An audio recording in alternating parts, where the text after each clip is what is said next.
As the room fill up, be sure, and I mean just that, be sure to smash upon the like button. Cowboys cut day, trimmed down to 53 times more. Q-N-A. Let's go. Mama said there'll be days just like this. And as the room fill up, sharing is Kelvin. Let's go. Open it on up, baby. Are you not entertained? Are you not entertained? Yeah. Ain't no party like a cowboy party. Yeah. What about a Law Nation groove?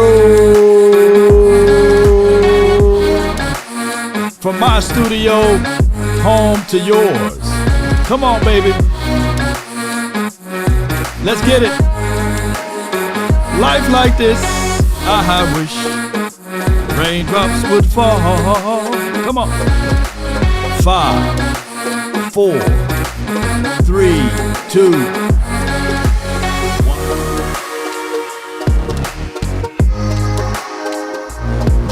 Come on. Hey. Ho. What's good, baby? Imitated but never duplicated.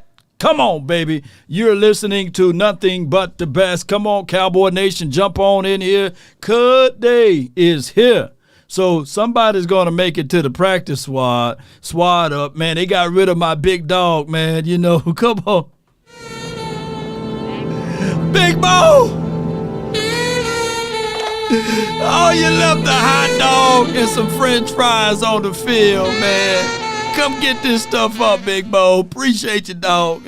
They might have to slide him back around. I think that he probably will make the waivers and bring him back in, though. So that's just how that goes as well. I'm hurting, JV. I'm hurting. Riggs, you know what I'm saying?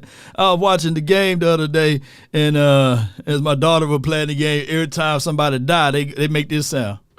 That's all I can think about today. And when somebody die, you know, so when they get cut today, that's what you gonna hear, you know. Fihoko, Greer, they gone too. So y'all gonna have to help me out. You guys gonna have to help me out, man. So when the news hit, let me know.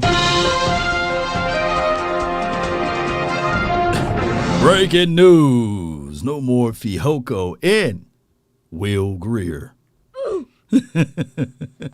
Yes, indeed, legend. Appreciate you, man. Houston is gone. Yes, according to information and reports. Shout out to my guys over there that's holding it down for me with all of the great information, especially on Defy. Defy, he always have the great information over there on the gram. So be sure to check that out. I think I got it right here as far as who's on the waiver wire or what have you. And, of course, I can see it from here that we lost some dogs, man. According to this right here, my guy, he says Cowboys are waiving wide receiver Dennis Houston. Very likely he will return to the practice squad up after a solid preseason / camp. So far, this is the full list. We're going to have to do the ooh for Dennis Houston. For Seth Green, Alex, Ben, Quinton, and that red wine over there, man. Shoot, that red wine was busting over there during preseason and as well as training camp. But it is what it is. Rev says, ooh. Yes, indeed. Y'all know how it goes, man. Hey, this team, we trying to build a Super Bowl roster, man. Sacrifice. We try to build a Super Bowl roster over here. So shout out to my guy Defy, man. And this was a situation and scenario that we didn't want to see, and especially being the big boy down inside. I see Jake Mayfield said should have been Gallimore, not Bohanna. And I think that they're trying to organize and get this list together for everyone, man. So you're going to be a lot of oohs today.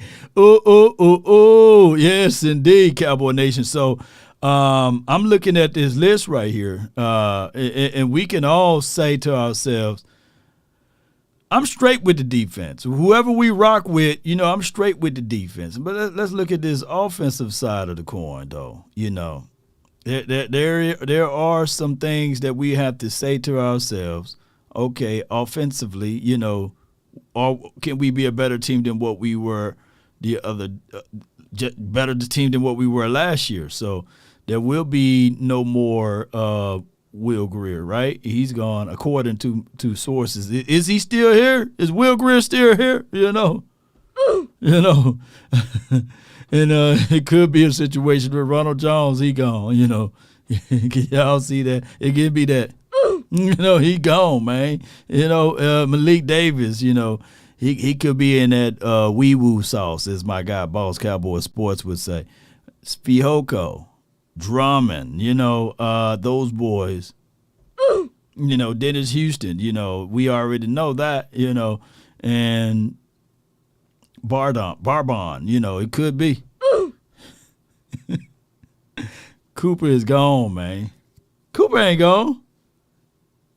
Cooper ain't gone. Yeah, what I'm saying? So we got also Tyron Johnson,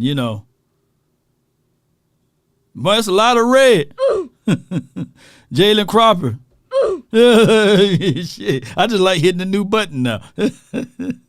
Hey, these two boys, I know he gone. And Seth Green, come on, man. He don't get that one. He get that one. And then at the end, he hit the.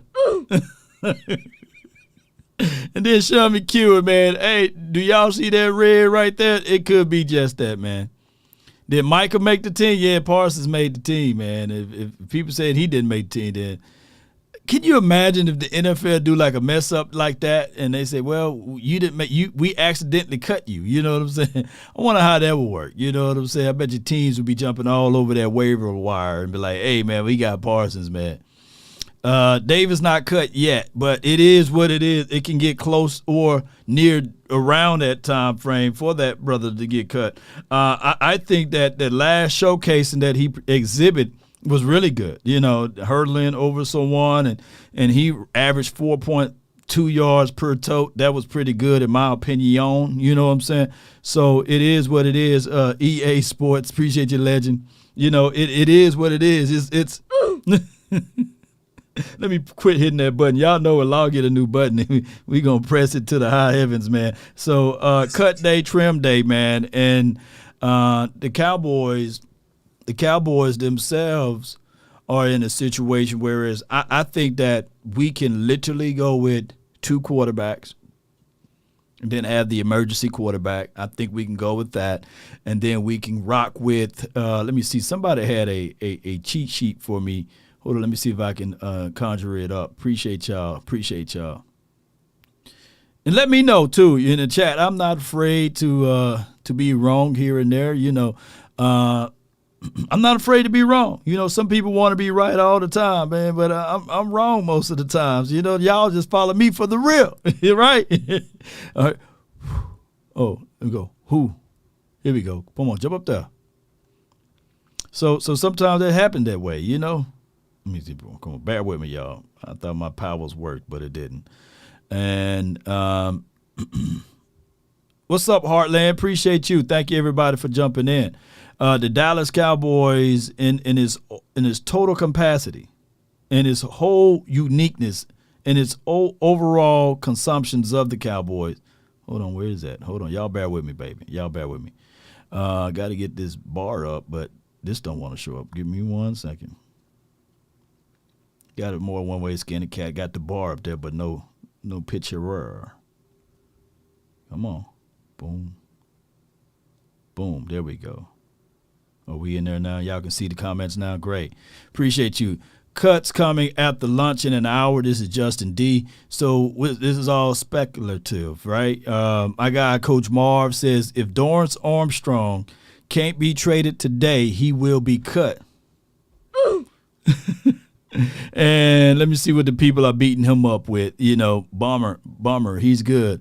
This is a joke, guys. Dorrance Armstrong plays on the roster, has been solidified. This is from Ethan. Dorrance Armstrong balled out last year. Dude blocked kicks and everything. This would be stupid to cut him. Coach Marv is onto something. It's Sam's time, And Coach Marv, hey, man, he's normally batting 100, about batting 1,000. However, he's always on this good groove of things. The last two spots from my guy Dominic, he says Trayvon Diggs, Stephon Gilmore, Duran, and Jordan Lewis are all locked in. Likely 2 roster spots will remain. So let me play a little game with you all, with this being the conversation of DBs. If you had 2 DBs to rock with, Nashawn Wright, Kelvin Joseph, Eric Scott Jr., or CJ, who y'all got? Who do y'all got? Who do y'all got over here, man? Dorrance is a depths, and Dallas all started with the D. Yep. Who do y'all got? Cut Scott. Woo, boy, what's wrong with you, man? How you going to cut a drafted pick that you traded up to go get, right? Cut Scott and Godwin or Goodwin.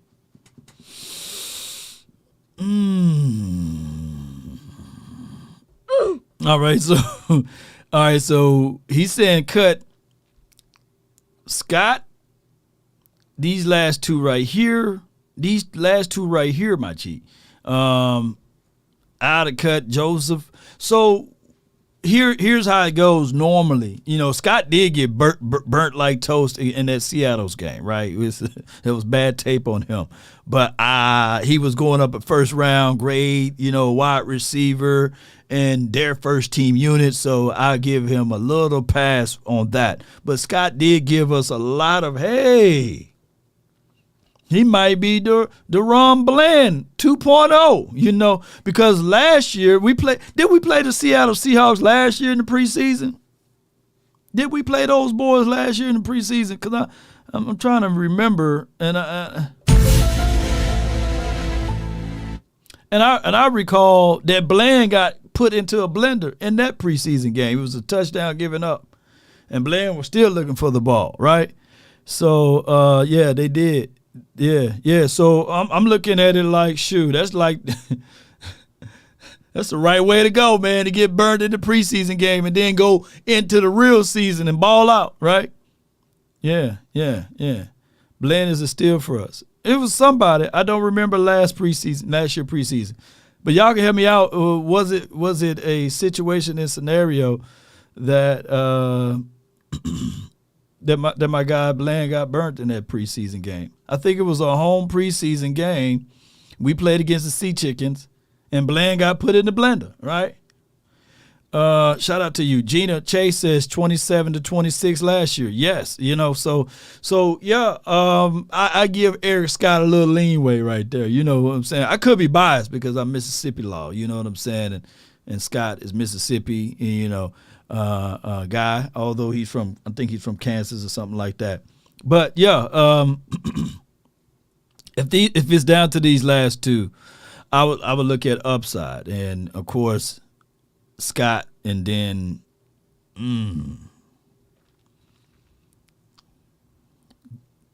Kelvin Joseph. I like my guy Nashawn, but maybe we could sneak him on the practice squad and bring him back. He got a high ankle sprain, and he won't be good until like week 6 or week 5, week 6-ish, Appreciate y'all, man. And Goodwin, KJ can do what Goodwin can do, but KJ can give you defensive back play, whereas Goodwin, you see CJ out there, you throw it his way, he ain't gonna know what to do with that ball in the air. JV Bohanna size is what going to get him picked up. And it could be a situation where it's the Cowboys saying, hey, stay by the phone. After tomorrow, we're going to give you a call to bring you back in. Don't pack up all of your stuff, but we're going to put you, we're going to waive you for right now, but we got you on the team. It's still 63 spots, although it's 53 roster, Pulp, Nashawn, yeah, G, you can do that too. So it can be a different type of angling of this particular list here. And I'm still waiting on any breaking news. Y'all let me know. and these sorts of things. And let me see if I can get out of this one. But that was very interesting from my guy Dominic, man. You know, he always bringing in and putting out some good stuff. I had another list here. This is from my guy, Outlaw Cowboy. Appreciate him. Be sure to check him out on the Twitter page. He says, here's my final crack at the offensive side of the 53. Prescott, Rush, and Lance, Pollard, Vaughn, Hunter, right? Ferg, Schoonmaker, Hendershot. So far, he's 100. Lamb, Cooks, Gallup, Tolbert, Turpin, Brooks. He's 100 right now. Smith, Steele, Martin, Smith, Biotish, Let's-Go, Farniok, Richards, and Bass. Do y'all agree with my guy right here? And let me see if we can get this going for y'all. Do y'all agree with this? Trade Lewis, he's injury prone. But when you trade an injured guy, you got to find someone who's willing to dance with you.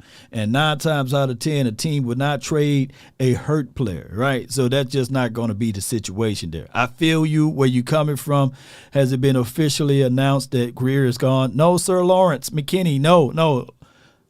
Will Greer, I know for sure he got 2 advocates in his back pocket. One being Dak Prescott. I don't know if that means anything as far as a hill of beans. And the other would be Mike McCarthy. I heard that he's kind of speaking glowingly of Will, but hey, you know, it is what it is. Dennis Houston got cut. Yes, we already mentioned that. Houston is gone, and we'll try to keep y'all updated with all of the cuts, by the way, and get things going the proper way, Cowboy Nation, because at the end of the day, we want what's best for this team, and we may feel a certain type of way, but I promise you, if it's anybody that you can trust, if it's anybody that you can sit back and say to yourself, I'm leaning on this guy for his thought track, will be Will McClay. You know, Will McClay is looking at it like, oh, okay, all right. This dude is out there on the market. Let me show you what I can present and exude. So that's what it is from here. So keep that in mind that we got Will McClay. So we got Joker, Deuce on our hands. We got all of the high spade cards, man. So I'm thinking that the Cowboys, NFL transactions, let me see if I can find a good website to keep y'all up to date too. Y'all let me know. If y'all on the good website. What's a good website to keep up with for all teams? Because I think this one probably be too big, right? Let me see if this one is too big. Give me 1 second here. Yeah. Let me see if this one may be too much. I don't know. Give me 1 second. Let me know if you guys can see this one right here. Thank you, everybody, for tuning in to the Law Nation Sports Show, and we're live on multiple outlets. Appreciate y'all so much. All right, let's go with, let me see if I can pull this up. All you guys see is cut. Give me 1 second. Some websites are different from others. All right, slide to the, okay. Can y'all see that? So this should be all teams. And do we see any name? They just put cut. Von Miller place on pup. Well. Red wine. So this list's not even all the way up to date. Greg Ward, he cut. Allen cut. Josiah Scott cut. Covey cut. Look what Washington doing. Let's check on our enemies. Jake Fromm is cut. Okay. Tyreek Castrofield is cut. I about to say, I thought Caleb Furley was cut. I said, whoa, wait a minute, man. I put my name in the hat for that. But he placed on PUP, and we'll be back.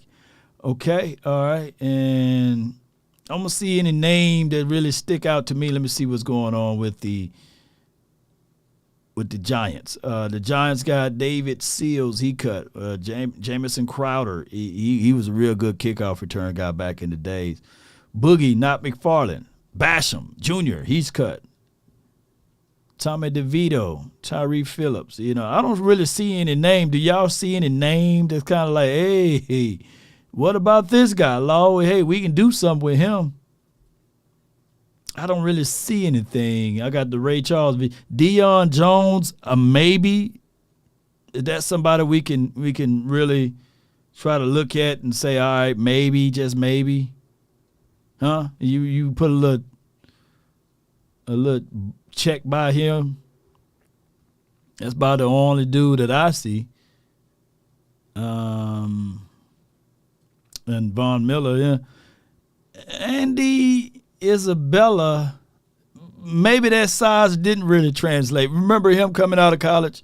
We were like, man, he's a good nuanced route runner guy, but he disappeared over there with the Buffalo. And we already wide receiver deep, you know. Solid linebacker depth. Who y'all got? Deion Jones. Yeah, let me see. Who else named this? I'm just looking at this list real carefully.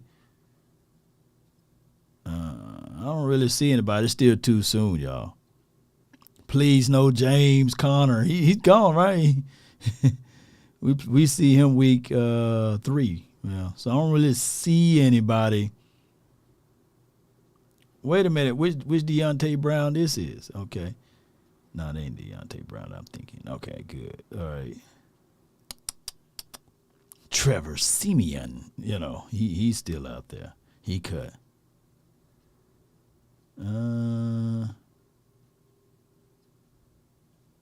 Maybe Chase Winovich. It's a linebacker, right? I don't really see anybody that we can really finesse and say, all right, you know, this would be a good excerpt. Troy Pride, I like Troy coming out of college. Been a minute, though, for him. All right, so I don't really see anybody. Colt McCoy, he's out there. Yeah, but we good on backup quarterbacks for right now. Yes, indeed. So, I see my guy Kiki QT. He's cut. Okay, wow. All right. So those are the boys that's cut right now, Cowboy Nation. I'm thinking about O-line depths. I saw, this is from Flying Above the Rest, I saw Alex Lindstrom from Alabama. You mean the other Alex, you know, not Lindstrom, right? Chase is an edge. Okay. So we good, man. We just got a couple more hours, man, before the real deal happens and we get things good. I think we ourselves is in a good situation. We know this team like the back of our hand. And anybody else we bring in, if they're not familiar with Dan Quinn's system, it's kind of like, hey. And then if they really not familiar with West Coast and plus what Mike McCarthy want us to do, then it's kind of like, yeah. Branday says September the 10th will be where it all begins. She is not lying. That's when we be able to have. Let's go, man! Let's go! You say you think it'd be Alex Leatherwood, you know. Yeah. Why did they cut Alex Lindstrom? Alex Lindstrom didn't really give us any pop. He was getting moved around. Really good. All right, I wouldn't mind Alex Leatherwood, and here's why. And I know a lot of people want to move on from Alex Leatherwood. He works with Duke Manyweather.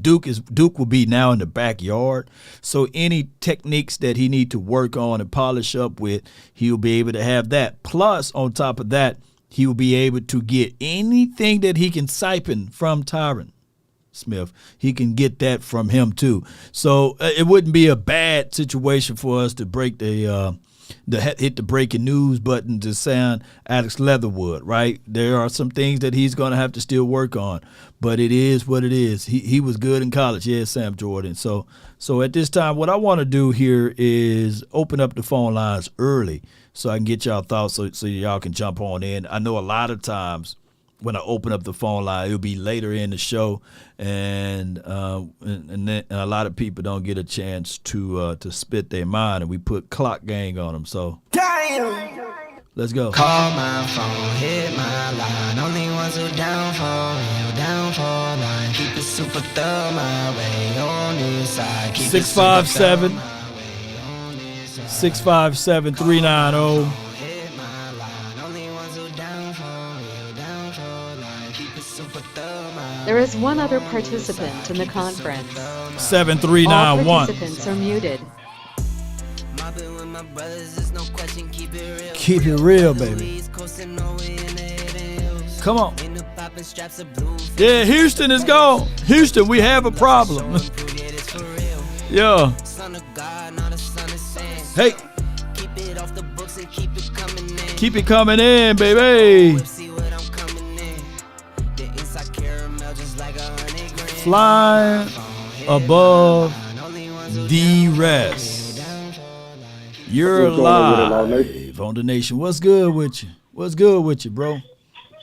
Man, nothing much, man, nothing much. So, sad I missed your show yesterday, but I had to change this morning to follow back in and catch up on it, right? Okay, So, about 3 hours, man. I'll be live Yeah. for forever, man. I'm glad you caught back up on it, though. Oh, yeah. So, man, listen, you my dog, but I got to go at you with something, man. I got to go at you with something. What is it? You're so quick to say, man, that people aren't Cowboy fans as they talk down on Dak Prescott. If they're not supporting Dak, you're quick to say they're not a Cowboy fan. Hold on. When did I say that? Okay, touche. Maybe you didn't directly say it. When I say now, Darius did call in and he said, I don't like when people say that you're not a true fan when you have a disagreement with someone. I look at it like this. You remember the movie Coach Carter? Oh, I watched it a couple weeks ago. Was he nice to those players? Oh no, not He at all. wasn't nice to those Not even players. close. He was very constructive with those guys, and he gave fair balance. And Correct. how I run and operate the show, I kind of run it exactly like Coach Carter because Coach Carter remind me of my coach.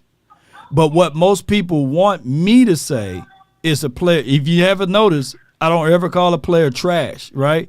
They're playing at the highest of the highest level, and I kind of beat around it even with A.J. Brown, you know what I'm saying? Not A.J. Brown, but Anthony Brown when he was here, and Noah Brown. I try to give them grace and mercy, but I still give them constructive criticism. And my whole stance with Dak Prescott, yes, he got thousands of things that he need to work on, or a few things he need to work on. But when I give the constructive criticism, people only hear that I'm telling the positive things, right? They don't ever listen to when I say, hey, his first few years, he got to step up inside the pocket. He got to go through his progressions better. We need to see him attack the one-on-ones a whole lot better. And people never hear me when I said in that 49ers game that those 2 interceptions were very costly. Very costly. Okay. But also the play calling was to be damned. And I say that all the time. I echo that all the time. And I actually I even talked to Tad Prescott, his brother, about that. We talked for hours when we watched him play, and even he had some constructive criticism. But my biggest thing is when people say that he can never win us the Super Bowl. Those are the people that I truly believe that's not real fans. Just like if somebody heard Rihanna sing for the first time, then they say she would never be able to sing. She sounded like terrible. Okay. It's all over YouTube. But guess what she is now? A billionaire. But go ahead with your point. Go ahead with your point. No, you good. I'm glad you clarified that. That's why I love the show, man. We can talk real about it. Yeah. I know for sure. So with you clarifying that, here's one thing I got to say. Mm-hmm. I'm one fan. I'm a big Cowboys supporter. I love Dak Prescott. But when it comes to Anthony Brown, for example, I definitely was one of the fans saying we ain't going to never get to the Super Bowl and win with Anthony Brown at our cornerback position. I don't feel like that don't make me any less of a Cowboy fan by saying that, but still praising Dak, and vice versa. If a person want to be down on Dak, just like I was down on Anthony Brown, it's still fair because it's still football. You know, we still support the team overall. Right. You know, but to move on past it, I just want to speak to that a little bit because that's what I heard you talk on yesterday. Oh, now, yeah. In my opinion, I was putting the name there wrong in the comment section. I'm glad that people helped me out. Alex Leatherwood is who I was talking about. Leatherwood, he's the one that was just released. Yeah, he's the one that was just released by the Chicago Bears yesterday from Alabama. A good swing guard. I think Cowboys got to jump on that, man. He was released. Don't throw in a claim for him. Don't get that brother in. We did it for Trey Lance to bring him in, to work him in, and get him up to speed, get him going. Right. Bring in that young guard. So, not if, but when something happened to Tyron Smith, we can take Tyler absolute left tackle, and hopefully a guy like Alex Leatherwood later on in the season could slide right in there left guard, and we can keep it pushing. Yeah, I do like Alex. I think that a lot of people get lost in the sauce when they go to different teams and different expectations. Alex here will be able to be comfortable a little bit with Duke Manyweather. He worked with those boys over there in that camp, O-line mastermind, and that would be a good situation for him to gel. And then we can just slide Tyler Smith to the left tackle and keep him at guard. Yes, sir. Yeah. That'll fit right on in for us. Yeah. Yeah, I got one more point. So you were just talking about the corners and you was asking who do we keep, who do we let go? If there's only 2 spots available. In my opinion, and I understand I may be the odd man out of here, but for me, Jordan Lewis got to go. Jordan Lewis got to go for me. Yeah. Here's why I say that. Because Jordan Lewis plays that nickel corner spot between the nickel corners we have, and then some of our safety help that can play a little nickel corner. I think he's good there. I say let's save $4 million, get rid of Jordan Lewis. Therefore, we can keep Eric Scott Jr., Kelvin Joseph, or C.J. Goodwin is gone, and we can keep LaShawn Wright. In my opinion, I think we should do it like that. Keep all 3 of those guys. Because C.J. Goodwin, his time is past. Kelvin Joseph can fit in perfectly, and he could be here just as long as C.J. Goodwin. Eventually, we'll get over the fact he was a second-round pick. But as long as he do what C.J. Goodwin did or more, we'll be okay with it. No doubt, man. I appreciate you for calling in. And, hey, I'm glad that we had this conversation so people can understand where we are sitting at with this, though. You know what I'm saying? Yes, sir. but you do – hold on. But do you see where I'm coming from when people use the word never? You know what I'm saying? So long as we understanding that, you know what I mean? Yes, sir. Yes, indeed. What you got? One more thing you wanted to say? Yeah. Man, only thing I have to say left is y'all, hey, man, preseason is over.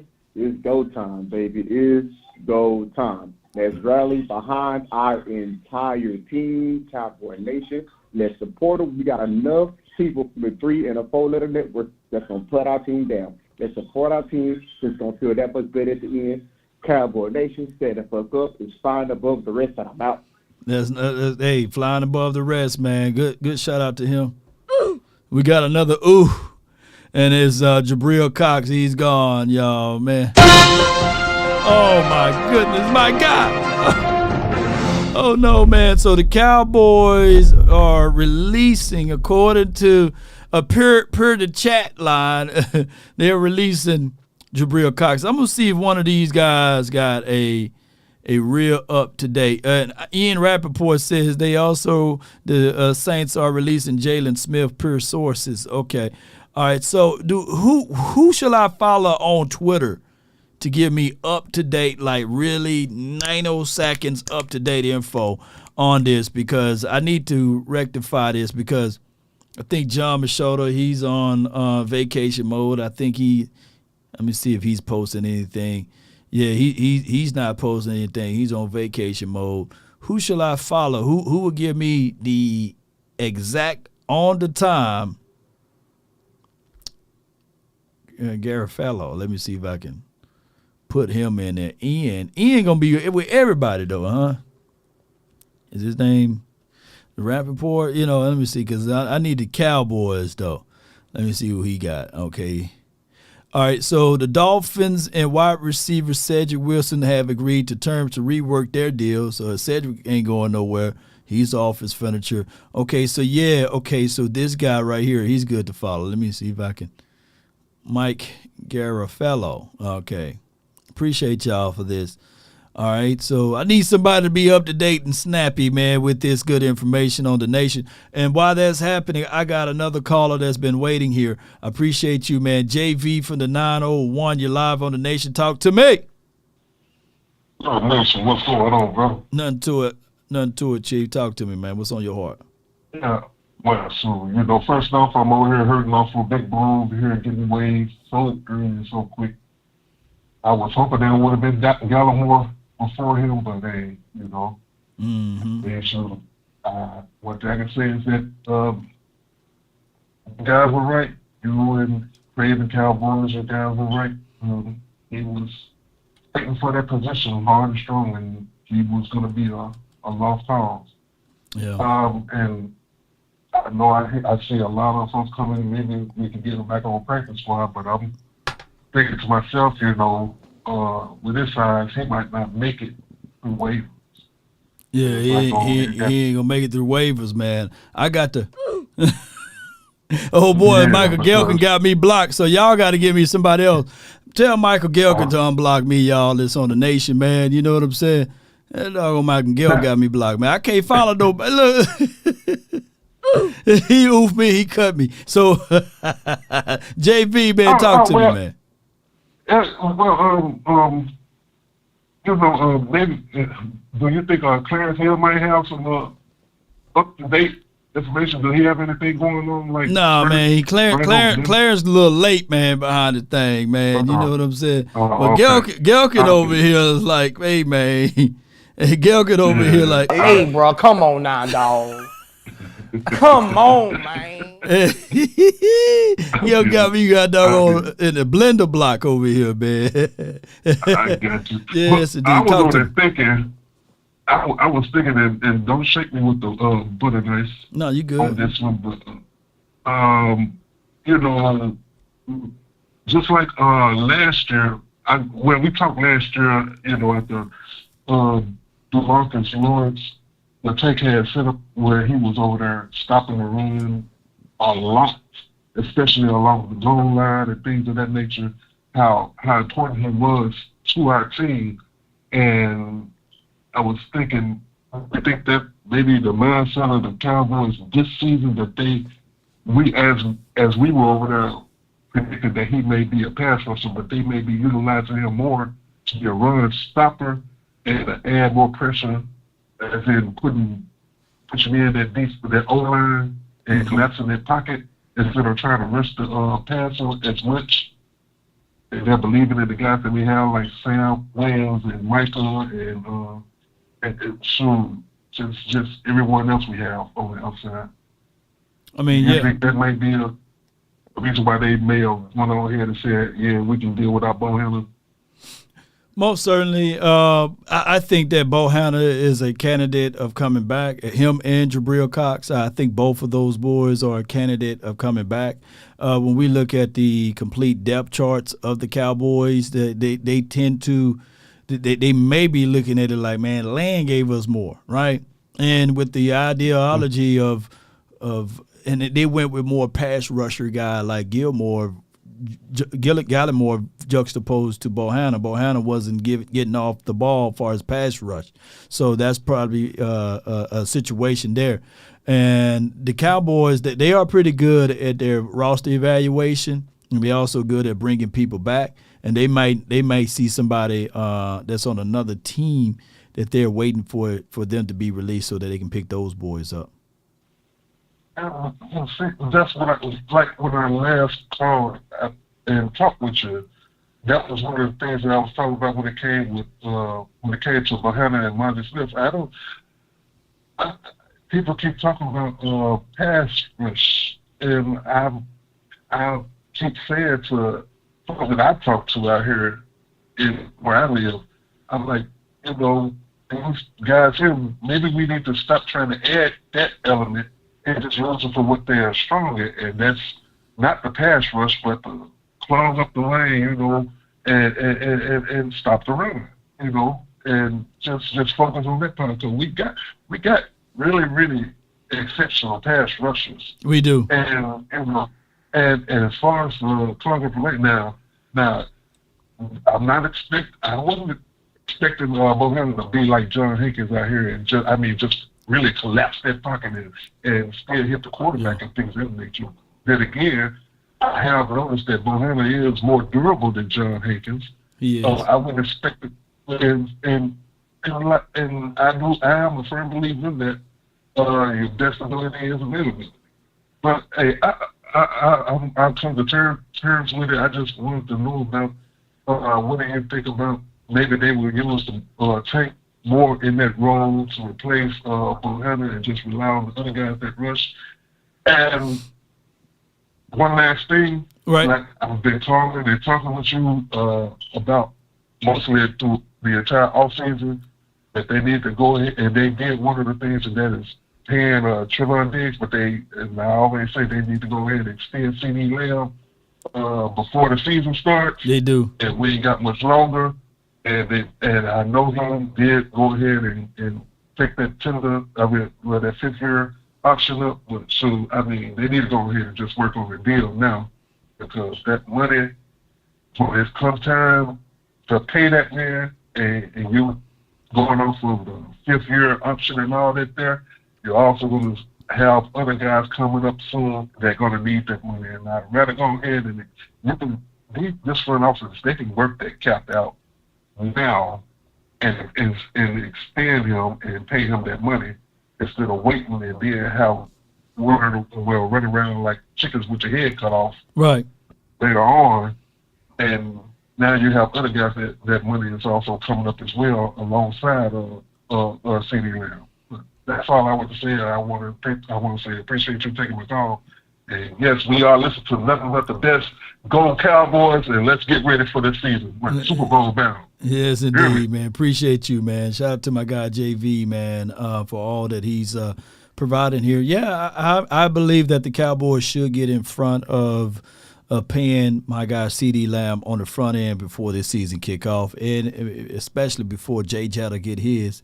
And of course, we know that Justin Jefferson is that dude, stat lines and the numbers and things like that.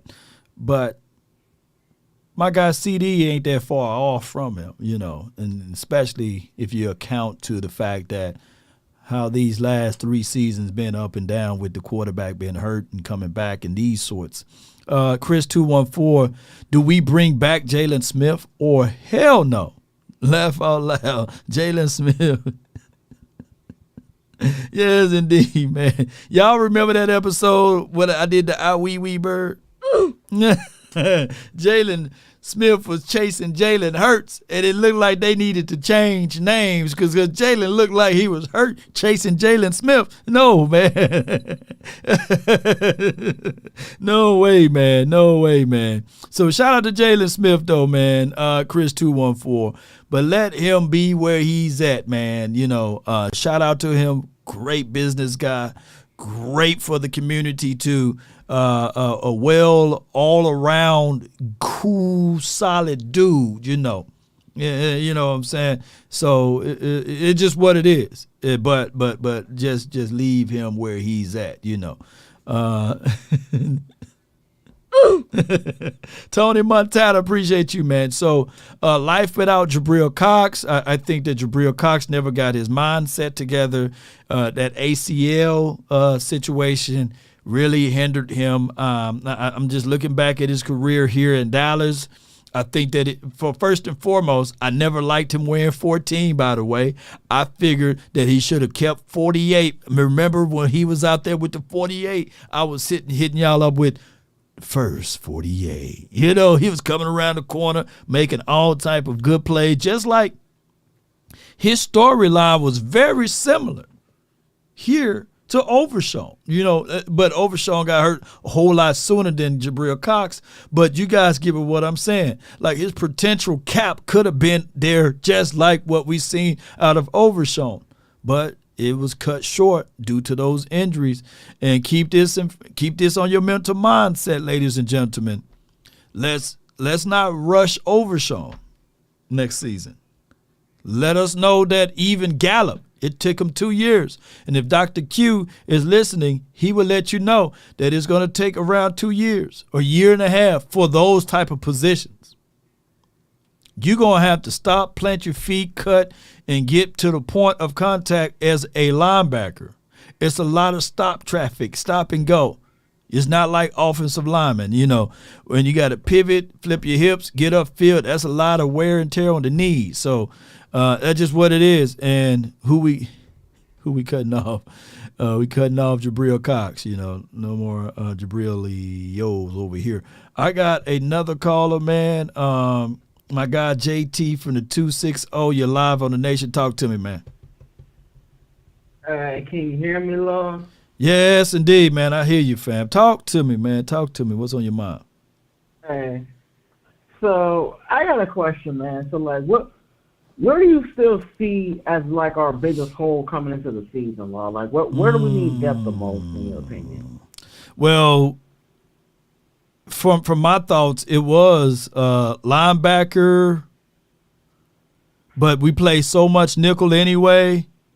It was kicker, Brandon Aubrey. He was a reservation that I had. Brandon Aubrey was a reservation that I had.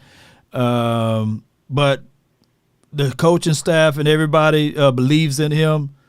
The other reservation I had was O-line. But here's my thoughts on offensive line, JT. That we are straight as long as these guys can stay healthy. I'm good. I'm cool with these guys. I'm cool with Tyron, Tyler, Zach Martin, and Terrence Steele. Now, my reservations, of course, would have been like when Tyron goes down, which has been automatic for these last 4 or 5 years now. Who do we put in, and how does this shake up everything? But we got a chance to see from my guy Nick Harris when he was giving us all of the tape and information out there in Oxnard, that this guy named Awesome Richards, these last 2 preseason games changed my mind, and I think that he would be a great left tackle, But what's your thoughts, man?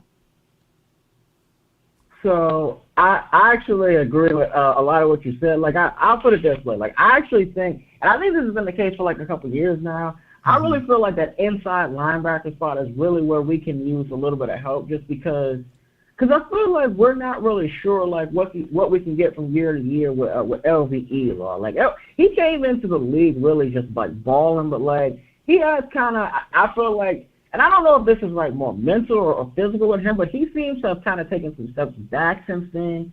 And I think we could address that inside linebacker spot, especially because we're playing a defense that requires, because sometimes we're going to play 4-3, sometimes we're going to play 3-4. So there are going to be some times where LVE is going to be the only inside linebacker on the field. And if that is the case, like, he really has to step up, Law. What do you think? I think so, man. And LVE is always that guy that we know that we can be a better team if we're more athletic up front, right? Well, we have not to beat up LVE, but we can be more athletic in that spot. But here's the craziest thing is LVE himself performed better when we had big boys up front to take on all of the trash. And as long as LVE can rally, chase, and hit, then we good. We are flat out good. So I'm gonna give LVE the first few weeks of the season to see if he can be that springy LVE, and that's just how the dice is gonna roll. I think in big nickel situations we will still have LVE and Damone Clark. Those will be our guys. Right. So this is one thing, and this is where I kind of feel like it's unfortunate right now, because now obviously, like, for a lot of people that haven't heard, or for people who haven't heard, like, we traded for Trey Lance. Yeah. And here's my question about that move, and I'm actually not down on it. Like, I'm actually good with it. Like, I just think, and it's unfortunate because I feel like this is a media thing, Law. This isn't really like us. This is more like in the outside world. Why are people now seeming to use that trade to take more shots at Dak? Like I don't get it. Man, it's just weirdos out there, man. It's just weirdos, man. Because I think that, Dak Prescott in general, he is he's a guy that when we look at this season, then we can start saying, hey, they remove all of the excuses from him, right? Now let's see what the real Dak Prescott looked like. And you will see the differences between a team with philosophy, principle, and scheme versus a team that said, okay, let's just throw the ball, and if someone is open, then throw it to them, and then we run by chance. No, I think there will be philosophy, principles, and scheme for this season, and we will see who the real Dak Prescott is. If not, if Dak Prescott give me 15, 17 interceptions, turning over the game, and being the eyesore from what most people think, then I'll fall on the sword and say, yeah, man, that dude is what they've been saying. But let's see what he look like for this season. Right. My only thing, though, and again, I agree with you. Like, this isn't me like trying to like over defend that. My only thing is like, I think really the reason I say it was unfortunate is because I just feel like he's really portrayed as a worse quarterback than what he is. Yeah, like, yeah. That's a crazy like, thing. Yeah. Yeah, because like if you listen to the media, and again, bro, we know the main culprits. We don't got to say their names. Like, we already know who they are. But, like, just the people who just almost it feels like it's just a kick out of, like, kicking Dak. Like, whether he's up or down, they'll still find a way to kick him. Like, and I just feel like to a certain point, can we get to a point, like, and obviously we appreciate him, but can we as a general media public get to a point where we're stop trying to make ourselves look like a joke? Like, we got to actually have some serious takes. Like, because I feel like the takes on Dak Prescott over the years have actually gotten worse. Where people are just using like their platform, especially the people who we know like don't like him. They use it as a platform just to basically turn into a comedy hour and like laugh at Dak and all that stuff. I'm like, look, dude. Like, look, again, we understand that like Dak, while he's not like the greatest quarterback as far as like where you rank him, like he's still a pretty good quarterback. Like that. Really, that should be all that matters. Like, if the man is good, like let's just give him his flowers. Like, there's no need to like keep like harping on like the bad, because it comes off sometimes as hate. Like when the media does it, when they just keep harping on like the same like drawn out talk about. Like again, we know he threw interceptions, we get that, but it's not like let's just see how he plays this season. Like we don't need to keep harping on it. Like we can just wait. Like kind of what you were saying, like you know what I mean. No doubt, man. Jay, man, I appreciate you, and I thank you so much for calling in, bro. I really do, man. Hey, good call, Lord. Anytime, bro. Hit me up, man. DC for life. That's my guy, JT, man. Always good, man, with his conversations and everything. I would say here, man, the Cowboys are always going to be measured by what Dak Prescott do in the postseason. I think that the regular season, he could be 50 touchdowns to 2 interceptions. They're always, because that's the goalpost, right? Hey, man, we get out of that, so what are you going to do in the postseason? And we can literally beat a team in the postseason, but then they're going to say, hey, can he get beyond the divisional round, you know? And then we get beyond that, you know, and then people will be saying, okay, hey, we need to see what's in the Super Bowl. And then if he can't win the Super Bowl, then there will be a lot of people rioting and doing a whole bunch of other crazy stuff. But I just look at it like this. You continue to build a team around him, everything else will work its way out. But it's hard to excuse the haters, Sean. You know how it goes. Dak haters, that's what they live and wake up for. They wake up with toothpaste, brush their teeth, and Dak hate. You know what I'm saying? Those things go together for those guys. The guy from Jersey, man, what's good with you, man? Talk to me, man. Hey, this is the Lord. I'm telling you, man, I really appreciate you, man. I listen to your knowledge. I'm surprised you're not even a coach, man. Hey. I'm surprised you're not a coach. I'm serious. You good, bro. You good. I appreciate it, man. You know. You like the type of person that can pick the certain ingredients out of a cake that people would never know was in there. That's how thorough you are. Yeah, but anyway, I had to put that in there. Listen, they talk about Dak Prescott. Here's my thing. They said, he can never take us to a championship. Now, if you look at all the teams that won the championship, if it wasn't for Kansas City defense that hold Philly, we can go on and on and on. Because Mahomes didn't have a great number. Okay, now if a lot of the guys last year didn't drop balls, didn't miss routes, we won't be talking about this. Yeah, They've we been would. upset and mad. Yeah. Okay? It's obvious because one of the things that bothers me the most, if we lose by 2 because of the field goal, the field goal, the kicker missed the field goal for 3 points, guess what? That's at fault. I'm bugging. Then you have the wide receiver missing an in route, drops the ball, or maybe fumbles the ball, they go to the opposition, they take it down the other end. We know Giants Park, whatever. It's Dak's fault. But here's my thing. They can say what they want to say, but this year is going to be, I truly believe, is going to be different. They're going to see something in Dak, and it has nothing to do with Trey Lawrence, because when Dak was given the opportunity to call those plays for Will Greer last game, it opened up his mind, and Mike McCarthy now see exactly how Dak really thinks now. A lot of people not paying attention to that. They know he's on the field. He look at the field. He try to observe. He might do audibles or whatever. But now he's on the sideline. And I'm telling you, this year is going to be totally different. And when Dak numbers get up there, it's not about he being nervous because Jerry Jones brought in Mr. Lamb. It has nothing to do with any of those things. No doubt. What do you think? I just look at it like, well, this particular season, that there will be no more stench of this offense that we've been having on this team since 2007, right? It will be a whole different offense. It will be, of course, we have 70% of some of the plays, but the philosophy is different, right?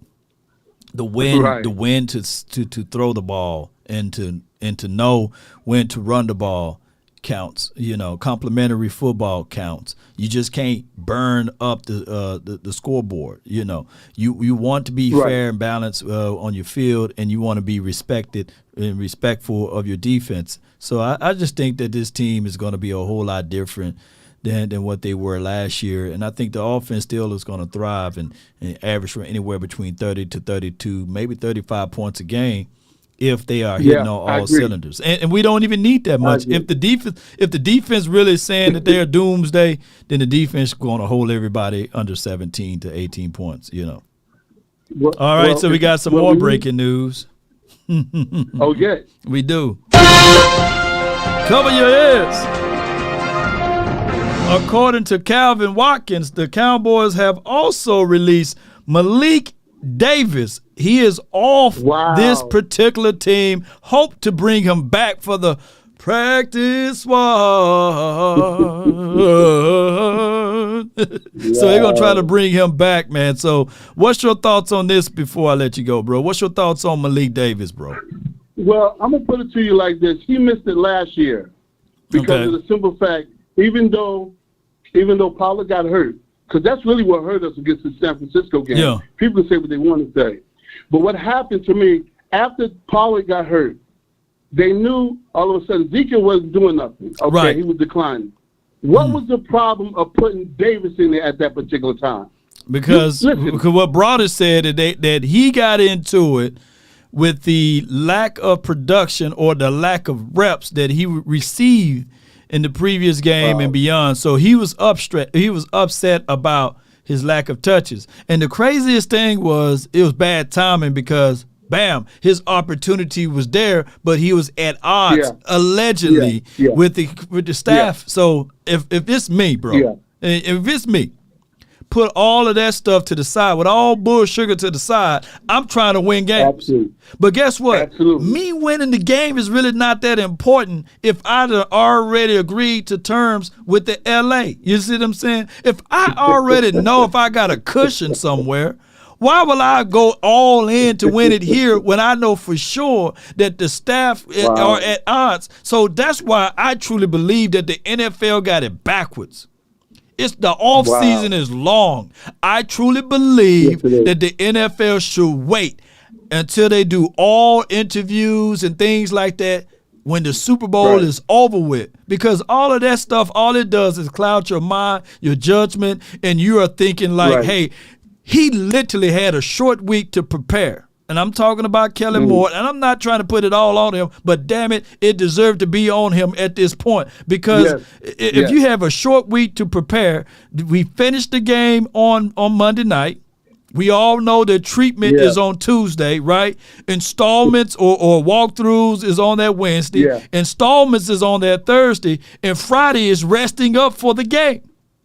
That's Saturday. Yeah, you see what I'm saying? So Right. if you got a person that's novice that never been down that road of preparing for playoff games and beyond, and in between that time frame, plus they had to fly to do an interview with the Chargers, his mind wasn't even there on the doggone Cowboys beating the 49ers because he said at the end of the day, I got me some comfort.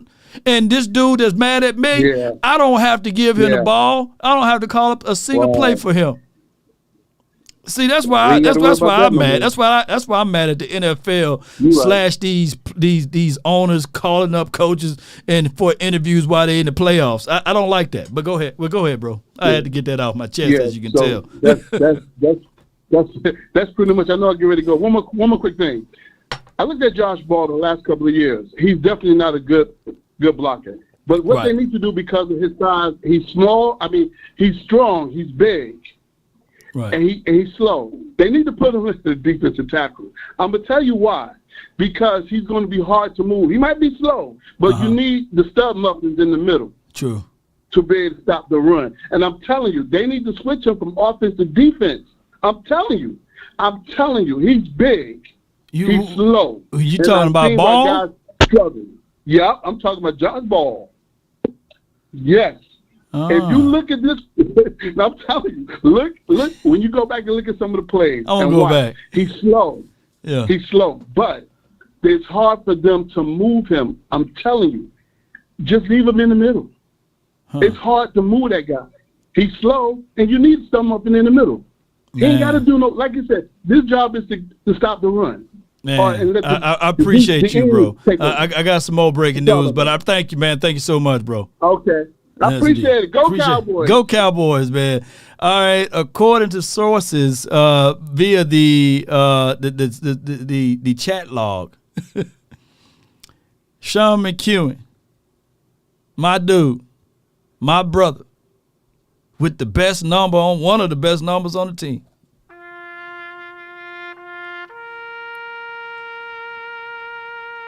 Sean!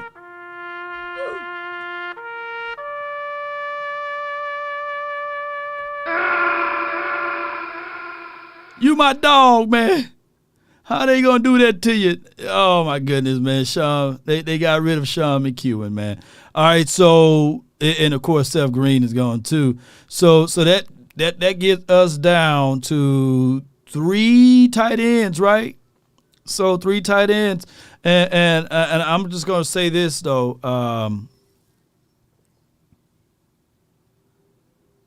This is setting up for Hunter to make this team. I just need for them to do. I think they're gonna cut Ronald Jones, and I think, yeah. It's gonna get us set for that. Rico looked pretty good, dog. You know, it's anybody said, and Rico do look pretty good, though. You know.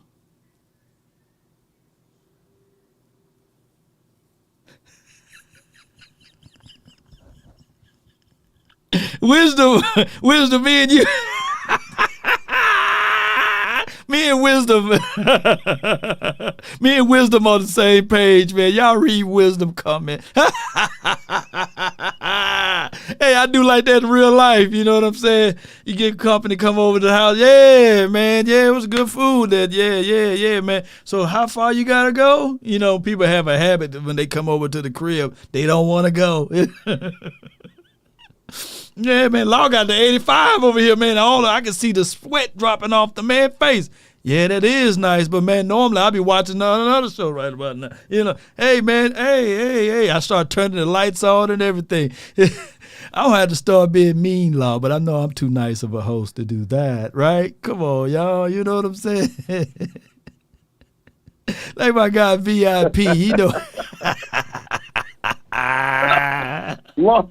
Lord, VIP, baby. Lord, I don't have that problem. See, Lord, what you do, though? When you grow up in the PJs, if you don't like somebody, they come to you like, look, man, you know the light's about to go off, man. You might want to get home, bro. You know they're gonna be outside. You ain't that outside type. You might want to get home for the lights hit, man.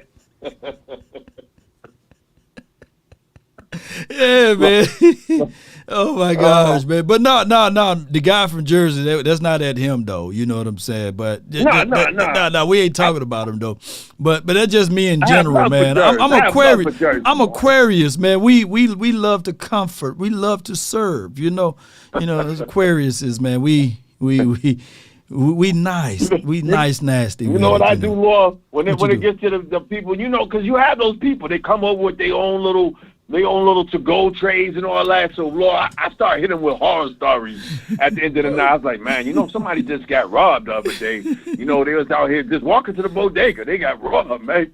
You know, what time is it? Yeah, it was about 8 o'clock, man. So, I don't know, man. You might want to talk to me, man. So talk to me about Jabril Cox, Big Bo. Yeah. And Sean McEwen, they ain't in the VIP lounge anymore. Nah, so what's your reservations now? Yeah, they was Shaquita and them, Lord. They outside the lines. They not getting in the club, Lord. They park a lot pimping. But you know what, Lord? Bigger than this. Let's get to the big picture. Get to it, man. Right now, we have somebody sitting in his sniper's nest, and I call him Willie the Sniper. Right now, this is Willie the Sniper's. This is his playtime. So nobody don't know that. This is Willie the Sniper's playtime. He done assessed everything from training camp on to this moment, and he knows. Right. So if that means he's scouting. And I said that. Even Big Bo got to go, bro. Bo been playing a lot of Olay football to be a 300-pounder. He let people move him around too much, but I don't respect that.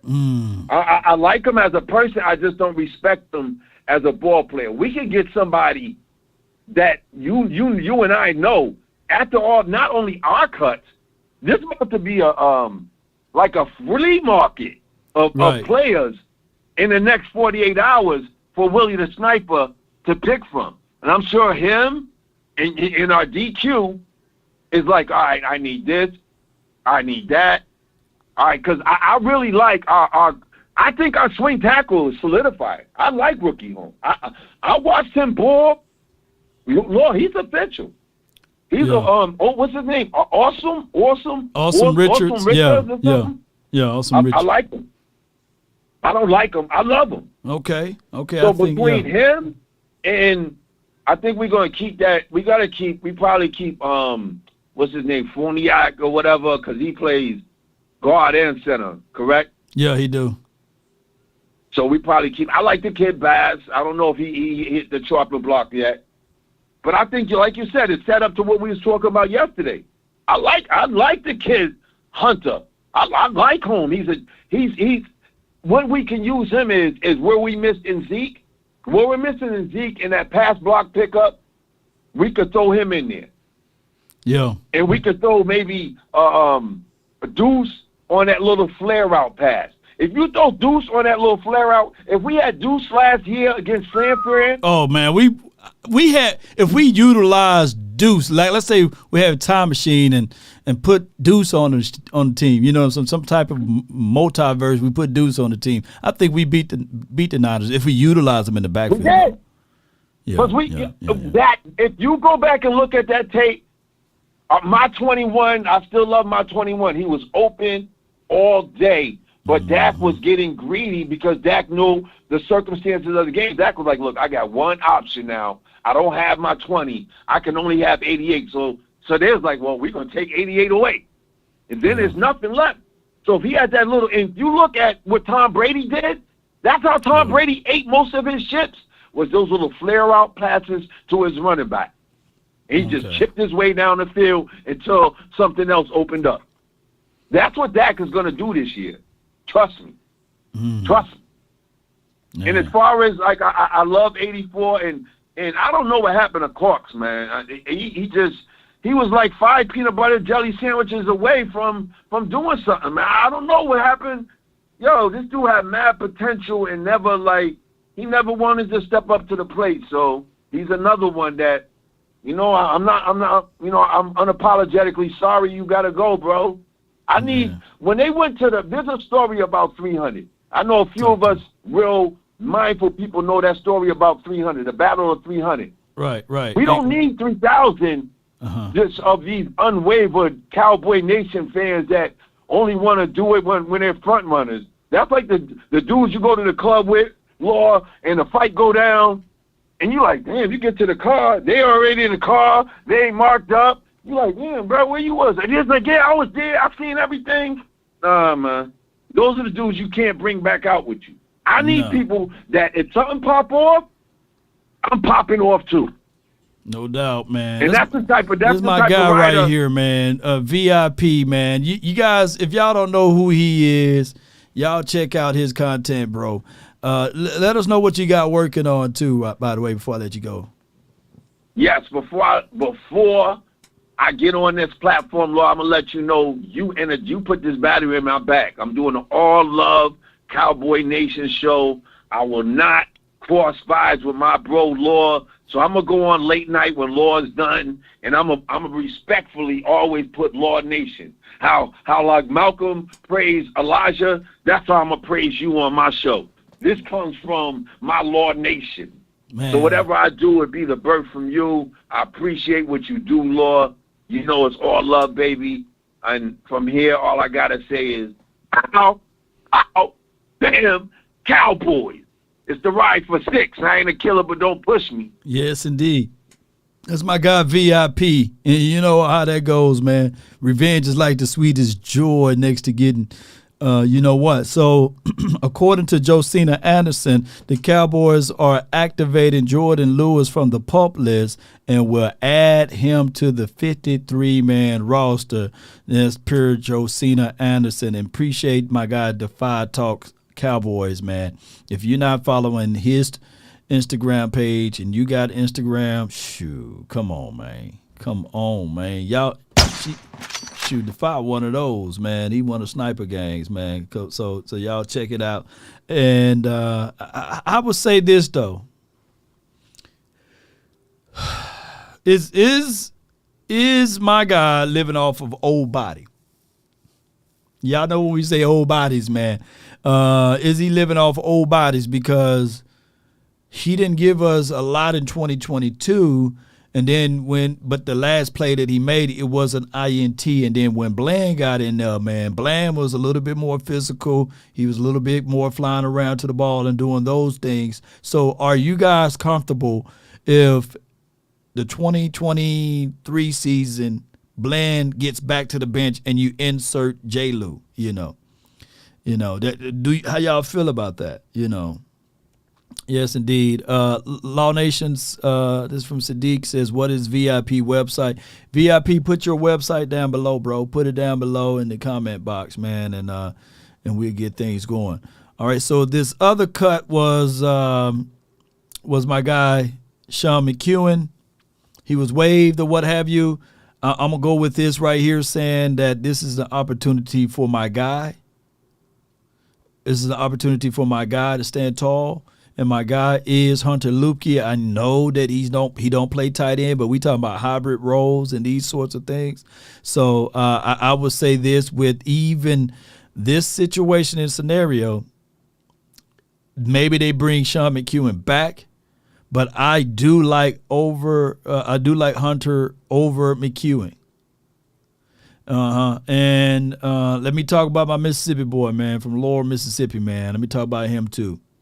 Let me talk about him. Let me talk about my guy from Laurel, Mississippi, Dontario Drummond. He is another guy that got cut or what have you. Let me see if I can bring this up. Appreciate y'all so much, and I thank y'all for tuning in. From Laurel, he's cut. Drummond, he was on the 4th team anyhow, So hopefully, if all is well, man, we can figure out a way to bring him back to the practice squad and get things going from there. But he's cut. He got the axe. I think that the Cowboys are going to end up rocking with, let's say here, they're going to rock with probably, I don't think Fioco's gone. I think they're going to cut Fioco on the last hour. I think they're going to rock with Jalen Brooks, Kevontae Turpin, and those going to be the guys right there as far as on the back end of it. And, of course, Jalen Tolbert and the other three. So I just think that that's what they're going to do. They're going to wait till the last hour to cut those other boys. You know, that's how I look at it. And y'all let me know if I'm wrong, but that's how it goes from here. I got another caller, Mark, that drive trucks. Appreciate you. And then we have $100,000. But from the 832, you're live on the Nation. Talk to me, man. What's going on, Ron? What's going on? Oh, man, all is well, man. Talk to me. I got you. Hey, man, look, I'm just sitting around like all y'all enjoying the content, seeing what's taking loose. Dan Quinn's kind of, he put his stamp on his defense, and he struck gold in a lot of ways with these big nickel and a lot of dime packages he likes to run out here. He's almost got more faith and confidence in his secondary than he does in his linebackers. Right. And it's been that way for a minute. I don't have a problem with it if it works. You need unique players and able to do that in order to do that. Donovan Wilson, I don't think you can underestimate how important he is to them being as versatile as they are with that defensive backfield. Yep. So I've noticed he's been trying to get guys to step in and play that role Dono played. With Marquise Bell, maybe Wanye Thomas. I like that kid. I think he's here. Yeah. But one thing I don't want to have happen is because he's so good at trying at going with what works and if he wants to go with smaller guys and safety level guys, then he doesn't focus on finding him some linebackers somewhere. I know the thing with Overshawn kind of stings right now, and it's going to be a minute before he's back. But we also, I guess I need to be a little bit more patient because everybody's turning over rosters, letting people go. There's probably going to be some linebackers out there that I'm sure if they give a look to them, they can bring them in here and plug them in. And I don't think he can get away too long, even though it's a passing league now. I don't think he can get away too long with guys that can't play physical at that second level. And what do you think about that? What do you think about them focusing a little bit? Not enough on make sure they got linebackers here. Well, we play a lot of nickel. Right. We do, and there's two linebackers, and then they play that that J-Rock role, and we got guys that can play that. And I think that Izzy this year, when he was asked to do that role, they said, "Nah, we're gonna go with somebody a little bit more girth, as far as that," and that's why they put Malik Bell in there. Marquise Bell, I meant to say. We realized that Donovan Wilson was very valuable for that role, transchangeable.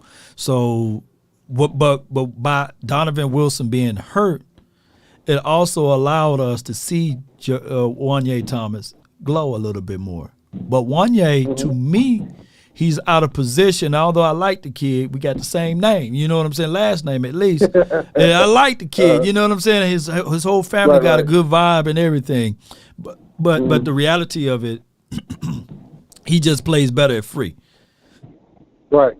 He don't play. He don't bang down in the box. He can, but he's sometimes over pursued, and then he missed on his tackles there. And we see the runner getting 5 or 6 yards down the field, and now everybody blaming Mozzie. So I would say it's a blessing in disguise. But if we do pick up anybody, it will be a thumper type of linebacker, somebody we can put in that's athletic. Right. Yeah. That's my thinking too. Again, I think. Really losing overtime for a lot of different reasons is something that we got to really compensate for, because the way that boy stepped right in and was right, stepped right into that spot, that's going to be that's the physical nature of the guy, not just the speed and stuff like that, because you got speed all over the defense. It's that physical nature at that point of contact, that second level point of contact. That's something that you need to have that we don't have with our linebackers. right now, and that's where it's got to be before it's anywhere else. You know what it is, Chief, though? You know what it is? Overshawn was a bigger, not Jabril Cox, but he was a bigger, God dog, his name tipped my tongue. God dog, Donovan Wilson. He was a bigger Donovan Wilson.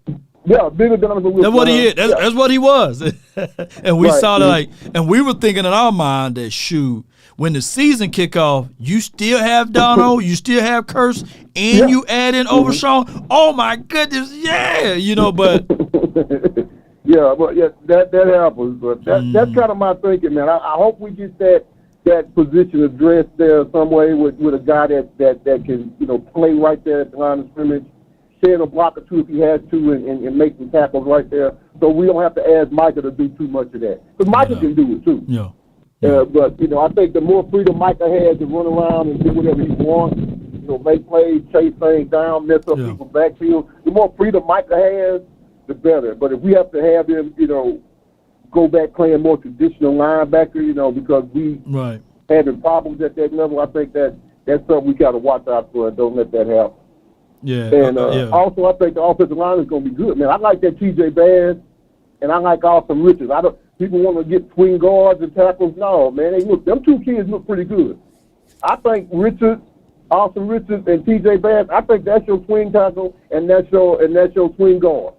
Heaven forbid anything happened to Tyler Smith. Hey, I would put Austin Richards up. I would need Tyler Smith right there where he is at guard. Tyler Smith right now, he's your second best offensive lineman behind the president. Hey, that's right. Before I let you go, fam. No, before I let you go, I'm just gonna say feet and hands with awesome. It's very awesome. yeah, right. Indeed, bro. So I don't think we need to panic about that. I think we're good over there, man. I think we're good over there. So, yes, so I'm gonna keep listening to you, man, and we're gonna keep our eyes on, find out what's going on for the rest of the day. Thanks for taking my call, dog, and stay up on it. No doubt, man. That's my guy, man. Mark that drive trucks, man. Not Holmes, but he drive trucks, man. Shout out to Mark Holmes, too, by the way. All right, we got $100,000 with the plan. You're live on the nation, man. Talk to me.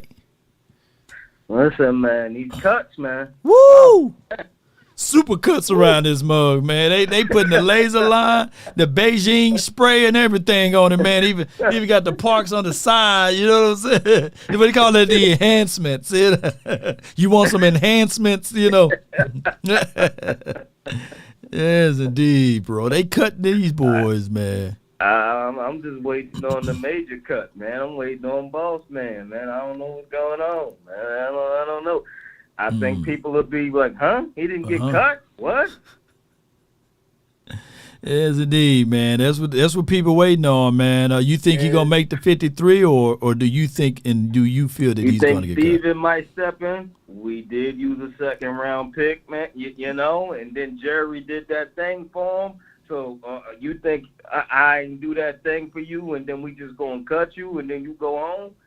That's my only concern. Okay. Jerry Jones did that thing, and it's like, boy, you gonna be on this football team, and it's gonna work out because I done did my resources now, not the team. I done did my resources to help you out now. Now you think that's a saving grace? I mean, they did it with Randy Gregory. Yeah, I mean, one of those, hey, I did you a favor, so now you going to be here. You owe me. You know what I'm saying? We hold on to you. You going to have to hold back on to us, We ain't finna cut this. We done already caught all of the heat from this, so let's see what we can get from here. Yeah, I feel you with that, though, So he might be safe, man. He might be safe because of that.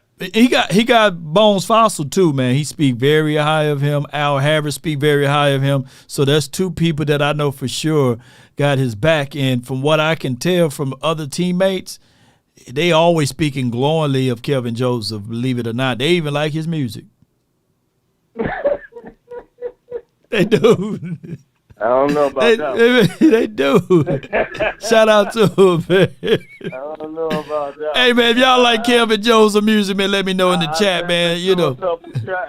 Nah, I can't do it, man. Hey, man, I try to support his music, man. His people reached out to me and said, it ain't genuine, take it down. I was like, wait a minute. What you mean it ain't genuine, man? I said, all right, well, you ain't going to get another beat from me. You know what I'm saying? You know what I'm saying? I was going to put it all over. I got the DJ plug. I got plugs all over the world. I said, all right, let you make it on your own since you know everything. You know what I'm saying? You know, I got people, I got connection, boy, that talking about reach out and touch, you know what I'm saying? A producer hand. But he like, hey, man, take it down. You know, this ain't genuine. You know, I don't want it. I'm like, all right, well, sure. I'll tell you what genuine is then. I'll take it down then, dog. You know what I'm saying? You know, he ain't never getting to play by me. You think if you're a Cowboy, it's going to grow, it's going to blow. Man, like get out of don't here, do man. Nothing, dog. I don't care what.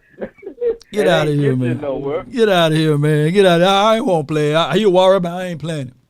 I ain't playing it. Even if it pop out, I ain't playing it. You know, you make an enemy out of me. I was like, come on. I was like, hey, bro, come on now, dog. You know what I'm saying? I can't get jiggy with this, man. I can't get jiggy with this. And I support the kid, man. You about 50, 60 miles away from my hometown. So, you know, I'm supporting Scottsdale, Louisiana. You know, I'm supporting that. Baltimore, BR, Baton Rouge, I meant to say BR, Baton Rouge, Louisiana. I support all of those boys from out of there. But, you know, sure, we know some people that can get your stuff out there. But it is what it is. But I hope he make the team. I hope he make the team and get things going the best way possible. You know what I'm saying? Shout out to him and his music. I think they'll try to trade him first, and they can't get no trade thing. You know, I think it's the second round pick for me, and the icing on the cake is Jerry Jones done did you a favor. Dog. You bullshitting me, ain't it? See Nick said land gone. Oh my gosh, man! Oh my God, Isaiah, we losing Isaiah. Oh man, we losing Isaiah, man. Yeah, man. Oh my goodness, man. That comes with the talent, though, Law. Huh? That comes with the talent. Yeah. Guys that normally would be on this team because we need them. Yeah. It ain't like that no more. Yeah, land gone. It's crazy though. Yup. It's a damn shame what they did to the dog. Yeah, they already took him off the list. I can't even find him on this list anymore. So yeah, they land gone, y'all, man, land. Wow. Wow. These like man, talent. I ain't sharp as I am. And when you a talented team, man, mixed with a little bit of them politics a little bit because you got, you was drafted. But here's what they're gonna do though, and I believe it's gonna be another tweet saying that they're gonna bring him back to make the practice squad. You know what I'm saying? And then from there, so far, Coach Marv is right. Coach Marv right because he said they was gonna do the same thing to John Stevens. He said, you know how Coach Mark, Law, they're going to get rid of him. You know? I'm like, nah, man, you don't want to get rid of Land. But see, now, if Land is picked up off of waivers, then I will be right. You know what I'm saying? No, I heard it was their choice. They don't have to go to the team. If a team chooses to pick them up, they got a choice if they want to go to that team or if they want to come back to the Cowboys. Kind of like the Romo theory. Yeah. So it's their choice, you know what I'm saying? True. They don't have it's all because you get picked up don't mean you gotta go. You can say, nah, I want to come back to the Cowboys, and you know what I mean? If they offer you a little bit more bread, that's how that works. You don't have to get. That's what I heard. Yeah. Too broke to pay attention says. Gelkin says, let me see what Gelkin said. This is what Gelkin said, man. So don't y'all Gelkin until he add me back as a compadre. You know what I'm saying? Contemporary. He's a number one enemy and a threat of mine because now I'm thinking anything that negatively happened to my channel, I'm looking at Gelkin. Y'all can let him know that. And also, don't be co-tagging me with Gelkin until he answer back to me. You know what I'm saying? So from here on out, he's a number one enemy of mine. He's not a friend. He's a foe right now. So he's a foe. He got me blocked. You know what I'm saying? So So he's out. He's out. You know what I'm saying? You block me, man. Sure. Well, we gonna figure this out. You know what I'm saying? You blocking me. He the ops. You know what I'm saying? So he pissed off about something. He didn't let me know. So therefore, I'm pissed off because he didn't let me know. You know what I'm saying? At least respect me and say, hey, dog, I'm about to block you. But all right. So if y'all if y'all don't tell him, then I'm gonna tell him the next time I see him. You know what I'm saying? So y'all run that back over to him. You know what I'm saying? So he's an enemy. You know, he not a friend or any of that stuff. So y'all let him know that. You know what I'm saying? So y'all stop co-tagging me with Gelkin. You know what I'm saying? Don't block nobody. You got call if you don't call that man up and talk and have a conversation. Right. Then come on, man. That's a female trait. Yeah, man. But 100 grand, man. Hey, let people know where they can find and follow you and all of that great stuff. Hey, people, you can follow me at Graphic Zone HD for all your graphic needs. I do posters, flyers, everything, all in the above. I have done work for the Big Dog Law Nation. If you can't get in contact with me, you can get in contact with him, and he will get in contact with me. Yes, indeed. And go ahead and hit up Gelkin, man, for some graphic overlay. Well, I ain't gonna and all the best with you. Appreciate you, bro. Thank you so much, man. All right, bro. Yes, indeed. But I'm just joking though. He's a good dude though, by the way. With that being said, the Cowboys, I believe they're gonna bring back Jabril Cox. You know, if in a situation that he clear waivers, I think that they're gonna bring back Land if he clear waivers, as well as Sean McEwen.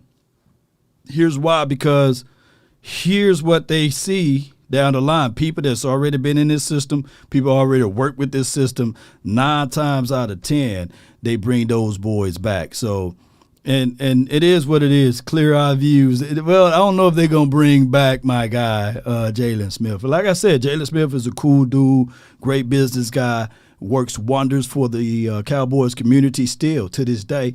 And shout out to him. But, you know, it is what it is on that particular topic.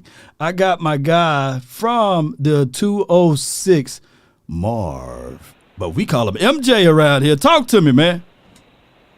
What up, Law Nation? What up, Chief? Talk to me, man. What's up, fam? Oh, yeah, everything's going as planned. They're going to bring some of the guys back. They are. They but will. To let everybody know, if one of your players, like the guy you just say, Isaiah, it's probably like 10 other Isaiahs out there on other teams. Yeah. So you got to remember, they be scouting on other teams too. Yeah. So we get plucked and find another guy that y'all never seen on another team. They just might be as good as him. They got cut. You see what I'm saying? Right. So you can't worry about that. So the lad is going to be Boss Man. Boss Man either if Boss Man get cut, he get picked up. The Redskins or the Giants, our Nimitz is going to pick him up. They always do that. I'm just letting you know. They ready. They love the Cowboys picking because we know how to pick players. So they wait. Everybody wait for even Buffalo. They love the Cowboys corner shoot. We got one Buffalo of our guys gone, man. Oh, my God. Ooh. Jalen Moreno Cropper, he's gone now, man. Yeah. So we can ask him off the list. So who are your wide receivers right now? Well, you got the top 5. The punt returner, that's number 5. Okay. They're going to go with 5. He's and then number they're going to 5. bring like three of them back on the practice squad. Who, I don't know CeeDee who that's Lamb, gonna your be. 1. Might be. CeeDee Lamb, your Yeah. 1, right? Cook's your 2. Cook. Gallup, your 3. Who's your 4th? Yep. Tober. All right. Who's your 6th? And then you got the punt returner. What's his name? No. Kevontae Turpin is your 5. And the people that got left off of this list is a Tyron Johnson, Simi Fehoko, and Jalen Brooks. Those are your last 3.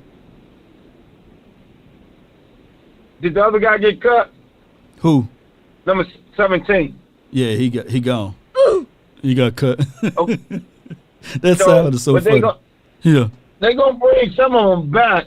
But between Simi and 83, they might not keep all 6 receivers long. They might just keep 5. 5? You gonna cut your rookie Jalen Brooks, Simi, and Tyron? Which one you gonna cut? Which one are these 3? Well, if they keep the receiver, they're gonna keep Brooks and put Simi on the practice squad. Okay, so Simi I got it all. I got it all marked on this list right here. Is MJ's top 6, man? I'm gonna put you in the mix, man. MJ. Brooks. They're gonna take 83. All right, so these are the guys that are gonna win us the Super Bowl right here, man. Lamb, Cooks, Gallup, Tolbert, Turpin, and Brooks. You know what? I would love to see Brooks get a rep with the first team. Yeah, me too. I'd love to see if that's still magical because he was killing the 4th team, the 3rd team, worked himself all the way up into the 2nd team, but we still have yet to see him on a consistent level work with the 1st team. Now, he did get, when I was out there at Oxnard, Chief, he did give Trayvon Diggs a little run for his money, but Trayvon Diggs won most of the reps, though. You know what I'm saying? And guess what else, Lord, we forgot? Who? You know what we forgot? Who we forgot? That we forgot about Brooks? Who? We forgot Brooks is one of the best special teamers. Yeah, you're right about that. So he was special team ace. Yeah. He's one of the best college special teamers in college. So that's your 6. That's why all the other players that you've been seeing are getting cut. They're getting cut. McCoy, Isaiah, all them, they're gonna get put back on the practice squad. But why they cut all them other guys first? They've been professional Cowboys. They let the veterans that was here last year get a chance to jump on a team. Yeah. If they don't get jumped on a team, then they cut them at the last minute, and then they can't get on the team. So that's why they cutting the guys that y'all shocked getting cut first, so they can get on the team. Yeah, I think they're gonna call back. They're gonna call back my guy Dontario Drummond. They like what he was able to do, but he just couldn't trump what Jalen Tolbert, Kevontae Turpin, and then out of nowhere Jalen Brooks. He just didn't trump those boys. But I saw him move from the 4th team all the way up to the 2nd team and got some reps in there, but it just wasn't enough. Tyron Johnson, if he's still here, then he would be our 7th guy. And the only reason why if he can fool around and make waivers, that'll be crazy. Because he is that fast guy. Remember, Will Greer hit him twice, you know what I'm saying, on those deep over passes. Oh, he's and that's tight. a staple piece. That's a staple piece for our offense. He's tight. He's good. Yes, indeed. So y'all let me know about Tyron Johnson, though. I would literally pick Tyron Johnson over Simi Fehoko, believe it or not. Me too. He's more dangerous. What else you got for the show, bro, before I let you roll, man? What else you got? I'll put Simi on the practice squad. The linebackers, they might bring Cox back, but I'm going to tell y'all something. If y'all didn't watch the 49ers, the 49ers had some linebackers that was better than Cox on the 2nd and 3rd team, and they was fast, and that might be y'all key. Remember this. There's some linebackers on the 49ers that they can't keep all these linebackers. And the Cowboys, if I'm looking, I know they looking. And I was like, man, they attacked that hole like your boy from that got hurt for us. Remember the linebacker number 35? Yeah. They was attacking like that, Law. I was like, oh, man, these linebackers, they are physical and fast. No doubt. I was like, woo! So you got to remember, you got to watch that. Now, the corners, I don't know what's going to happen. Whatever happened, happened.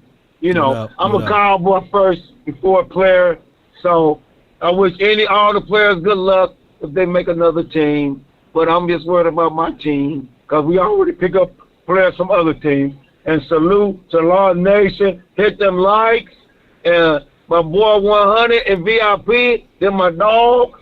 When they come to L.A., we got to come out. Us three, I got to take care of Law, VIP, and my boy 100 Graham. MJ gonna take care of y'all. Appreciate you, MJ, man. Thank you, man. Salute. Yes, sir. Yes, sir. You know what I'm saying? You know, y'all know how this goes. So he call him Magic City Marv, man. Marv is off the chain, man. He be sending me pictures of players he be hanging with, kicking it with, man. Dante Fowler and all of those boys. He hang out with them. So appreciate everybody, man. Let me just go over this again. Y'all let me know the moment Johnson get cut, because if not, the Cowboys may be utilizing him in a situation whereas he might be an element of surprise. Y'all let me know the moment Johnson get cut, you know, Tyron Johnson, that's his name, because I know it's a lot of wide receivers, 7 of them, that's a lot. But somebody got to play special teams. And when we start talking about special teams in general, look, it is what it is. So Tyron Johnson is the last leg. Him and Simi, it's down to him and Simi, because I think that the Cowboys are going to keep Jalen Brooks, man. Jalen Brooks is cut? Hey, no way. Hunter Floyd, hey, you must be catfishing me, man. Let me see. Let me check, man. Let me know if y'all have seen Jalen Brooks get cut. There'll be a game changer there. It'll be weird there to cut him for what he was able to do. I don't see it, man. He ain't cut. I don't see Brooks.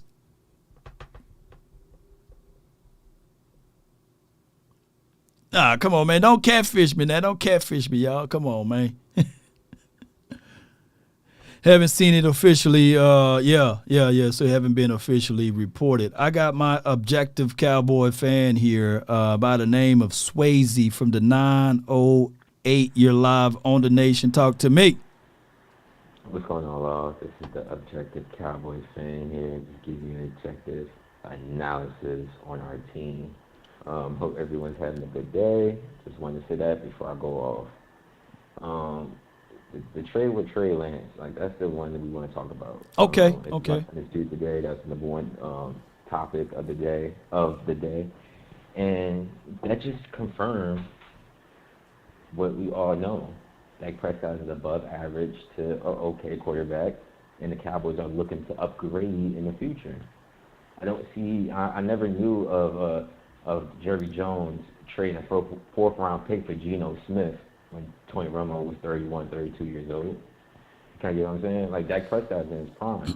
It would be nice if the Cowboys thought of that, juxtaposed to having a Kyle Orton on the team or Stephen McGee. I think that year, remember that year we made it to the playoffs, but Romo got hurt at the end, and we had to bring Kyle Orton in or someone like that, and it just wasn't enough to put. I remember that. He broke, his back was broke or something like that on his line. He was the only one hurt. The wide receiver was cooking, the running back was cooking, but we just didn't have a quarterback. I look at it like this. I think that the Cowboys are more prepared for something like that. And if anybody want to say that Dak Prescott is an above average quarterback, I'll rock with that. You know what I'm saying? As long as you don't say average or below average. You know what I'm saying? I would take an above average quarterback and win the Super Bowl, right? If you don't want to put him in the room of elite, because there's only a few that's elite, right? So I give it what you're saying, Swayze. Now, Trey Lance, projections-wise, right, coming out of college, although he only had a spoonful of games, he was going to be considered one of those, right, elite quarterbacks because he was drafted in the first round. It's just that it never manifested itself because of injuries and because of lack of playing time. So he is still the element of unknown. And I don't blame the Jones family for taking that particular pick for an upside, because if he can sit back in the shadows for another 2 or 3 years, shoot, he'd be just right on time. Yeah, I completely understand that, but to me, I think that when it comes to this situation, it's more to it, in my opinion. Dak Prescott contract negotiations is coming up, and last time Dak Prescott was playing hardball, and I think that Jerry Jones, he's a prideful, he has a lot of ego, and he's very rich. It's one thing you don't do is play hardball with a white, ego, and very rich person. They will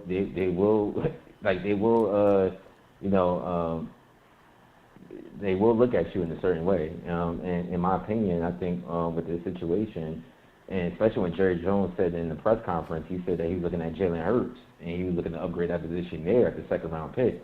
Any owner that's looking at a quarterback in the second round saying, yo, we actually wanted to draft a quarterback in the second round that was similar to Dak Prescott assets, they don't look at you as a franchise quarterback. I mean, I just think it's just common sense. I don't jive with that one because we've seen plethora of teams. The Green Bay Packers, they drafted Jordan Lewis. Jordan Love was drafted in what round? Aaron Rodgers is 100 years old. Dak Prescott's in his prime. He's 30 years old. That's apples and oranges. Hey, man, agree, right? Just about 4 years in now, though. It's been 4 years ago. Yeah, because, shoot. Jimmy Garoppolo was drafted in what round? You said what? Jimmy Garoppolo was drafted in what round? I think it was the second round, but Tom Brady was 100 years old. Oh, come on, man. Tom Brady just turned 100 years old. Come on. Jimmy. No, I'm saying, you know the difference between drafting a quarterback in the first and second round when your quote-unquote franchise quarterback is in his late 30s than trading for a potential franchise quarterback when your quarterback is in his 20s. Like, he was looking at Jalen Hurts when Dak Prescott was in his 20s. Well, he said that, but they went and drafted Trayvon Diggs. Trayvon Diggs and Jalen Hurts is in the same draft class, right? Yeah, because the Eagles ended up drafting Jalen Hurts before Trayvon Diggs. Did they? I thought Diggs got drafted way before Hurts, didn't he? Y'all help me out. Nah, I think Eagles drafted Jalen Hurts before Trayvon Diggs because I remember because I actually wanted Jalen Hurts because I was watching him in Oklahoma and when he played for Alabama, and I loved his skill sets. And the Eagles, I think they ended up jumping ahead of us and drafting Jalen Hurts. Correct me if I'm wrong, but that's just common sense right now. Like, you know what I'm saying? We had. But at that time, at that time, hold on. But at that time, Jalen Hurts' comp was Dak Prescott, and Jalen Hurts had no ability to throw a better ball and ball placement. Jalen Hurts just got good this year with ball placement and accuracy and things like that. So that's just where I look at it. You know, Jalen Hurts did make a ramp up, but the Eagles did something different that the Cowboys didn't do. The Eagles betted with their quarterback. The Cowboys betted against theirs. Nah, it's not. I don't think it's necessarily that. I mean, of course, we knew that Jalen Hurts was going to be work in progress. I think what the Cowboys are looking at the situation is, instead of paying a quarterback $50 million, $45 million, why don't you just go through quarterbacks every 5 to 6 years who have similar assets? The Steelers did it with, remember with Tommy Maddox and Cordell Stewart? It was going through quarterbacks who still making the playoffs, still making the divisional, still making the AFC championship. That's the process where we have a great defense and we go through quarterbacks every 5 to 6 years if they're not elite. If they average to above average, you could get those every 4 to 5 years who have similar assets. Well. Here's my. The fruit's different. It's easy to pass in the league. Yes, Swayze, but here's my thoughts on this altogether. Whatever Jerry Jones said, it was 1,000% right. It was writing on the walls. Dak Prescott was the first quarterback in Cowboys history to be franchise tagged, and in 2020, that's when they both of those boys got pretty much the drafted or what have you. In actuality, I would have probably did the same thing. I would have probably drafted Jalen Hurts in 2020 because there's no truth that the Cowboys were 1,000% in on even Dak Prescott because remember, he had to play in 2019 at the end of that contract, and then in 2020, they franchise tagged him. So it is what it is. They didn't believe in Dak Prescott. That's water under the bridge now. He's the quarterback. I'm not going to say necessarily didn't believe in Dak Prescott. They didn't. Just know who he is. It's like they didn't. They didn't because they franchise tagged him. We know who he is, but he's just not elite. Like you know what I'm saying? Like it's no slight on Dak Prescott. We're not saying Dak Prescott. I get what you're saying, but before I let you go, Swayze, there are more quarterbacks that's not elite with the Super Bowls than there are those with elite talents and traits that got Super Bowls. How many in the last 5 years, though? In the last 5 years, well, that number is convoluted because Tom Brady got all of those Super Bowls mixed in with Pat Mahomes. Those are the only two quarterbacks in the last 5 years. And they're elite, right? Yeah. Elite status would be that you have to add Pat Mahomes because of his growth aspect of it. But when you look back at it collectively, what I'm saying is there are more quarterbacks that's not elite with Super Bowls than there are those who's not. You see what I'm saying? But the reason why, and let me just jump in real quick before you let me go. The reason why you can't even make that comparison anymore is because the rules have changed in the last 10 to 5 years. Now with the rules, the quarterback has much to do with you winning than ever before. Like back then, the quarterbacks was throwing 25 touchdowns and like 15 interceptions. Like that was the norm back then. Now you need your quarterback to throw 35 touchdowns, 6 interceptions, in that type of ratio. The quarterback has to be fair, Swayze, to be fair, Pat Mahomes in the last 2 Super Bowls he won, he wasn't elite in those Super Bowls. Appreciate you, bro. Thank you so much for calling. That's false. He look at the numbers and look at what the running backs did juxtaposed to the quarterback. I'm not taking away from Pat Mahomes, by the way, but his performance wasn't elite. Jalen Hurts had some elite performance, though. He did. but guess what happened? He was sitting there watching the Lombardi Trophy being lifted up from the opposing team. I appreciate you, Swayze. Can I ask you one question? Let me ask you just one question, and then you could answer it when I hang up. If Dak Prescott, like I said, we go 12-5 again, Dak Prescott has the same year he had last year, and losing the division round to the 49ers again. Just like they discussed this on Undisputed today, right? Do you think that the Dallas Cowboys are going to put Trey Lance out in preseason as a tryout to see if he is our future franchise quarterback for 2025? I think. Oh yeah, it's a good question though. Good answer too by me. Finna say this on the front end. You're gonna see that anyway, right? We're gonna see whoever the backup quarterbacks play in preseason because that's the Cowboys' philosophy. They don't play their starting quarterback in the preseason.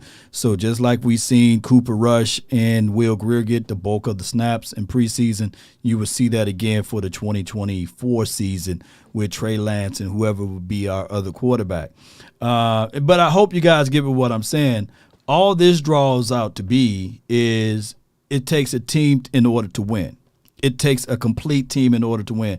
Now, I'm not taking away from Pat Mahomes with one leg versus one of the best defense in the National Football League, according to the Eagles community, right? Right. I'm not taking that. They wave Boston. God dog it. All right. So I'm not taking that away. But what I'm saying is collectively, when you look at the total picture, I'm not saying that they didn't need Pat Mahomes. But in that first Super Bowl he won, dog, look at the running backs of what they did. Complete damage. Oh, and excuse me, this last Super Bowl, look what the running game did. Complete damage. So it is what it is. All right, so with that being said, who else did they done cut over here? Man, these cuts, man. No Bostic? Oh, my gosh, man. That was my guy. All right, so they're going to bring him back. Let's see if we can chop down this right here, y'all. Let's see what they can chop down this right here. I'm thinking, if I'm a betting man, we're going to let the next caller in. Just bear with me. I'm thinking that these guys right here, they all making this team. We all know that. We all know that those boys making the team. There's no ifs, ands, or buts about it, right? So we scratch Earl off of it. So I'm going to put 6 right here. I'm just going to write these numbers down. 1, 2, 3 into the 4, 5. Who's our 7th offensive lineman, ladies and gentlemen? Who's our 7th guy? Y'all help me out. We can't roll with 7 O-line. We got to at least get rid of like 10. I think we got to go with at least 10. Lindstrom gone too. Yeah. He's gone. Bass is our 7th. Where 8 gonna be at? Who's gonna be our 8th guy? Who's gonna be our 8th guy? I think he's gone. I think Chuma gone, dog. Who's gonna be our 8th guy? Or is this somebody on somebody else's team? Oh, I forgot about Wilesco. They're not gonna give up on him already. It's too soon. Okay, so 8th is Wilesco. I think they go with 10. I think they keep Ball, even though he's on the injury thing. Yeah, Hoffman already cut. Y'all think that's going to be our 10 offensive linemen? And I do like Alex Taylor, but he's gone. Look, people, somebody got to play special teams. And somebody got to do goal line stuff and these sorts of things. So I don't foresee Tyron Smith doing any of that. I don't see Zach Martin doing any of that. So I for dog sure don't want Terrence Steele out there. So maybe Tyler Smith is still young. He can give us some special teams and goal line stuff. But everybody else is expendable. I think we go with these 10 guys right here. Let me let the callers on, man. I appreciate y'all. And let's talk about it. Let's focus in on this offensive line talk, man. Let me see. I got my guy, Bro G. He's been waiting here in the cut from the 5'10", Bro G.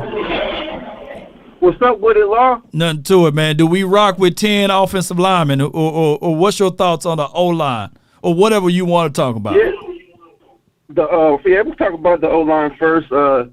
I think 10. Who we got? We got a starting 5. Okay, we got Smith, Tyrone Smith, Tyler Smith, Giadish, Zach Martin, Steele. That's our 5. Then you got Sam Richards 6. Bass 7.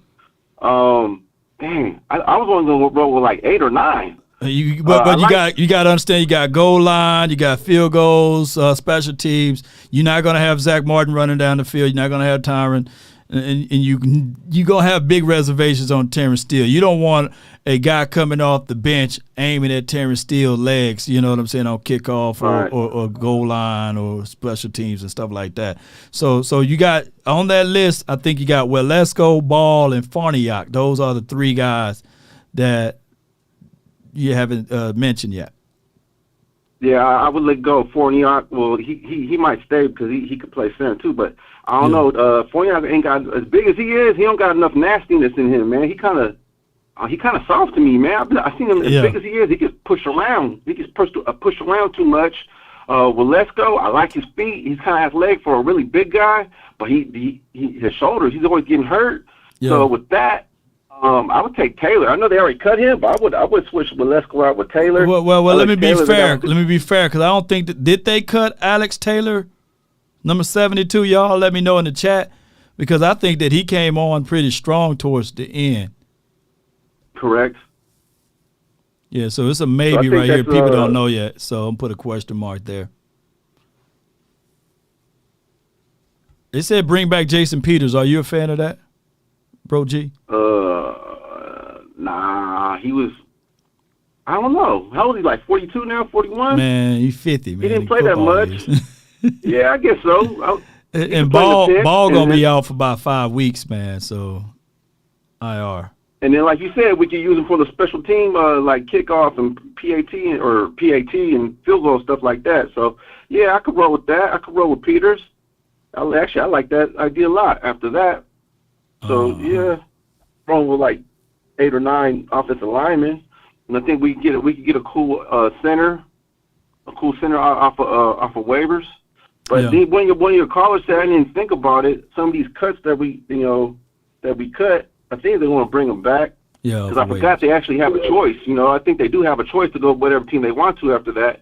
And I'm pretty sure, man, they know, man, we contenders for the championship. I'm not saying, we're going to go win it, but we are strong contenders this year. So they're going to be like, they want to be part of that. So I think they'll come back. They'll choose the Cowboys over other teams unless they, really get paid some really good practice squad money. That goes with that. Malik Davis. Yeah, I had him cut too, man. Yeah. He probably messed around, told one of the coaches, "Are you done yet?" and got cut. So that's an inside joke. I'm pretty sure some of y'all the callers know what's going on. But man, hey, they say what a difference a year can make. What a difference the off season can make. That's crazy. Like Malik Davis, we all was pounding the table. Let Malik cook, man. Put him in the game. And then the offseason hit and, change of fortunes. We made a draft pick of Deuce Vaughn and Rico got healthy and it just put him out on the outside, What a difference the offseason can make. Bad. Yeah. Last year, I kind of liked the way he ran the ball last year, when he ran outside the tackles. They gave him a couple of screens. I liked his game last year. But I don't know. Maybe it looked like this year he lost a little bit of confidence. So that's the only thing I could see, man. But he's not trash, Malik Davis. But I just think he just lost a little bit of confidence. I tell people this all the time, Bro G. If you can keep your head when all about you are losing theirs, he should have just kept his head, even though he was disgruntled and mad and angry and upset about his playing time. And I know what he was doing. He was looking at it like, man, I'm just as good as Zeke when I hit that hole. You know what I'm saying? I'm just as good as Tony when he hit that hole. And that's Malik Davis. In that playoff game, he kind of didn't get the opportunity because he spat it out against coaching. I feel you, though. Yeah, I was scratching my head, too, why he didn't get the rock when we needed him in that playoff game, man. Maybe it was the coach's ego. Even if I was a coach and, at that level, it's not college or high school. Yeah. Probably even a big, like Alabama, they might have overlooked it because, they all about money. But when you're at that level and you get into it with one of your players or whatever, you got to win the game or you got to put all that other stuff aside, man. Even if you are coaching, so, you feel like you got disrespected by a player, man. It's all about when it comes down to it. It's about who's going, who can win the game for you. Yeah. But I'm surprised that Landon Cox got cut. That's a surprise to me. I had them making my squad. Yeah. So I had Cox as the last, like 5th string or 6th string, whatever. So surprised about those cuts. But see, your brother probably Twin. They actually Land is on the 49ers radar. So I listened to some of their podcasts. Yeah. Land was on their radar. Wheat was on their radar. Another player that they liked was on their radar. And so, hopefully they pick us to come back to the Cowboys. But no, one of your other callers said something about the linebackers for the 49ers. You know what? No matter who it is, 49ers somehow pick good linebackers all the way to the sixth spot. So I think that caller was right, man. You need to get one of them middle linebackers off whoever they cut. So that's my idea, man. That's all I got to say for today, Law. Man. Hey, but you know what? I want to shout out. Everyone thinks that me and Skywalker got into it yesterday, man. That's my boy, man. I just want to let you know. That's my boy. If it wasn't for Sky's show, I wouldn't know none of y'all. I wouldn't know no Law. I wouldn't know no Botch. I wouldn't know no Boss Cowboy. I wouldn't know Big Game James. I wouldn't know Rome. I wouldn't know none of y'all, man. So what y'all got into it about, man? What was tic-tac-toe? Who won? You know what happened? Oh, man. Well, Sky's show, so he won, man. So, we got some misunderstanding, but some of your callers, your boy, what's this little saying? Disrespectful or whatever. Okay. I don't know if he was coming towards me, man, but he kind of said some kind of out of pocket too, man. But I guarantee you, man, if we saw each other in public, man, I don't think you're gonna have the same energy, player. So okay. It wasn't a friendly. Y'all was too. I thought it was one of those friendly banters. Oh, my bad, Bro G. So, hey, man, whatever it is, man, we a big community, right? And for once, I know you play ball, right? You play football, right? Of course, yeah. Of course. Man, we fight all the time. That's for people that never played the sport don't understand. Like basketball, football, even baseball, we fight. You know what we do? Because you got a bunch of alpha males and we're going to disagree with stuff. But at the end of the day, the people that never played the sport don't respect the sport and they get into it and they think that this is supposed to be what it is. But, hey, for whatever it is, man, I appreciate you for calling in and expressing your thoughts and sentiments and we'll get things going and we will make sure we cover this up real good, bro. Appreciate you, though. For sure. All right. One love. One love, Peace. man. Yes, indeed. Yes, indeed. That's my guy, Bro G, man. So we going to disagree. Oh, yeah, we going to disagree. Shoot, me and my brother, we stay fighting each other, man. And that's just how it goes, man. We'll fight, brother, over some dominoes, some spades, and then hug it out. You know, my mom, she would say, y'all stop all that fighting. It was all boys in the house. And the only way she can get us to stop fighting, I'm going to make y'all kiss one another. You know what I'm saying? And we stop fighting then. We like, nah, we ain't going to kiss this dude. You know what I'm saying? And my mama used to come out there with a doggone Delta doggone paddle. You know, I'm like, God dog, she one of them old school Deltas. Yes, it is. Old mom right there. All right, so we got any more news before I let the next caller on? Any more news? Who is being cut? Anybody being released? Anything like that? Yes, indeed. Nobody else being cut. Anybody else being released? All right, good. I got my guy from the 815 and then the Nooch. You'll be next after Brandon. You're live, dog. Talk to me, Brandon. Well, what's up, Lau? Nothing to it, bro. I'm kind of glad I see why this kind of cold war between you and Boss Man sat. Now I understand. Oh yeah, but the music. Oh, you like his? Like what song you like? I'm gonna be honest with you.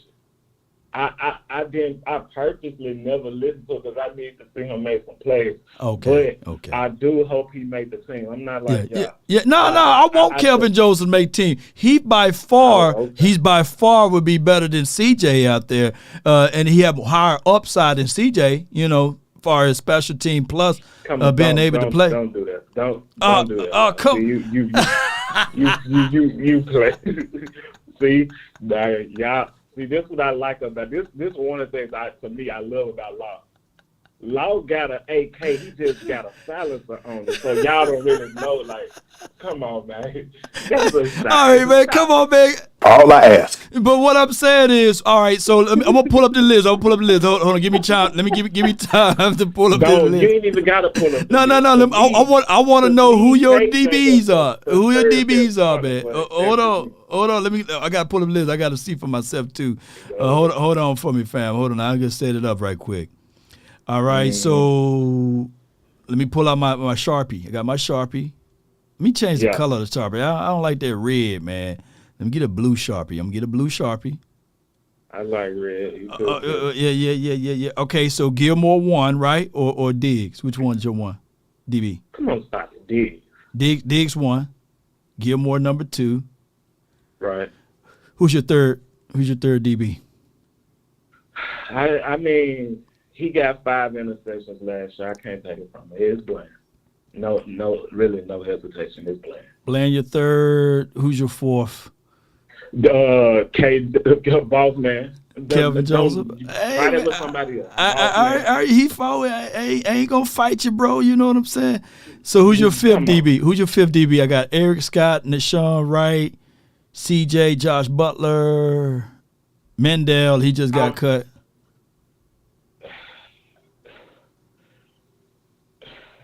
I guess Nashawn Wright, but to me he should be cut. Why they don't have J. Lou? They don't have J. Lou on this list for some reason. And that's the other thing. J. Lou, so he would be somewhere in that mix. So that would be your 6 right there. So hold on. So 1, 2. Who's your fifth one again? That's your fifth. I feel J. Lou fifth. I'm just gonna draw him in. J. Lou. And McCormick, is he not in consideration for DB? They got him in the safety room. They got him in the safety class. They got a big class of safeties. I guess Nashawn Wright, if he gonna, I believe he can play some special teams. I have no beef with him being on the team. So you got 6 DBs. You got, let me go by this list: Trayvon Diggs, Gilmore. You got Bland, KJ, Lou, and Nashawn Wright. So you're gonna cut now. I'm being honest. To me, I would keep 5, but I know you probably need 6 or 7. So to me, whoever you got on the practice squad, and honestly, with J. Lou, I think he may have ran his course too, but I'm not sure who we got that's on the team that you could be like, yeah, he for sure better. So that's my only thing with J. Lou. Yeah, they just told me that they cut the long snapper, but I think that they're going to fit the long snapper back in, Trent Siege. Right. So he's only going to be halfway gone from this team. But go ahead. And also, I think I really believe we should feature Turpin but I think he could possibly be on the chopping block too. I don't know why I get this sneaky suspicion that he could possibly be on the chopping block. I hope not, but I feel like that's a maybe. So you put a question mark by that right there. So okay, man. I feel, look, I'm not gonna fight you on these DBs. I just want. I'm not gonna fight you on these DBs, but I'm just gonna say this right here to be. Just to be this dude right here. Don't shank me with the butter knife, man. Put that butter knife down, man. Put the butter knife down, bro. Okay. But I got Eric Scott over Nashawn and Kelvin Joseph, man. I just want to see more of Eric Scott. I'm you biased. put Eric Scott over Nashawn right there, cool. But please stop it with the BS about KJ. You just did that. Okay, I get it, and I'm not. If I'm not gonna choose nobody over Law, but come on, this man has played well. Stop it with this, Eric Scott. And honestly, if I really had time, I would go in on Brand. Oh, I know, man. You know I'm biased. I said I'm biased. You hear me whisper, I'm biased, man. Yeah. But the only reason why, before I go, the only reason why I ain't talk about that, because I actually feel kind of bad for him. I've been told y'all to write on the wall, but it's no. But you and I on the same page. We got to wait until we don't grade Dak until January, February, right? It'd be the year 2024. You know, issue. I think regardless of what Dak does, that this cake is made. Yeah. Law. If he win the Super Bowl, who you not signing? Because if he win, because I think we're going to win a Super Bowl. If you sign Dak Prescott, who you not signing? That means CeeDee Lamb is on the chopping block. Bro. If we win the Super Bowl, if we win the Super Bowl this year, we cut everybody and keep Dak. You know what I'm saying? You're not gonna do that. If we win the Super Bowl, man, I think everybody gonna be like, cut everybody, man. We just keep Dak. No, we're winning the Super Bowl, but it won't be. I'm just laughing with you, bro. But yeah. But they'll figure out a way. They'll figure out a way to pay CeeDee Lamb, and they got to figure out a way to pay Michael Parsons. And it's no figuring out. If you don't pay Michael Parsons, I'm going to Texas, and we should. That's when I want Law Nation to say, yeah, let's not buy merchandise. That's when I want Law to say, yeah, because Law is totally against saying, oh, this boycott. No doubt, we man. Don't sign Michael Parsons, we don't buy no merchandise. Period. No doubt, bro. I appreciate you for calling in, man. Hey, let me hear you say it, though, bro. Let me hear you say it, man. Man, how about them Cowboys, man? Dak, I'm watching. Dak, he watching, man. Hey, man, that's my guy, man.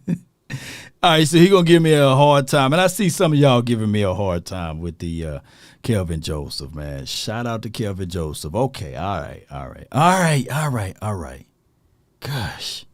Kelvin Joseph is better than Eric Scott, you know. Or is he? I'm just messing with y'all. Because we haven't seen Kelvin Joseph on the outside, though. You know, he played down inside, and I thought that when we got Eric Scott, we'd keep him anywhere between the inside and outside. But he got burnt, though. He got burnt against that Seattle's team, and a lot of people will not let that go. But, you know, let's see who can sustain themselves. I just can't wait for the doggone 3 o'clock time. You know what I'm saying? Because that's when we know for real who's the 53 and who got cut and who didn't get cut, you know? But if y'all team, look at OG, like, come on, man, Timmy Sports, like, come on, man. Kelvin Joseph, people all in here watching, like, wait till we catch Law Nation out there on them streets, man. You know what I'm saying? Stir the pot up. So shout out to y'all, man. Kelvin Joseph is not better than J. Lou Bland on defense. He is better than CJ on special teams. Yeah. I think CJ still, look, here's the thing. CJ is still the best special teams guy, right? But whatever else he adds to the team is zero at value, right? CJ only been known for one game, and it was against the Philadelphia Eagles in 2020 when they used him as a hybrid spy on the quarterback, and he's very fast, but that's it. He can't cover. So that's the thing is with him.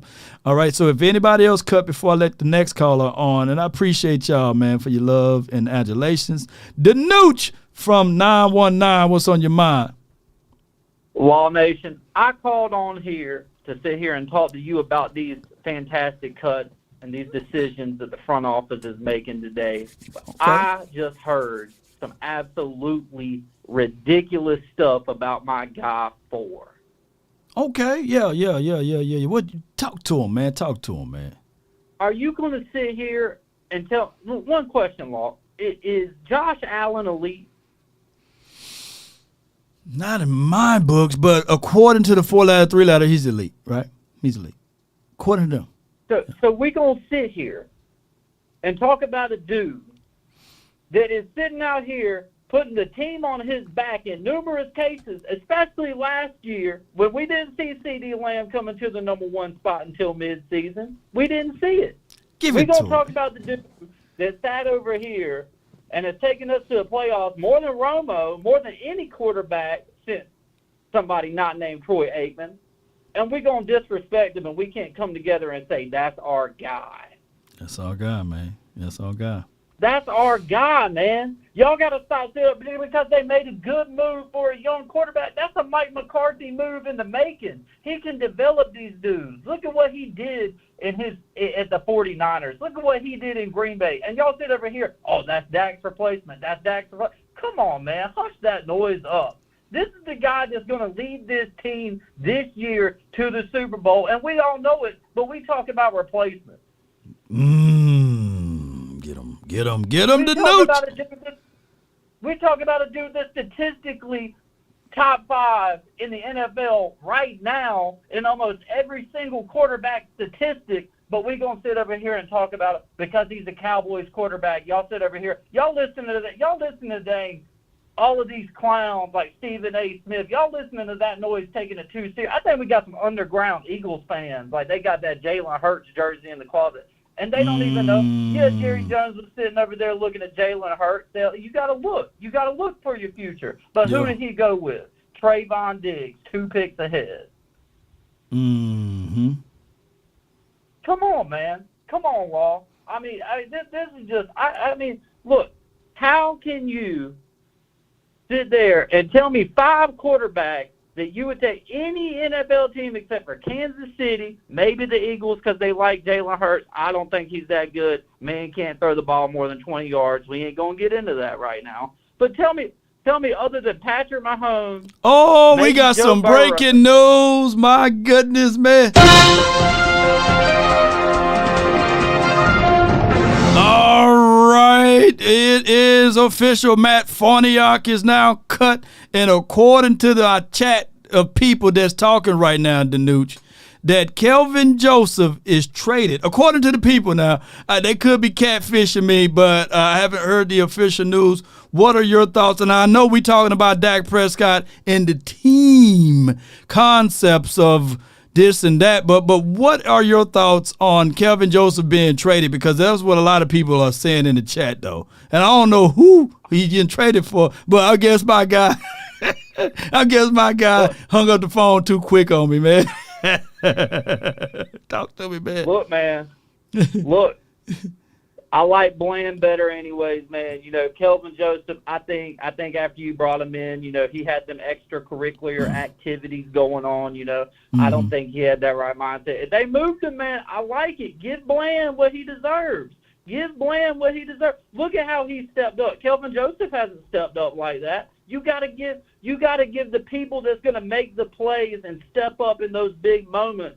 You got to give them that roster spot. You got to put them above these dudes that are sitting there developing when you in win now. And we're in win now. That's a win now move. It is a win now move. Let me see. Adam Scheffner, let me check him. He's saying that according to sources, the Dolphins are sending 2020's first round pick, Noah, I don't know how to say his name, to the Dallas Cowboys in exchange for Kelvin Joseph. Dallas former second-round draft pick per sources. I don't even know what Noah position plays. You know, only Noah I know is Brown. What need that position, Law. Yeah. I'm finna Google it, because I don't even know the guy. His name. If it's O-line or linebacker, I love it. Okay, let me see. Boom, boom, boom. I'm going to PFF. He is a cornerback to himself, All right. So he had 1 interception last year out of 23 targets. 11 receptions allowed. Shoot, that's good. Passer rating allowed 77. That ain't bad. 1 missed tackle. He don't miss tackles. Okay. Let me do 2021. He didn't do much, but he was a 2020. Okay, so he's from what I can see from a stat aspect of it, he's okay. He ain't terrible, Yeah. He's a DB. So hey, I think we play Miami this year too, right? Hey, we do, so he's got to get that revenge. Look, Law, I ain't gonna hold up the call, Law, man. I'm just sick of the Dak hate, man. Y'all gotta come together. We gotta be unified here. How about them Cowboys? How about them? Oh, I gotta say this: the NFC East Roundtable Talk is Wednesday, tomorrow. So I need for all of you guys to be in the chat so we can beat up the Washington, the Eagles, and the Giants. Okay, I'm gonna send out the link. I'll be. Yes, indeed. That's my guy, Danuch, man.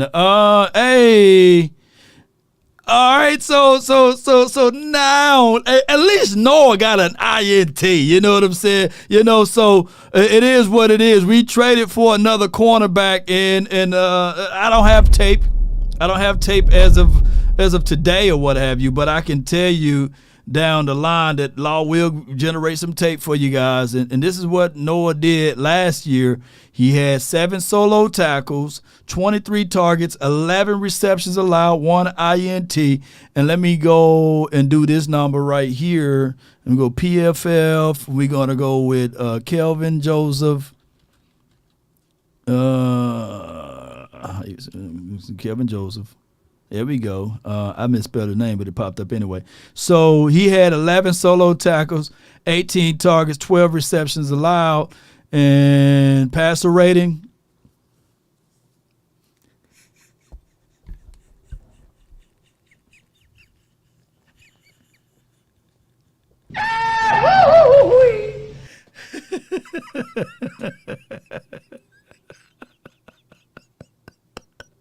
All right, man. All right. Ooh.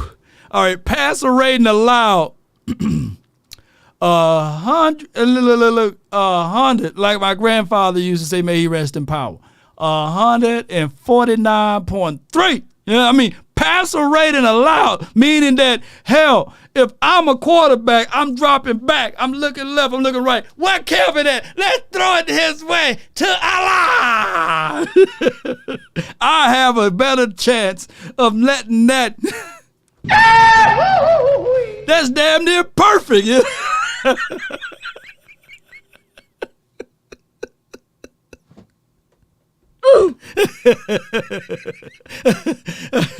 Hey, he drops back, lost the quarterback. He drops back, he look left, he scared right. Oh, Kelvin Joseph to Allah. Thief! Stop! Thief! Come back, thief!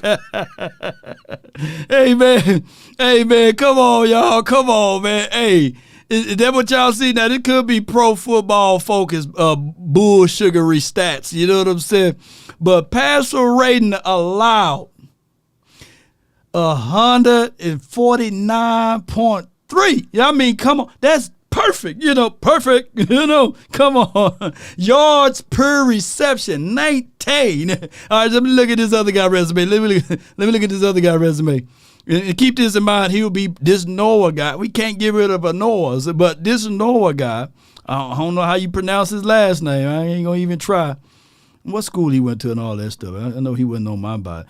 5'11", went to the Auburn Tigers. Okay, y'all might know him. Miami, first round. Hey, y'all know all about him. Shoot, he slipped me, All right, so his was 70.1. You know what I'm saying? That's almost half. Hey, man, y'all gonna kill me over here, man. Yeah, don't kill me over here, man.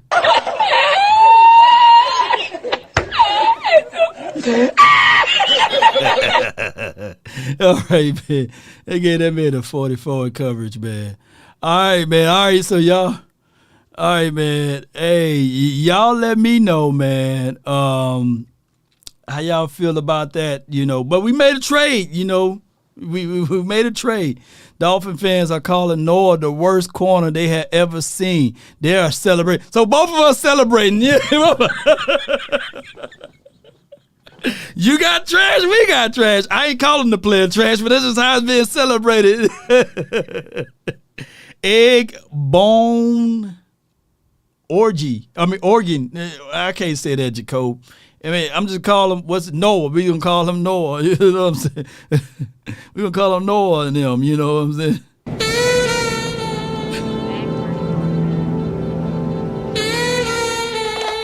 I got the 469. You're live. What's up, boss? Coach Q, how you doing, sir? Coach Q, man, my dog, what's good with you, man? I'm not celebrating that we losing out on Kelvin Joseph, but give me your thoughts on this trade acquisition. We traded Kelvin Joseph for a former first-round draft pick or what have you from the Miami Dolphins. Talk to me, man. So, like we traded slot guys. So, Miami, slot guy. So, I got Kelvin. And if I'm Dan Quinn, he probably got the other guy to be outside. Because think about it, boss man law. We look at I can get past our top two outside guys. Mm-hmm. The other outside guy is Nashawn Wright and Eric Scott. Eric Scott been getting cooked. He's probably 1 year away, and Nashawn Wright is hurt.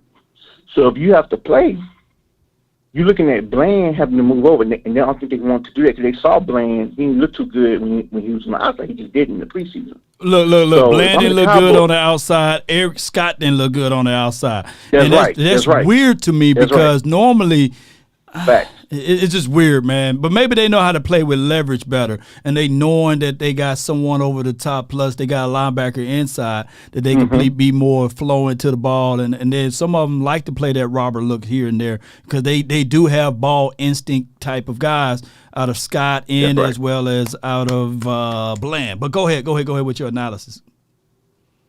And so I'm thinking Dan Quinn is going to move this guy to the outside. So I'm thinking in his mind is, okay, if we are going to play Giants and I need a guy I can trust on the outside, he don't trust Eric Scott. And Nashawn Wright is hurt. Right. So if if you don't have two options, then yeah.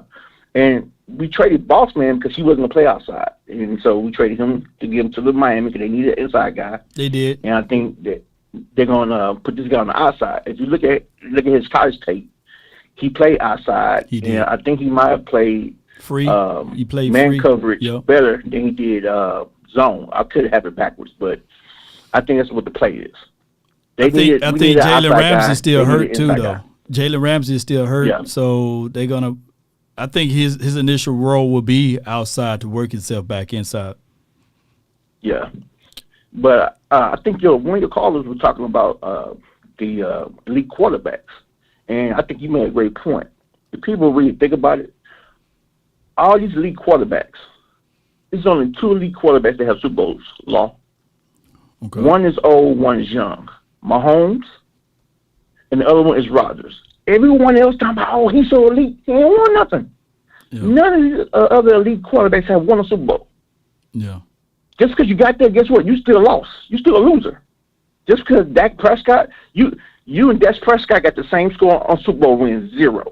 0. Yeah. So what makes you? So yeah, you might have elite talents, but you're not elite as far as winning Super Bowls. There's only two of them right now, still in the league. Yeah. Rodgers, right? That's Rodgers and Mahomes. That's only two elite quarterbacks, right? Look at the list that everyone makes. So all your people. Oh, so you have could it keep losing? Come on, man. All right, so break this down. Whatever happens in the AFC, Coach, we don't really care about, right? NFC is what's going to take us there. So when I look at this, I see 3 quarterbacks with Super Bowl or long, deep run playoff experience. Stafford, Goff, Hurts. Is that correct? Now, where would you slide Dak Prescott amongst those 3 as far as experiences? Well, I always look at this like this, boss. Law, head to head. Dak has a head-to-head win on all of them guys. Okay. These are facts. Can't make this up. So I'll put him number one until they show they can beat him. Okay. So by far, this should be a great situation for us. And in order to beat the man, you got to beat the man. I agree. So in the NFC in general, you can make a strong argument that Dak Prescott is the best quarterback in the NFC. Is that correct? Yes. Second will be Jalen Hurts if he continue on the pace that he went last year. Only reason why I'm not putting Jalen Hurts above Dak Prescott right now is because the longevity. He haven't done it long enough, right? So I agree. So if we can stay healthy, I can see this team making a deep run in the playoffs. Now, although somebody gonna argue and say, "Well, hold on, Law, pump the brakes." Dak got beat out by what's the kid, Mr. Irrelevant, Brock Purdy, right? Mm-hmm. Brock Purdy never played the team. He never played a team more than once. So we would see how you ever play someone and you say, "Damn, he really didn't drive left." You know what I'm saying? He's a good player. He's good right-handed. You know what I'm saying? Well, I'm talking about basketball now. Excuse me, Coach. I know you football guy. But he don't drive to his left anymore. And then you start coaching around that, and then that player that looks good can look terrible just like that. Well, so if anybody come at you, tell them this.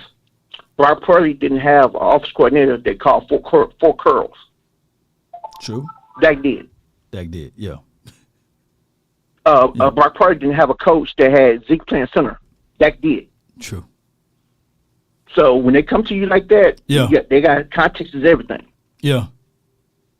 True. Because what I've been seeing this preseason, Mike McCarthy calling plays, the quarterbacks have looked better as they ever have. Right. With the other coordinator. They just have. And me as a coach, it makes sense. I have not had one preseason game that said, why didn't Mike call that? I haven't had that. Right. I have had, hey, throw the ball to him. So, if Mike McCarthy is getting guys open, that's what I want to see. How many times last year, I want to make Kellen Moore and McCarthy, but I will. Right. How many times did we see wide receivers not open? In this preseason, I saw wide receivers open, but Greer or the other backup wasn't getting the ball to him. Right. So as a coordinator, Mike did his job. Yeah. To make a play to get the guys open. The quarterback's got to get the ball there.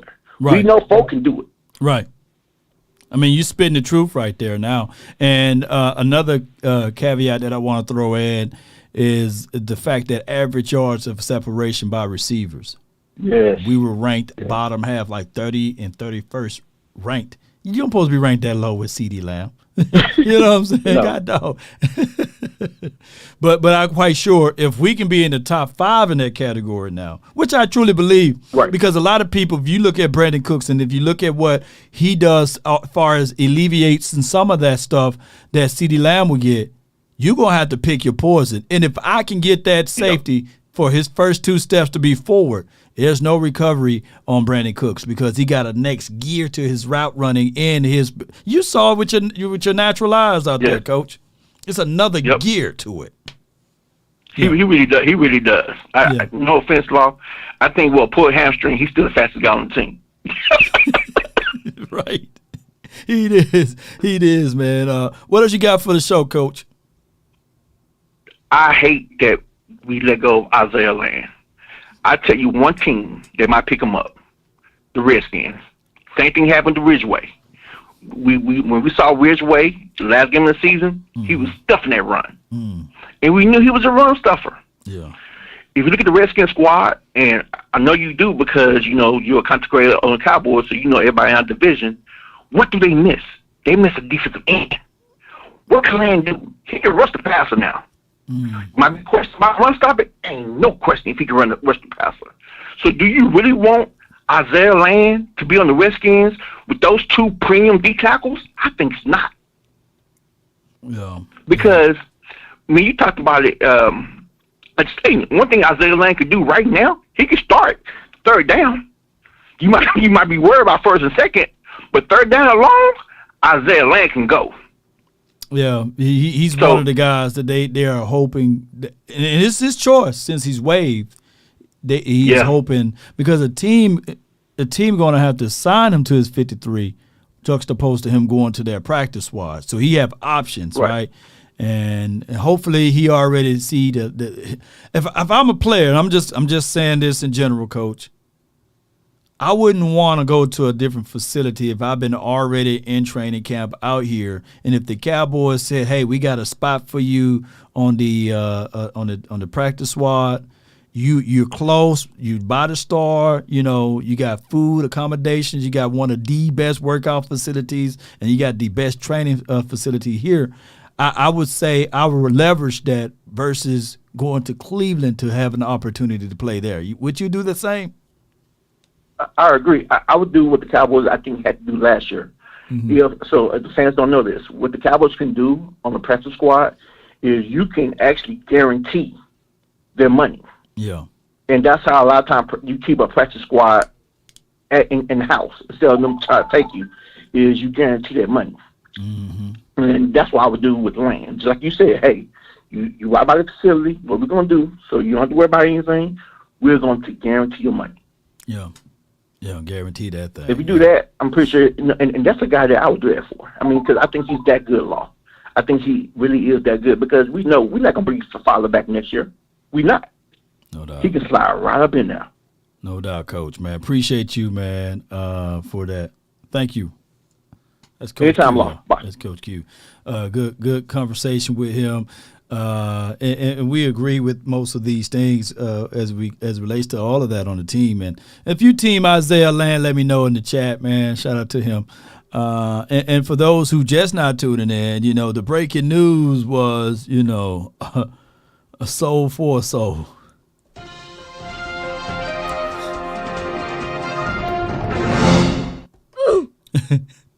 Kelvin Joseph is now gone. A soul for a soul, right? Yeah, that's just what it was. Hey, Noah was a guy that I'm not saying that he's better than Kelvin Joseph. We will find out as far as the system that they played in.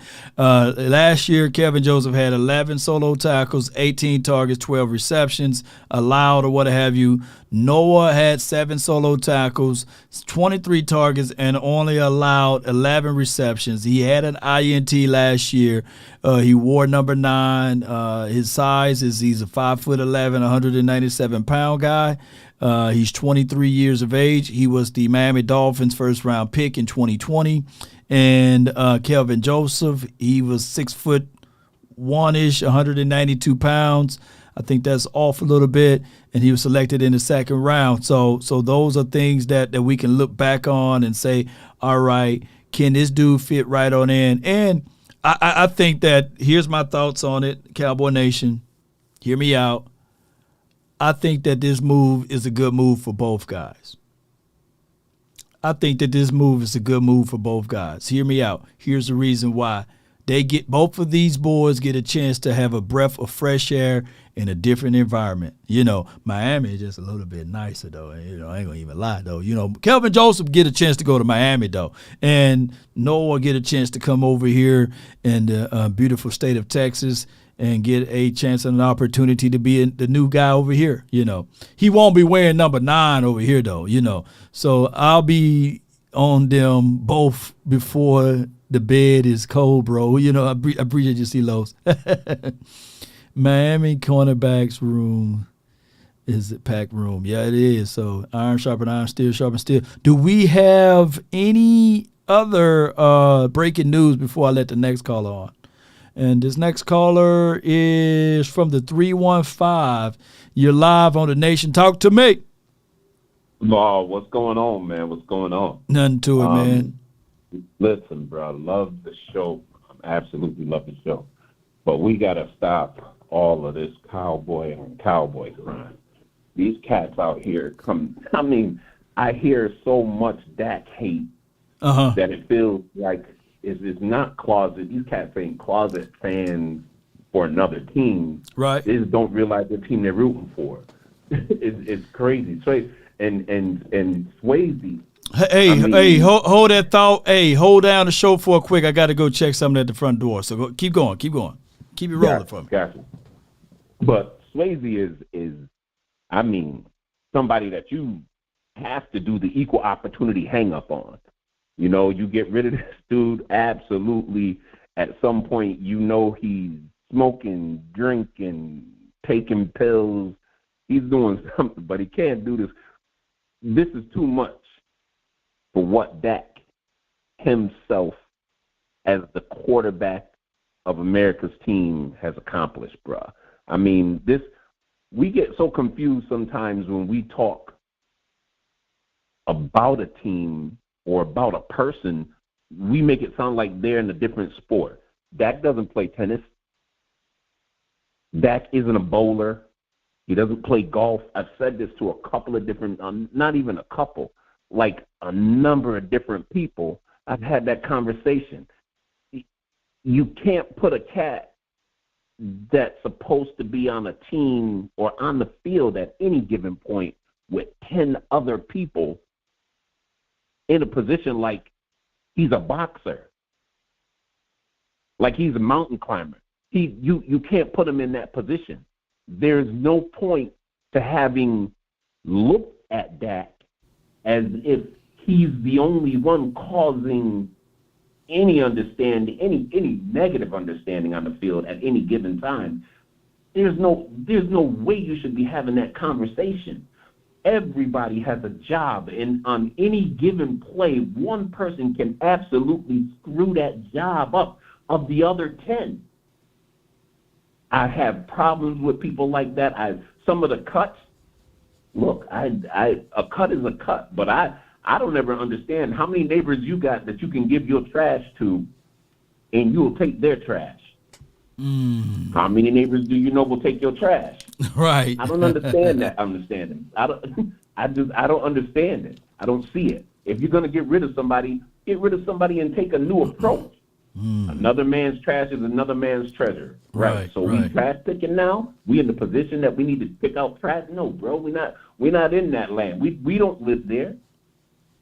We don't live there. So update me, man. What's happening, man? Since I had to go check that, Amazon is dope, man. I got a big old box from Amazon, and they come at all type of hours. It's crazy how fast they be, because by the time I made it there, they were gone. You know what I'm saying? Yeah. And my camera only pick up the back of them when they leaving. But update me, man, on what all happened and occurring. You said something about Dak and trade. Go ahead. Just, I'll make it short this time, but I was absolutely on a kind of tirade about the cats that have called in against Dak. I don't think I don't think some of these dudes played football. I don't think some of them, a lot of them even. Not that you can't have an opinion if you haven't played, but some of the stuff that you're talking about a quarterback. In just stats alone, you're talking about a quarterback who is in the same breath as Peyton, Tom Brady, and everything else stat-wise. So how is he not? Because he doesn't have a Super Bowl? Come on, what is your understanding for that? And this is for me. For you. Not to say that Dak is an elite quarterback, but that man is he's top 5, he's top 10. Depending on what your understanding of elite is, there's only 2 or 3 quarterbacks in the league now that should be considered elite. Who are the elite quarterbacks? I know Pat Mahomes is one. Who's the next guy? The only ones I would say outside of Mahomes is elite. I'd say Aaron is still playing his rocks off. Well, Aaron, I give his total body of resume. You still put him in that class, right?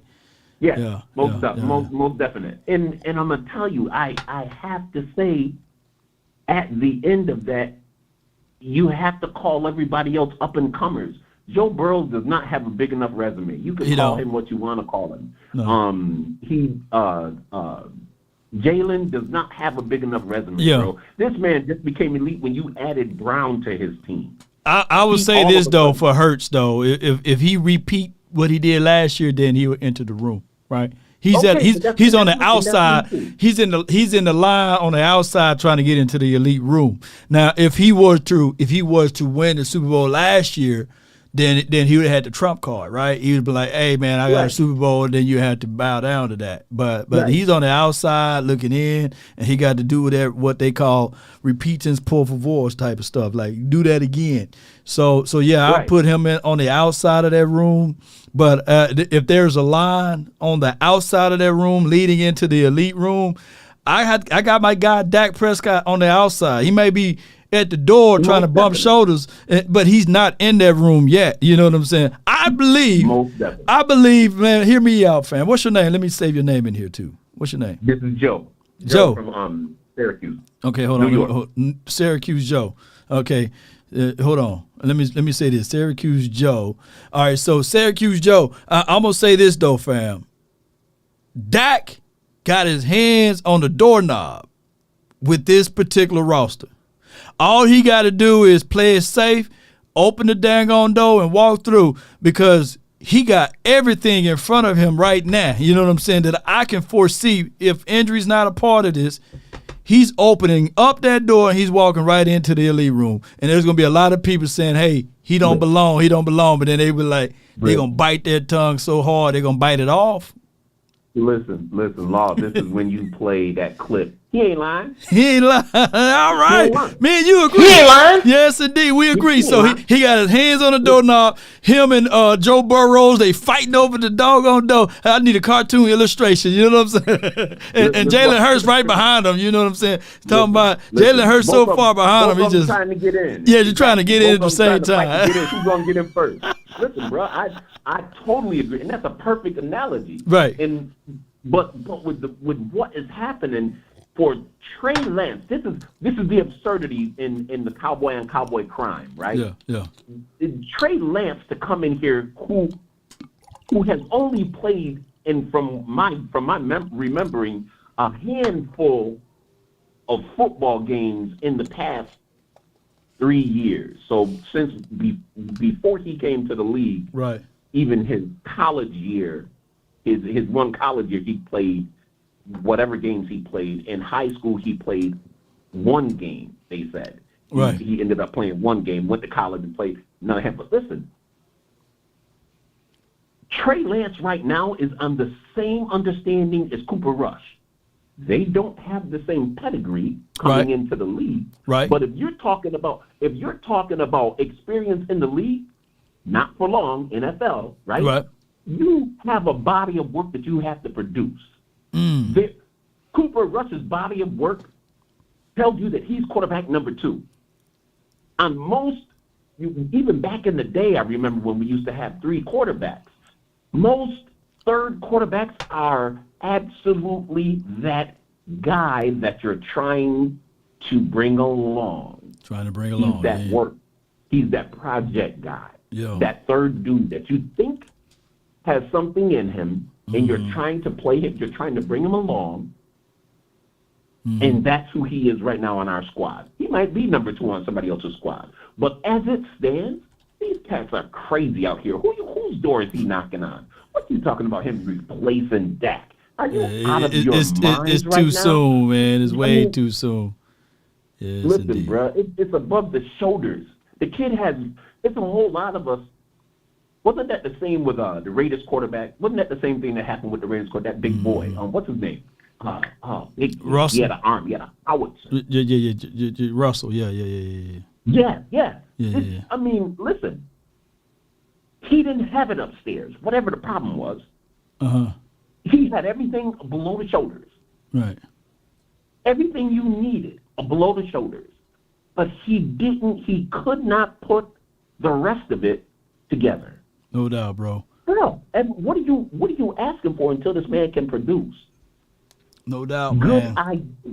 This was a heck of a trade. Dallas pulled another coup. They've been doing it all year long. I don't know what they're drinking in the office. I don't know what they're smoking together in the office. I don't know how many times they hang out so they can get all this synergy going. But, bruh, these cats pulling it off this year. No doubt, Syracuse Joe. They are Joe. absolutely wrecking the league.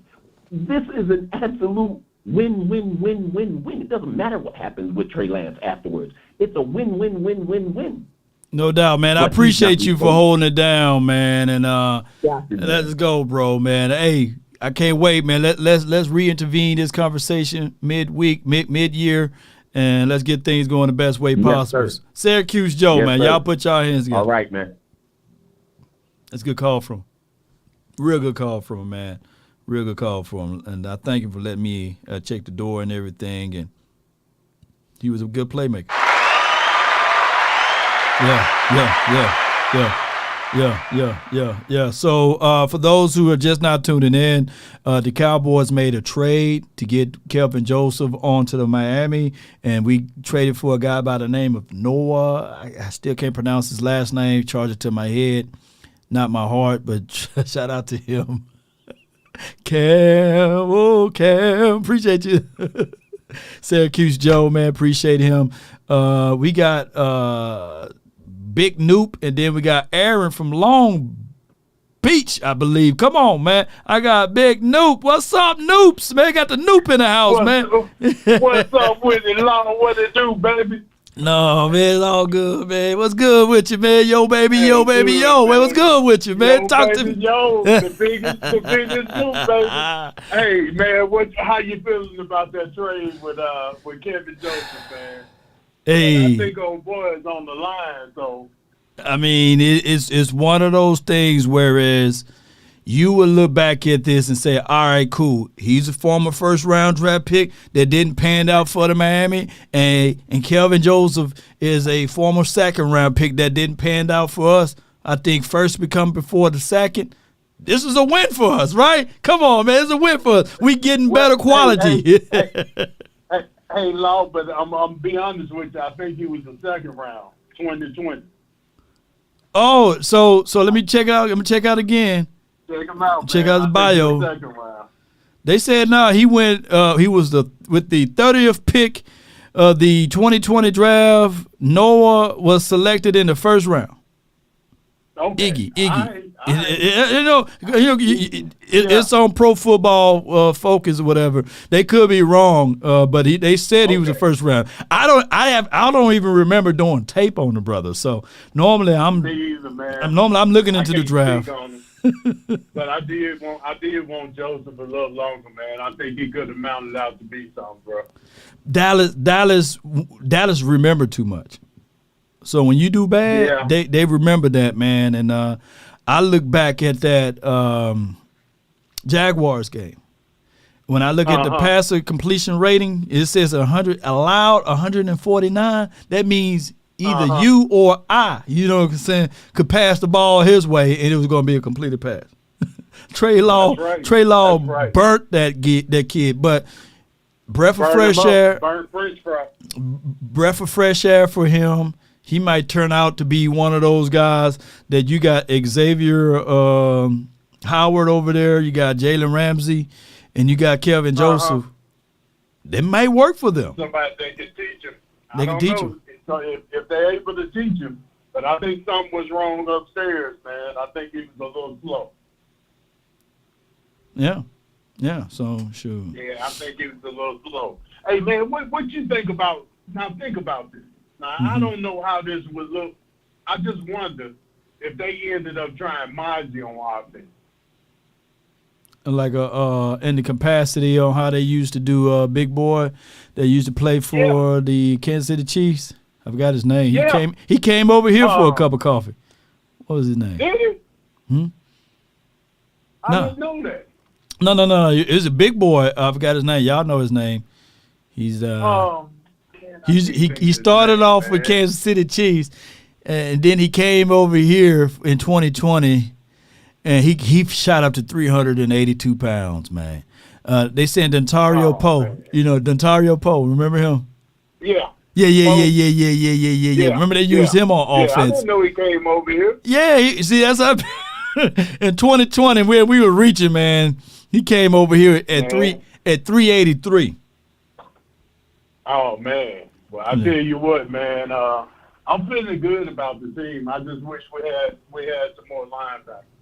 And that offensive line that bag up. Yeah. That's what I'm afraid of. I'm not worried about the offensive line though. I'm not. Yeah, because it may be a blessing that Ball is on. Is he on IR? Baller's on IR. He's not going to be ready for 4 or 5 weeks from here.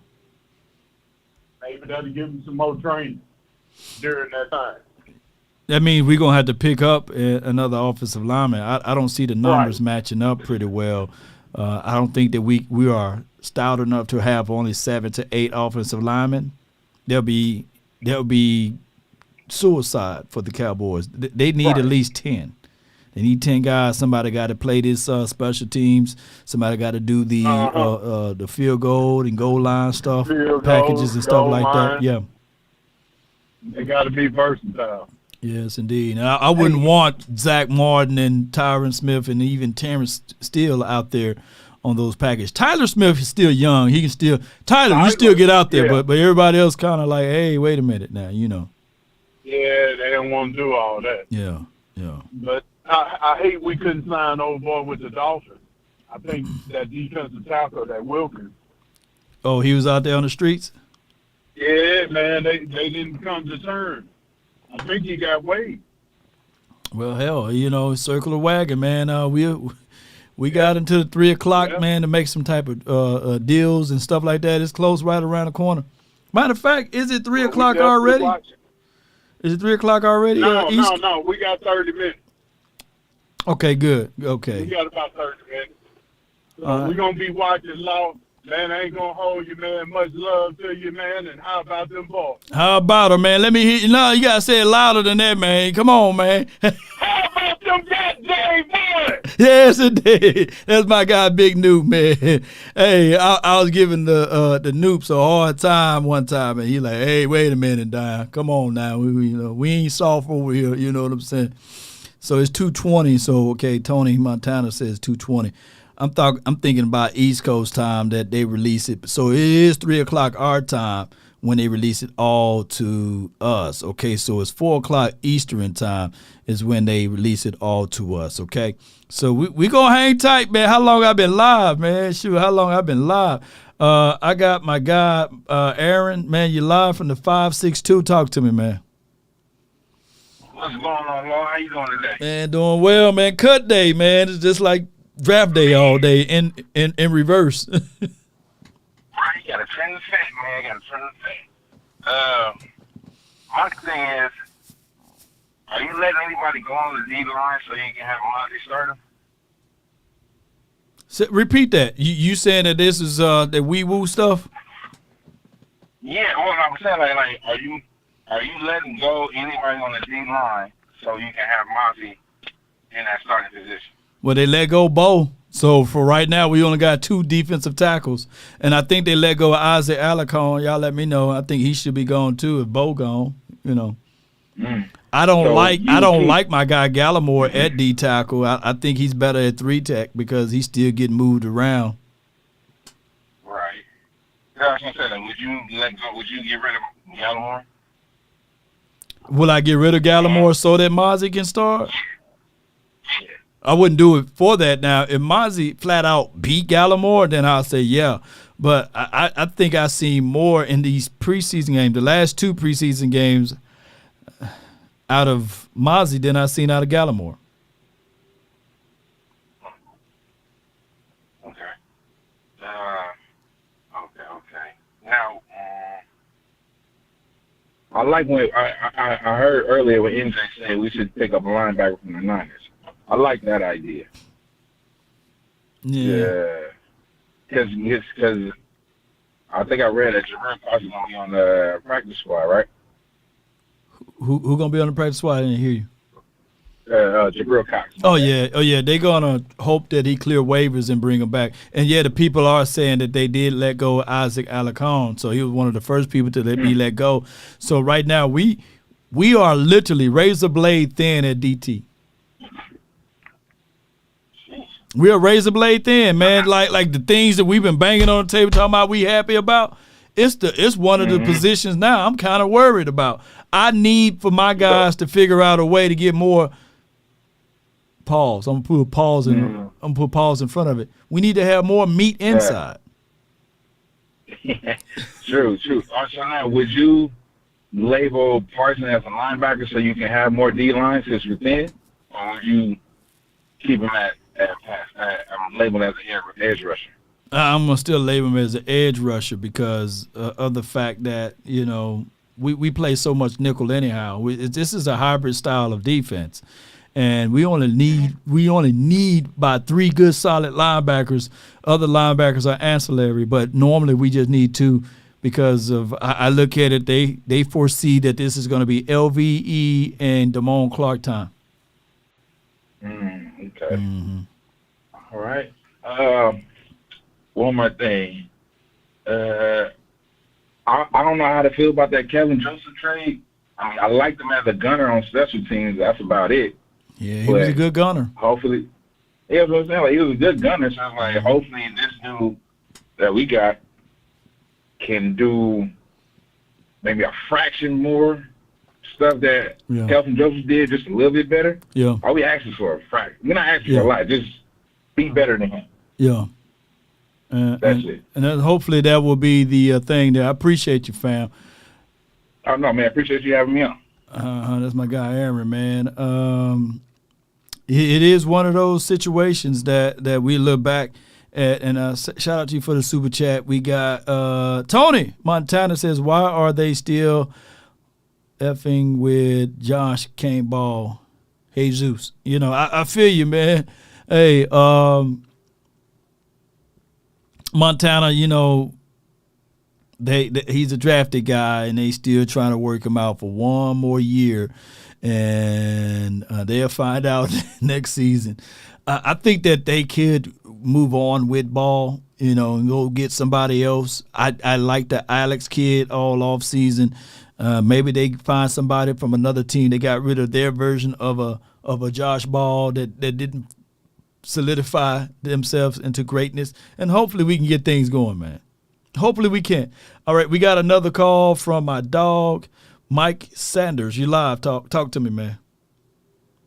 What's up, Law? What's up, Law? Nothing to it, Chief. Man, I'm doing well, man. I can't complain, man. Yes, sir. Yes, sir. I just got a few things to say, man. I'm very excited for the season. Right. As far as cuts go, cuts are looking good. I feel like they cut everybody that maybe I would cut. Traded Kelvin Joseph.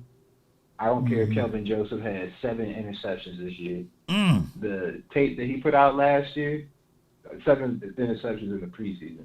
Oh, yeah. The tape that he put out last year, for all those games Jordan Lewis was gone and Anthony Brown was gone, and I used to, let me tell you this, Law. I used to really be on Anthony Brown so bad. And I felt so bad after he was out, and I had to sit there and watch Kelvin for all them games, bro. I was like, oh, my God. I said, Anthony Brown is not a bad corner, bro. That guy is a bad corner. He is getting cooked.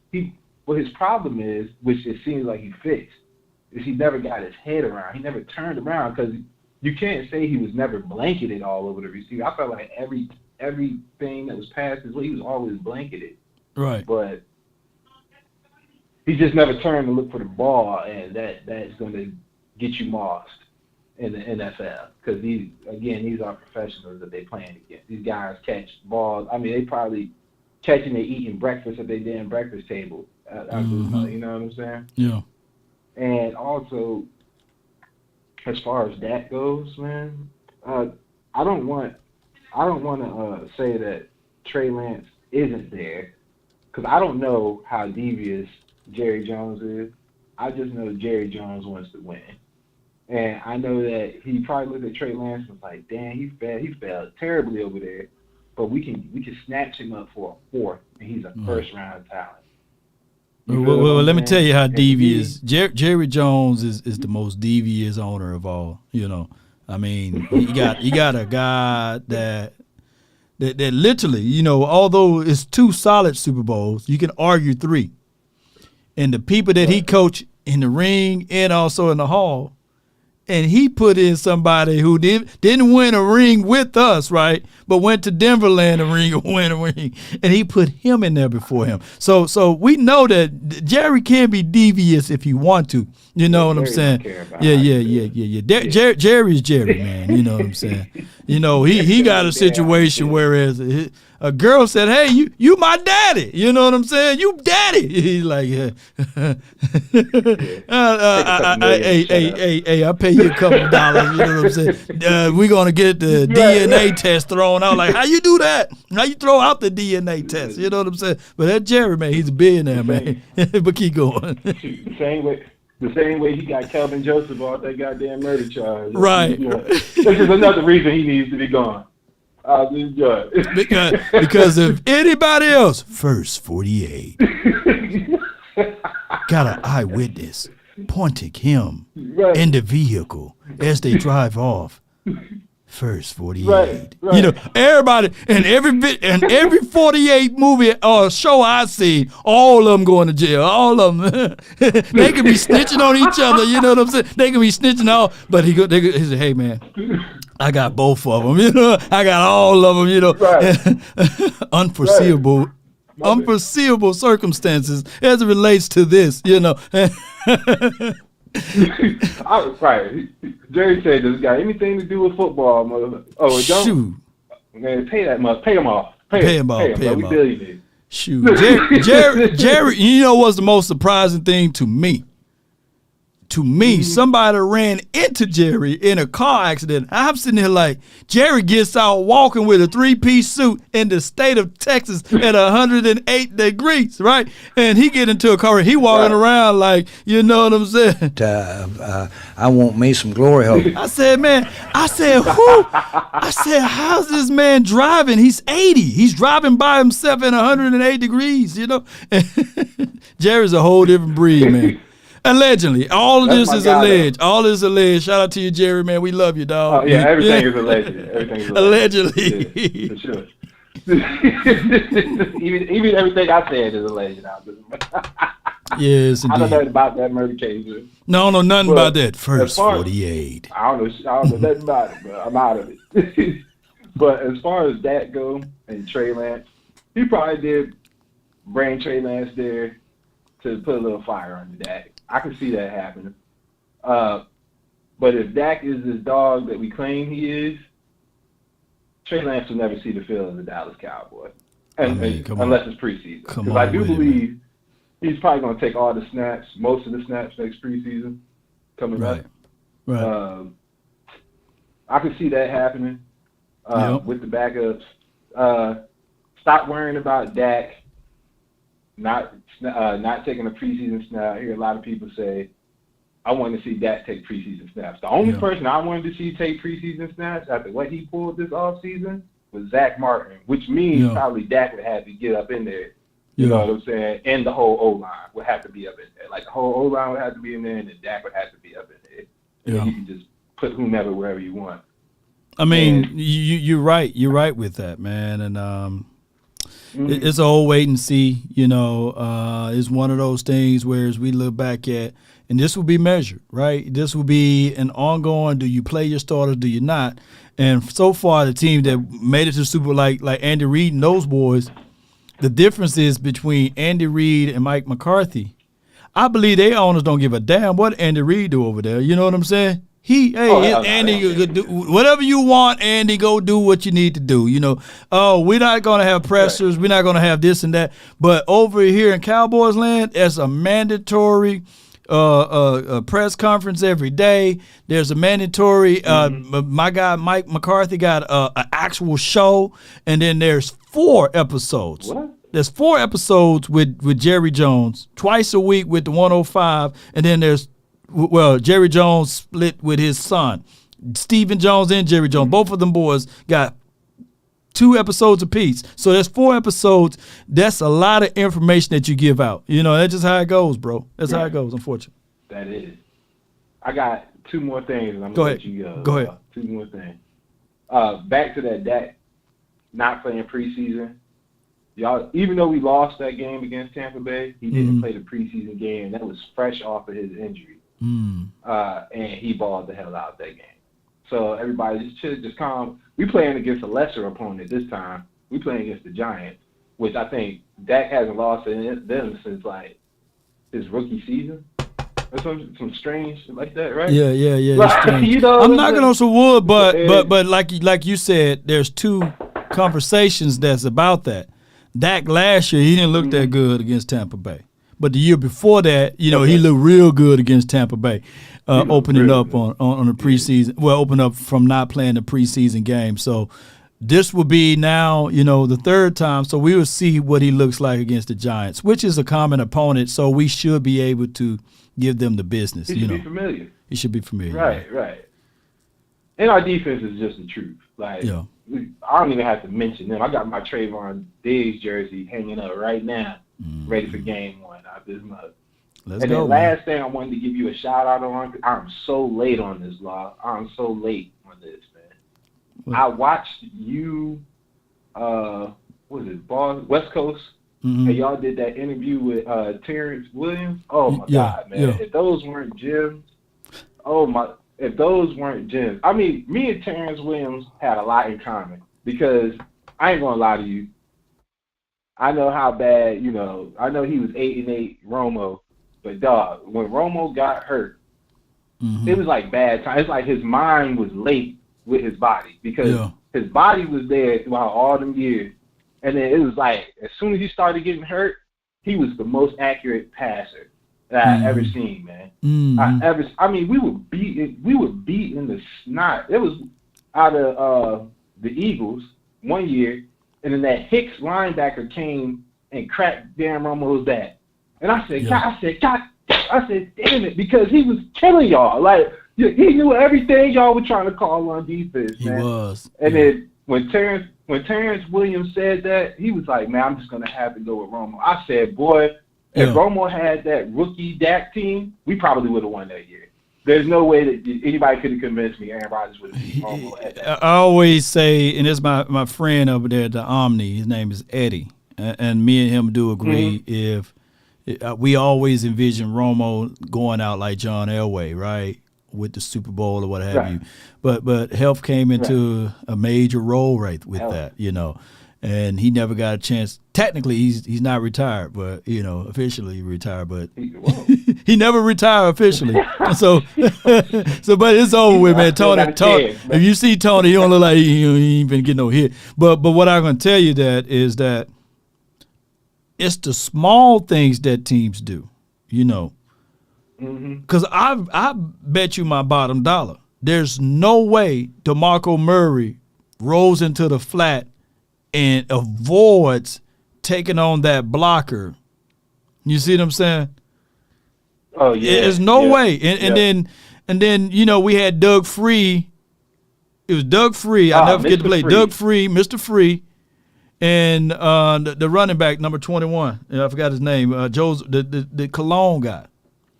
All he had to do is just chip him. But he went.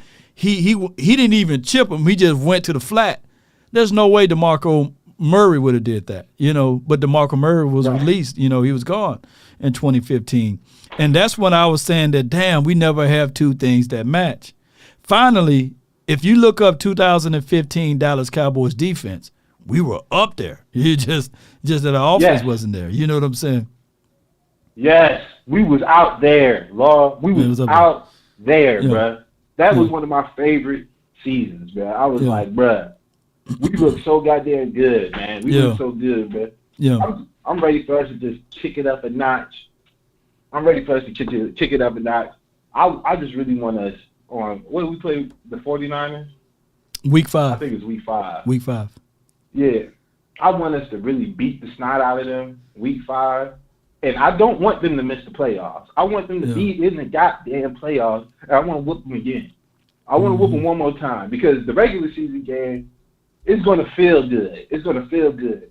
But imagine getting them this time in the playoffs, man. And I know we can with the additions that Stephon Gilmore and Trayvon Diggs. I mean, I like Ayuk, but Ayuk, I mean, what my man Steve Smith say? A jag. to me, he's just a jag. Hey, look! I ain't gonna do my guy Brandon Ayuk like that though. He I gotta nice. do him like that. You gonna do him like that? I ain't gonna do him like that. We need to stop him though. We need to stop him though. I don't want. I just think we should put Bland on him though. You know, I ain't gonna put Diggs on Brandon Ayuk though. I ain't gonna do that. You know, give me. But I think we're gonna shut those boys down. I can't wait to see them. We got too many pieces this year. We do. We got too many pieces on defense. Yes, indeed, we do, bro. I appreciate you for calling in, Mike. Yes, sir. It's been real talking to you, man. And how about them Cowboys, bro? How about him, man? That's my guy, Mike, man, from the 757. Yeah, I ain't gonna trash my guy Brandon Ayuk. You know, he's pretty good with it. I ain't gonna beat him up, but week 5, write that down. We gonna be. All right, so we got about 10 more minutes before the reality of it. Do we have any more breaking news, leaked news of who's being released? And I appreciate the Cowboys letting these boys know on the front end, because they could be like, hey, we ain't gonna let nobody know. we ain't gonna let nobody know. So according to my guy, and I'm gonna just, if y'all can go to his page and let him know that he's doing a great job. And Law Nation sent you guys over there to the Fire Talk, man. He does a great job with everything. I just put his link in the description box here. And here we go right here. So far, this is the updated version of the roster. There's guys that have been released, and he's just refreshing it here and there. So we have so far Malik Davis gone, Dennis Houston gone, Jalen Moreno Cropper, he's gone, Sean McEwen, he's gone, tight end Seth Green, he's gone, Brock Hoffman, Alex Lindstrom, Earl and things gone, Matt Farniak, Chuma will return, but he's gone. Ben Banago, he's gone. Tyrus Wheat, Quentin Bohanna, Isaiah Land, Jabril Cox, D'Angelo, Mendel, Red Wine, and as well as Trent. And we all know the storyline in the news far as Kelvin Joseph. So it is what it is at this point. We got a super chat. Appreciate you guys so much for tuning in. He says, Michael says, there still isn't a defensive edge on our roster that can set an edge or play a quarterback option / run. I kind of beg the difference. I think Sam Williams does a great job of setting the edge. I think Sam Williams is better against stopping the run versus rushing the passer. I think that we got somebody similar to that out of D-Law. DeMarcus Lawrence, I think he can stop the run. Now, he did last season bid on the option a little bit too much, and he supposed to widen out or chase to the mesh point and just explode that, but he didn't do that against Justin Fields. But give me what D-Law brings to the table. And how many Big Bo gone. I think he might update it. Let me refresh it. I think that when we look back at this, ladies and gentlemen, and we look over everything, I think that this particular team is okay with stopping the run. It's just that we got better inside. And if you guys could do me a favor, how many quarterbacks do we play now that's running type of quarterbacks? I know Daniel Jones, he killed us last season with 70 yards rushing in one game. Daniel Jones, he's going to run the ball in week 1, and he's going to be fresher. Yeah. So 17, how many more cuts? Yeah, he's gone. Herb, he's a runner. So week 1, we playing a running quarterback. Aaron Rodgers, you still got to respect the field. He can run. Week 3, we don't know who's the starting quarterback for them. Week 3, and that's against the Cards. Week 4, we play against the Patriots. Mac Jones or Bailey Zappi or Zappi Bailey, however you say that man's name. Week 5, I'm going off the top of my head, by the way. Week 5, we got Brock Purdy. We'll see how good that arm is, Brock. We'll see how good that arm is. So we got either Brock Purdy or Sam Darnold. We'll see. And then week 6, we got Herbert. So Herbert is really not a runner, but he can run, though. Herbert can run, though. He ain't looking to run. All right, so let's go. I got my guy, my brother from another mother. Glenn Law, you're live on the 202. Law Nation, man, you're a warrior. The fact that you're still on. I mean, I'm I still actually had to on, run a bro. couple errands when you first came. When you first came on, I had a couple errands, and I came back. I'm like, wait a minute, this man is still on. So, yeah, man, I got to give you your flowers, man. You're putting in some work today on cut day. So, just a couple things. First, just two things. So, the first one is a question. Is there a reason why Hunter? Is it Lipke? Mm-hmm. Is there a reason why he didn't line up in the fullback position? I saw him as a halfback. Right. Why didn't we use him as a fullback? I'm just kind of curious. I think now there were some plays that he was used as like a lead blocker or what have you, and they ran behind him on a few plays. But Hunter is going to be that hybrid guy that I even seen Cal Juszczyk, they lined him in the backfield. And they line him on the outside. So he's going to be utilized as such. He's a decent blocker or a good blocker. Mm-hmm. I think that anything that Sean McEwen can do, Hunter can do. So that's why they kind of like, okay. And I'm waiting for the next 6 minutes from here to see whether or not he's still going to be on his team. I'm talking about Hunter.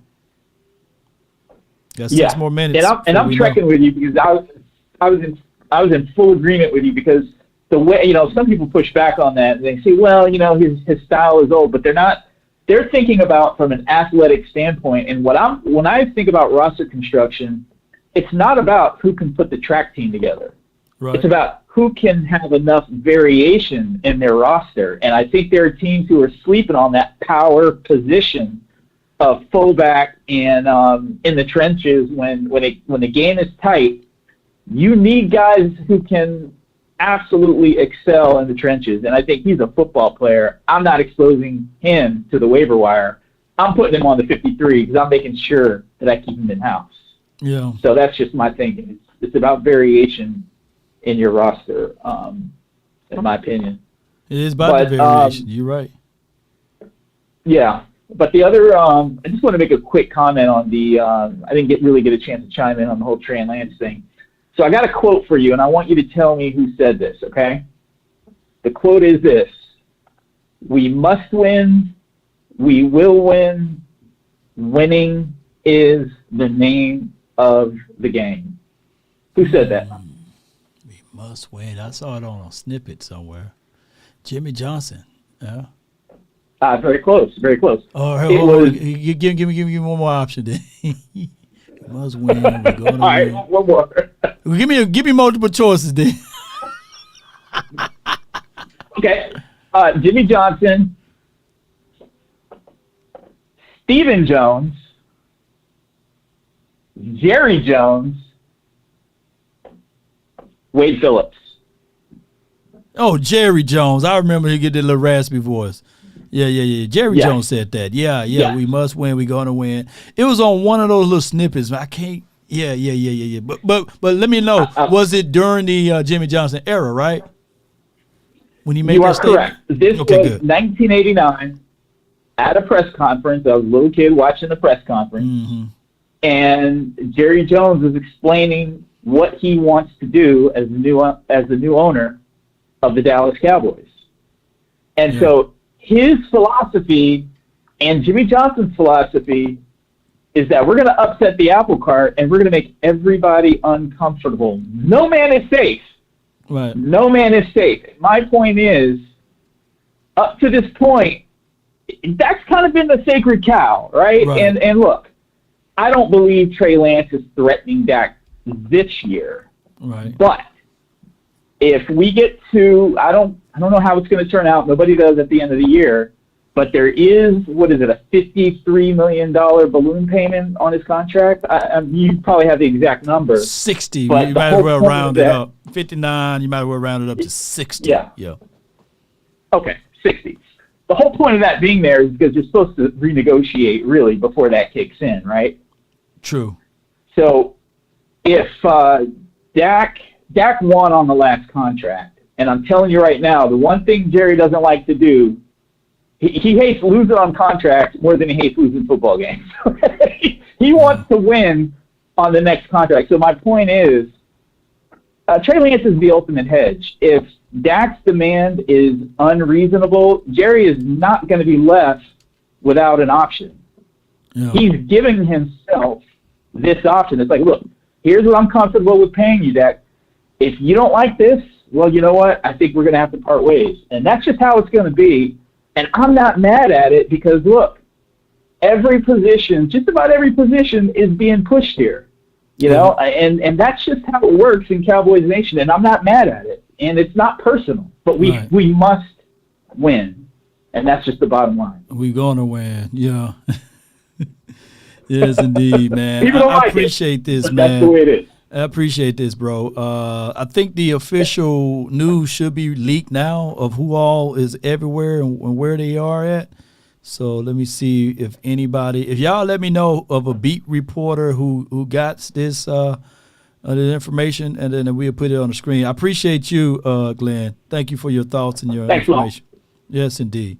Good call from my guy, Glenn Law. And we must win. We're going to win, and we will win. Y'all write that down in the chat. And let me see. All right. Yeah, he gonna go. Yeah, I got Uncle Charles, man. You're live on the nation, Unc. You're live out here. What's up, Law? What's going on, baby? Nothing much. Just checking out this the official line to see whether or not who all on the team and who's not. Man, I'm gonna tell you, man. Please don't tell me Ball and Alarcon is still on this team. Man, what the hell they on the team? They sent Alarcon back to Mexico. You know, Ball, he's on the reserve side of it.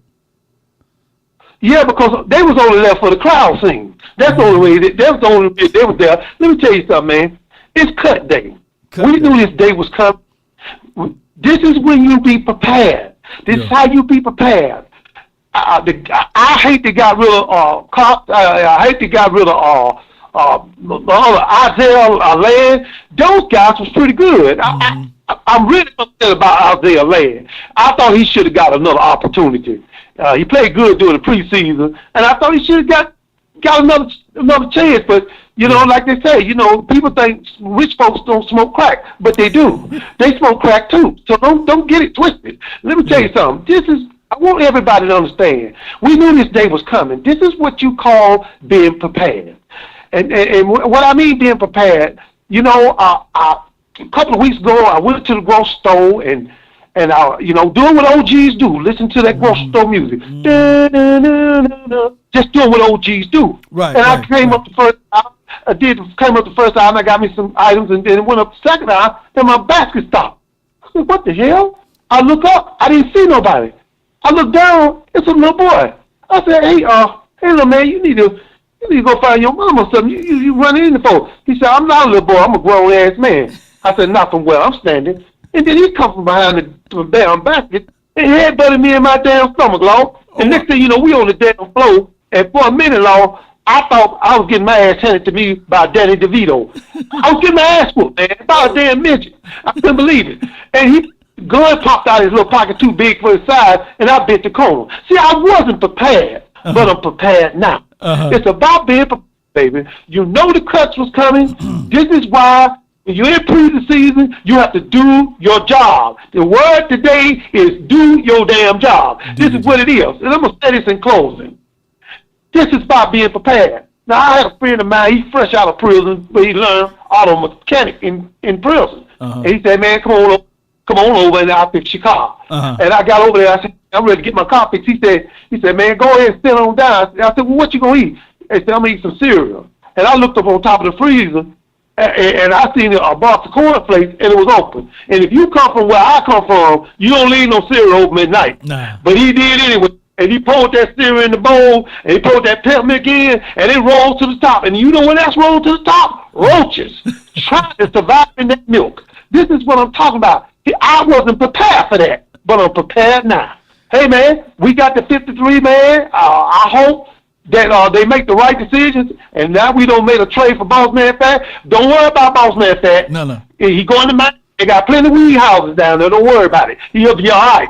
And that's all I got to say, Long. I appreciate you. Keep on pushing, baby. You're one of the ones out here that's doing it big, not just for Cowboy Nation, but for the whole world and the community. I appreciate you, bro. Appreciate you, Uncle Charles, man. That's Uncle Charles, man. That's my guy.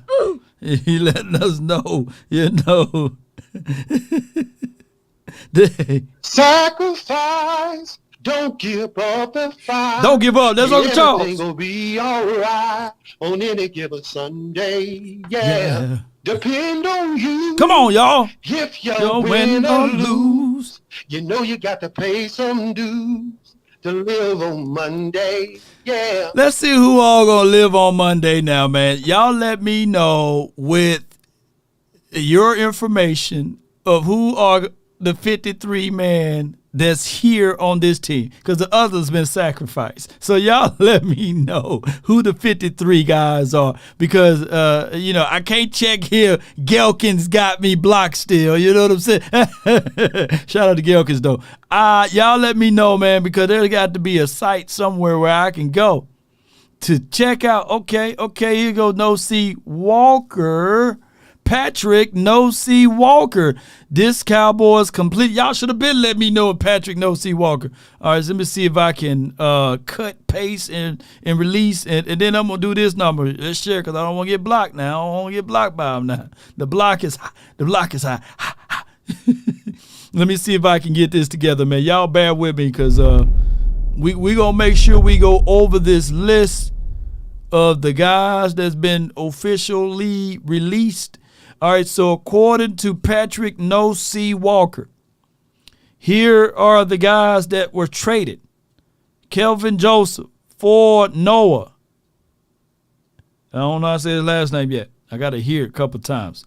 And IR, you got Joshua Ball, DeMarvion Overshawn, John Stevens Jr., David Durden. Those are your IR guys.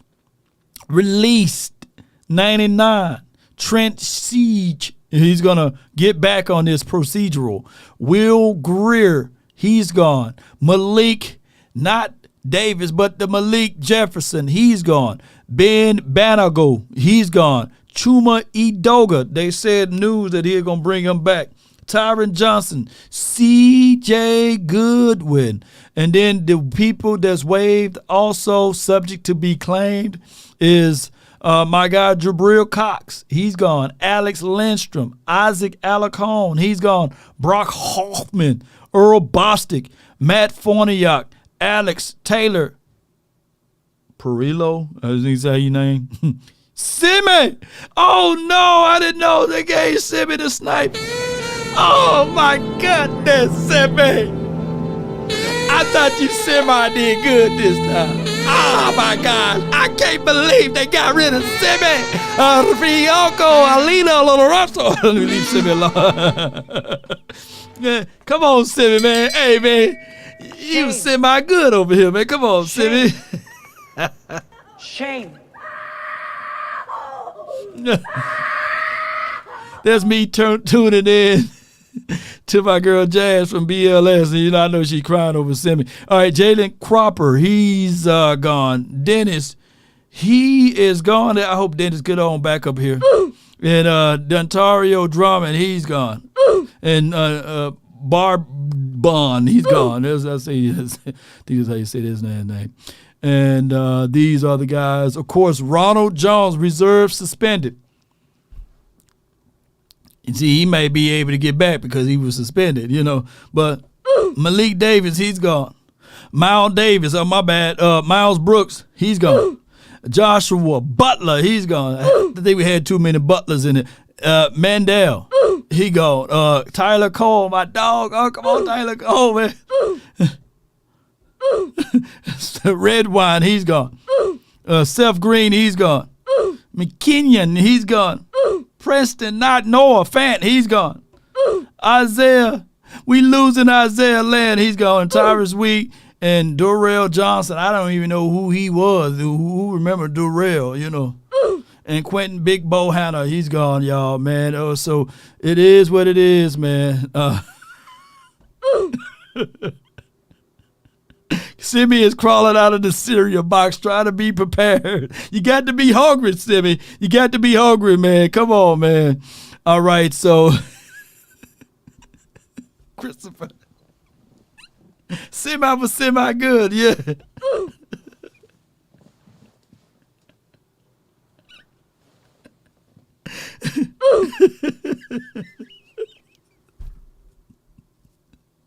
Hey, man. Hey, my daughter play this game, I promise you, man. And I can't get that sound on my... She be playing in some Minecraft or whatever it is with Adam and Justin. She be playing that little thing. Roblox. So that's all I be hearing. I said, she be mad. She ain't number 7, but she be mad. She be playing it. And she be like, yeah, I keep dying.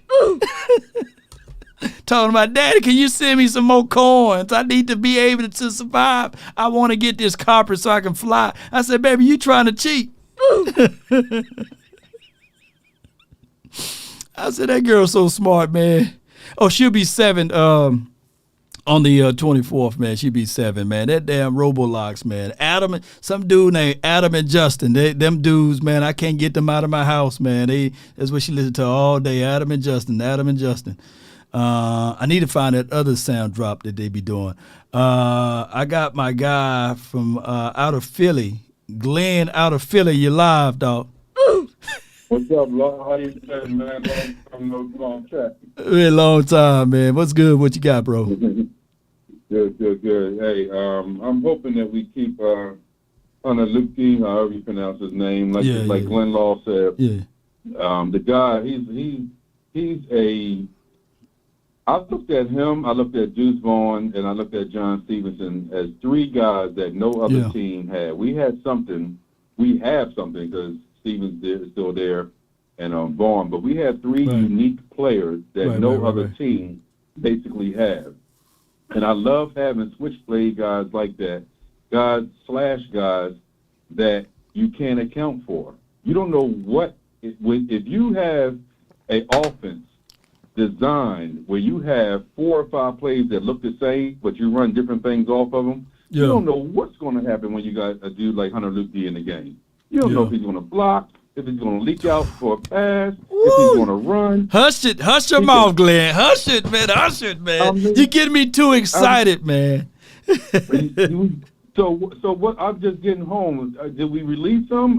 What's the deal with Hunter? No, he's here. He made the 53, unless I was looking at it badly. I think he made the 53. So as soon as the Cowboys update their roster thing, this is the reason why I like it, because I'm jealous. I'm very jealous, bro, of how Kyle Juszczyk was utilized in that 49ers team. And how they still had 2 running backs, man, and they sometimes slide them all the way outside, slide them inside. And I can hear my brother talking about, you ain't that Juszczyk. I'm sitting like, dude, I didn't want to give him props, but I'm like, damn, that dude, he's gritty. He roll up his sleeves. There's nothing nice with him. And then he can catch out of the backfield, run in between the splits. He's literally like clone Tyrone. He's literally Kyle Juszczyk. Yep. Do anything just like him. Like him. So I'm so glad. I'm glad you gave me the good news that we kept him, because we can use this kid so many ways. So many ways. I got a question. Talk to me, man. What I'm fearful. I'm just hoping that Overshawn don't end up like Cox, because Jabril Cox was playing his butt off the game that he got hurt against the Eagles. He made that goal line tackle. I think it was like a 3rd and 1 or something. He ended up getting injured, and then that was it for his career. I'm not in Dallas, so what happened with Jabril? Is he a weed head, or what is it? I mean, he's a good kid, and I think his role, believe it or not, we want linebackers to be nasty. We want linebackers to be the people that you piss off, they're gonna be mad at you all game. And Jabril Cox, his personality trait is not that, for one. And I'm not putting that against him, because even LVE, he would turn it on. LVE, I was watching him in practice. Some people talk noise about LVE, but he will hit you when you're not looking, And Jabril Cox he will get his lick back. But Jabril Cox was a guy that was in a role identity crisis, right? He looked at it and he wanted to play that big nickel role. He wanted to be down there with what J-Rock was doing or what have you. And J-Rock never gave that role back up or what have you. So if the Cowboys do bring Jabril Cox back on, then that will be a plus for us. But if not, another team will be utilizing some of his skill sets. Okay. Because Jabril Cox, in my opinion, is a big safety. Yeah. I like the kid. I'm feeling bad for Simi, man. Simi out there with Will Candy Arm Greer. The one preseason game, it was a pass interference that they did not call. Simi had the ball beat. It was like an up and go on a 3rd and something, and he had the ball beat. I think that was our first preseason game or the second. Right. Had the dude beat on the sideline, and dude grabbed him. Refs didn't call it, closed their eyes. And then the rest of the preseason, he had Will Greer thrown to him. I'm like, and then when Will Greer finally got hot, the last game, I think Simi, he had a couple of catches? Well, let me tell you who to blame on that, bro. You got to blame Dak Prescott, bro. Dak Prescott was the reason why. So, because the play caller. Yeah, because if he was the play caller for week 1 and week 2 of the preseason, Semi wouldn't have looked semi-good. You know what I'm saying? He would look full. He'd have been a semi-fully automatic around his mug. You know what I'm saying? But Fihoko, he didn't separate himself from the other guys enough. He didn't separate himself enough. I get that. Yeah, I get that. I do believe I think he's an NFL wide receiver, and I think Cropper is an NFL wide receiver. Yeah. It's just, sometimes, you got to go somewhere else. I like what I saw with Cropper, too. Yeah, Cropper, give him a chance. I think next season you're going to see this tier bump down. And how many years do we have with Brandon Cooks here? We only have 2, right? 2? Okay. Guaranteed? 2 years. Okay, so good. I'm not trying to kick him up off of here, but this is a year that you can circle the calendar on Gallup. If Gallup don't produce, even though he's locked in with a contract, this could be a trade situation for him. Because now you're talking about too many wide receivers that do the same thing. And I'm not saying once we got something good we get rid of, right? But if put it like this, if Gallup do the same thing he did last year, he's gone, right? Because now we're going to look at it like Gallup now slides down to the 4th option, and the 3rd option will be Tolbert, and then somebody else will slide into that area. So we will find out about everything, bro. Appreciate you, though, for calling in, Glenn. All right. I think Gallup going to show up this year. That's my dude, though. I think he's going to show up. Yes, all right, indeed. man. Stay good. Blessings to you and the family. No doubt, bro. All right, so Jesse says, Law just read that Dallas is working on a trade for James Conner.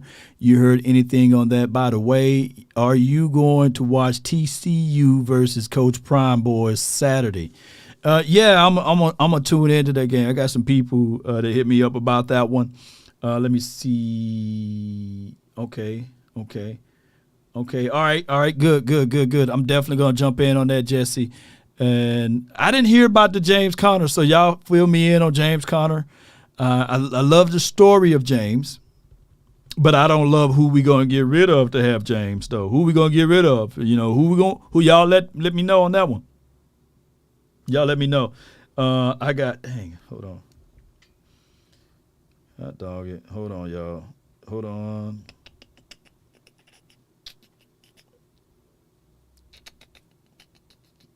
Let's see. Hold on. Y'all can't touch this. RJ Ochoa is on Bleacher Report giving his final analysis on the 53-man roster. Hold on. Public relations. Okay, let me go to public relations. And this is going to be a prettier overlay. Okay, bam. Now we got it. Hold on, y'all. Bear with me. And while I'm doing that, we got D Shift. Come on, jump on in here, man. Get in on this D Shift from the 409. You live. Get in on this, bro. Get in on this. Talk to me. Where you at, D Shift? Bruh, you at our Shaniqua house? D Shift. Get off of it, dude. I got from the 505. You live, Chief. Talk to me, man. Get in on this. Hey, what's up, bro? What's good with you, man? Holla at me, man. Yeah, I can hear you. Yeah, what's up, bro? This is Tommy Montoya from New Mexico, bro. New Mexico. I'm just calling. Yeah. I'm just calling. Can you make some sense on why they let go of Isaiah Lamb? I don't understand.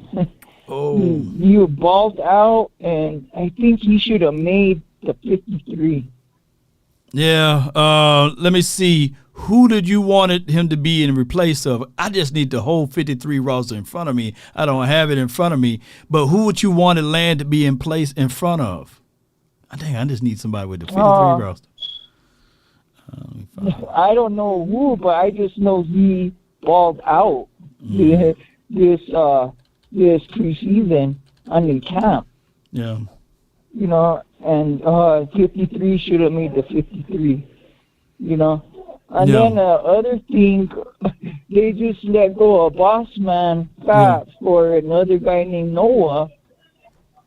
That doesn't make sense to that neither, you know. Well, I think that they looked over everything and they said, you know what, let's all start with a clean sheet of paper, right? Let us go and just get rid of, baggage that we felt that Kelvin Joseph may have had, and vice versa. You know what I'm saying? So I think that they just did a favor for a favor. You know what I'm saying?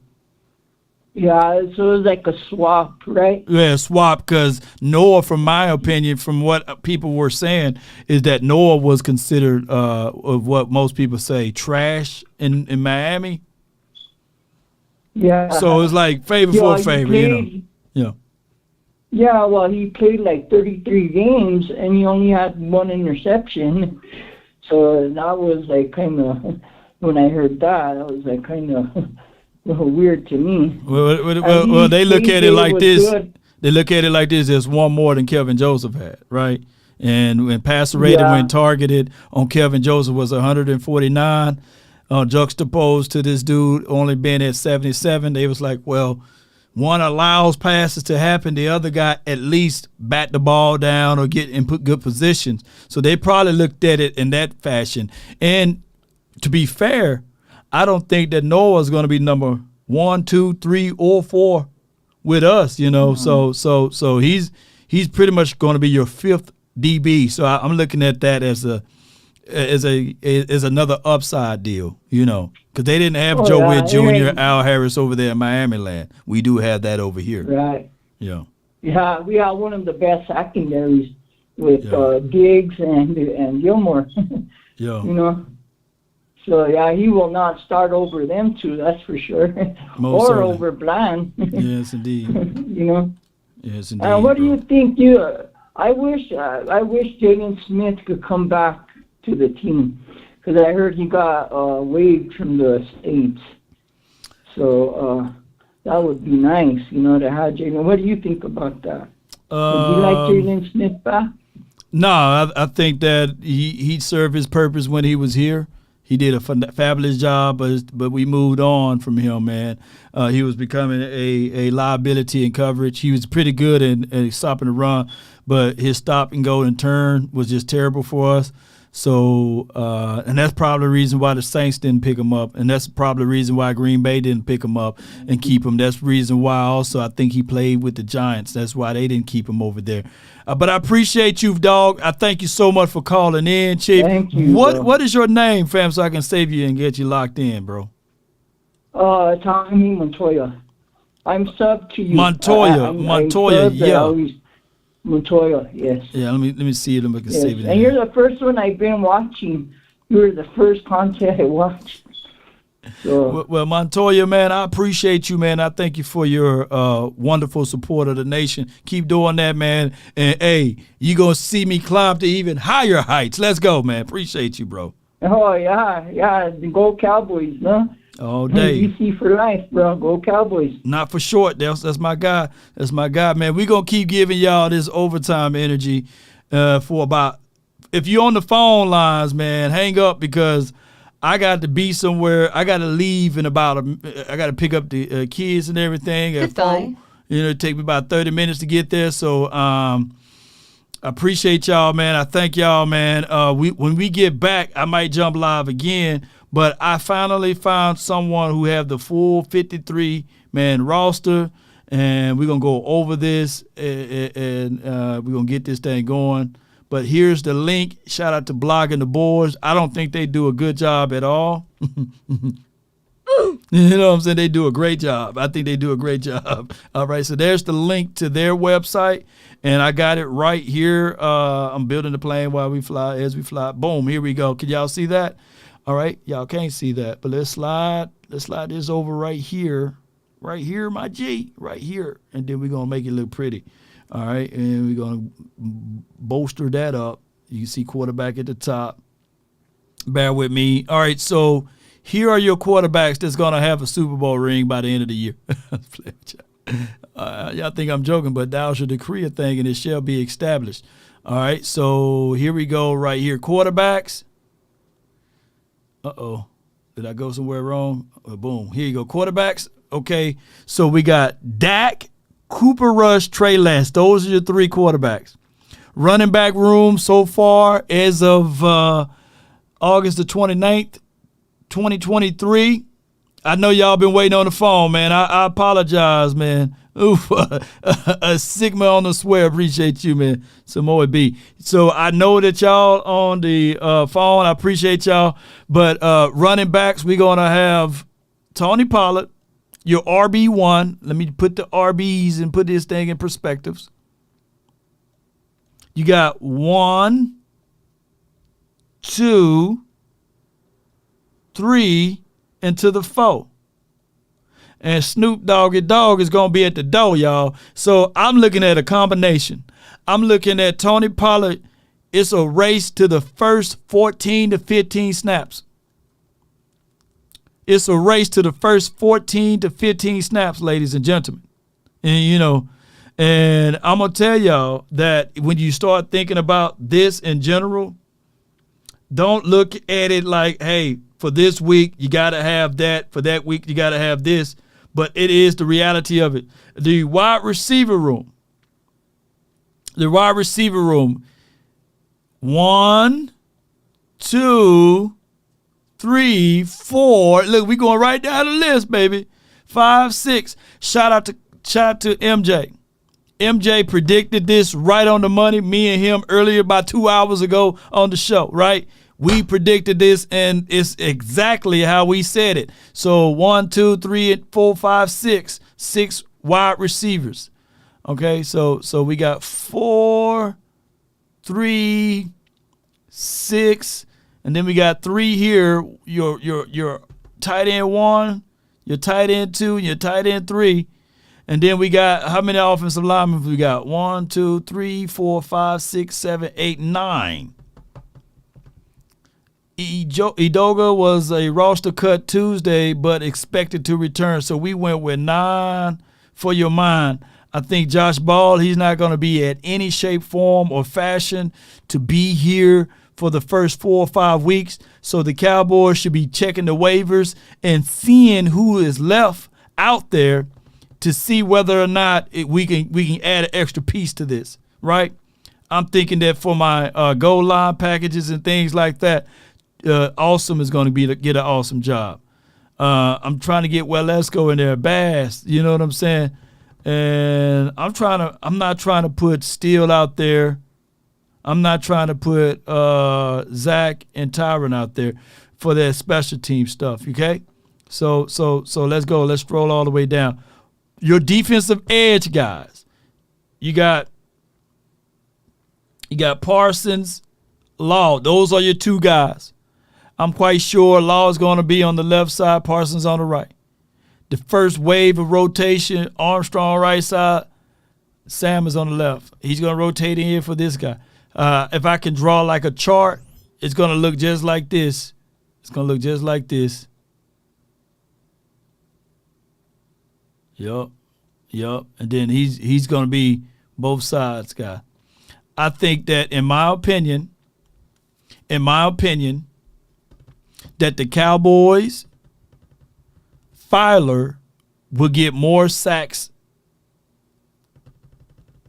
than Armstrong. I think Fowler, if he get more reps, he get more sacks than those boys. All right. Mozzie, defensive tackle. All right. So my thoughts on this.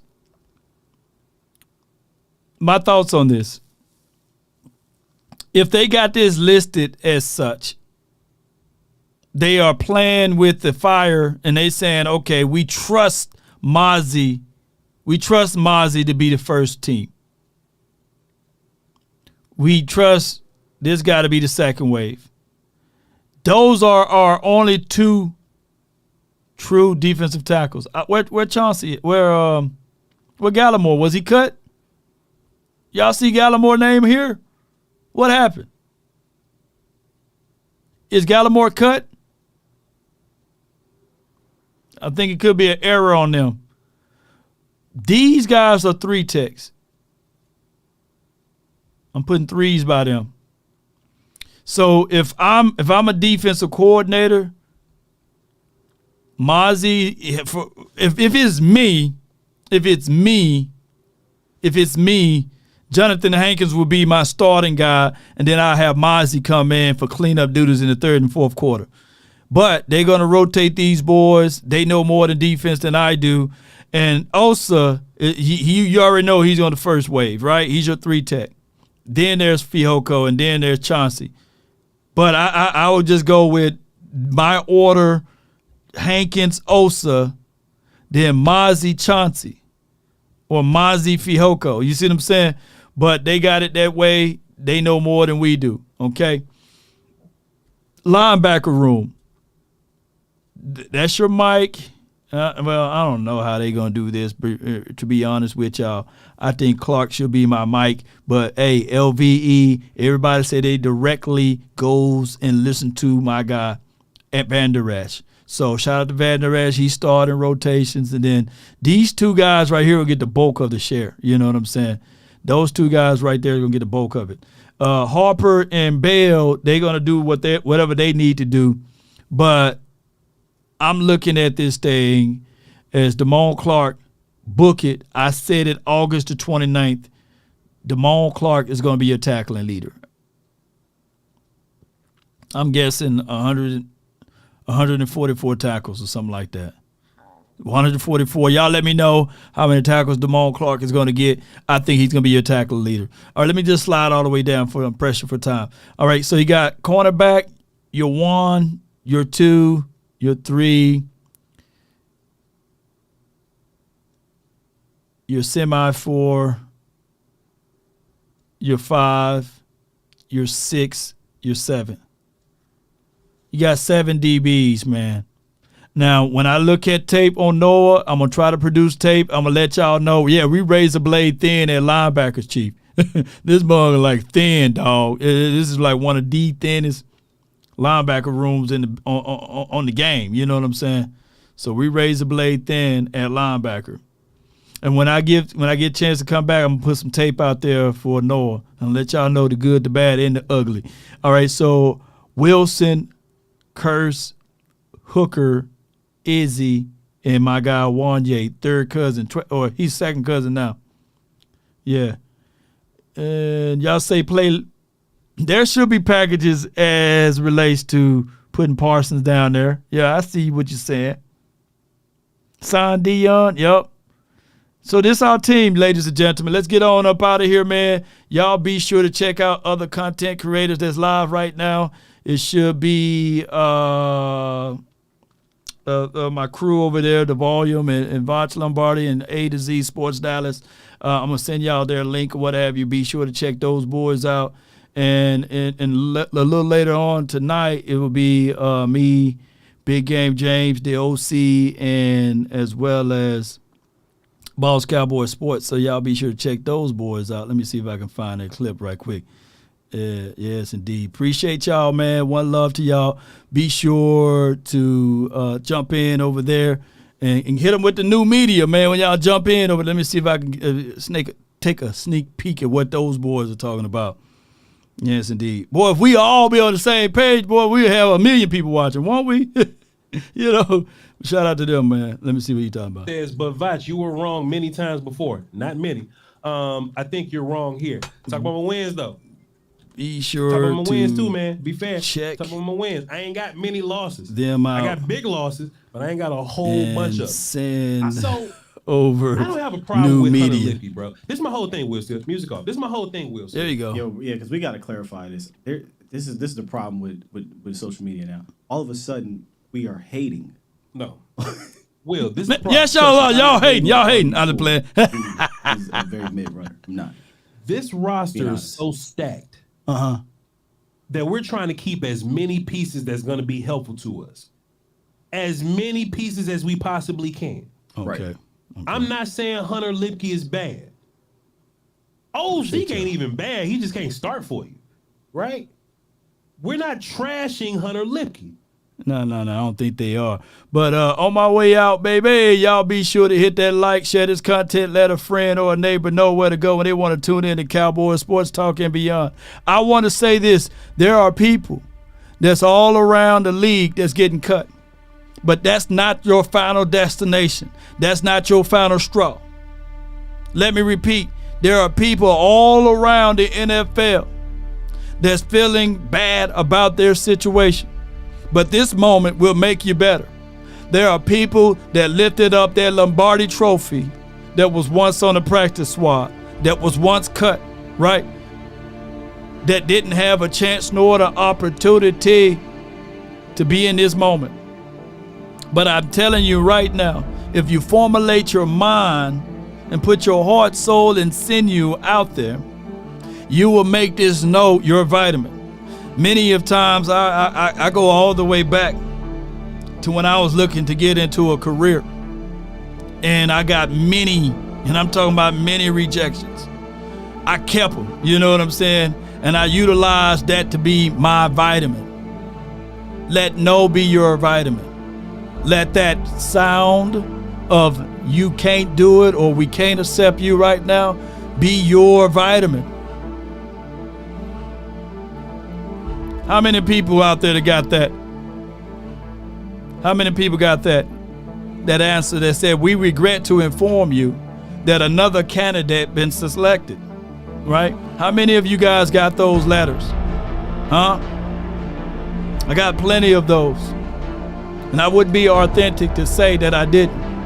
Got me furious and angry. You gonna pick them over me? We regret to inform you. We regret to inform you. That was those ladders. I got them stacked high.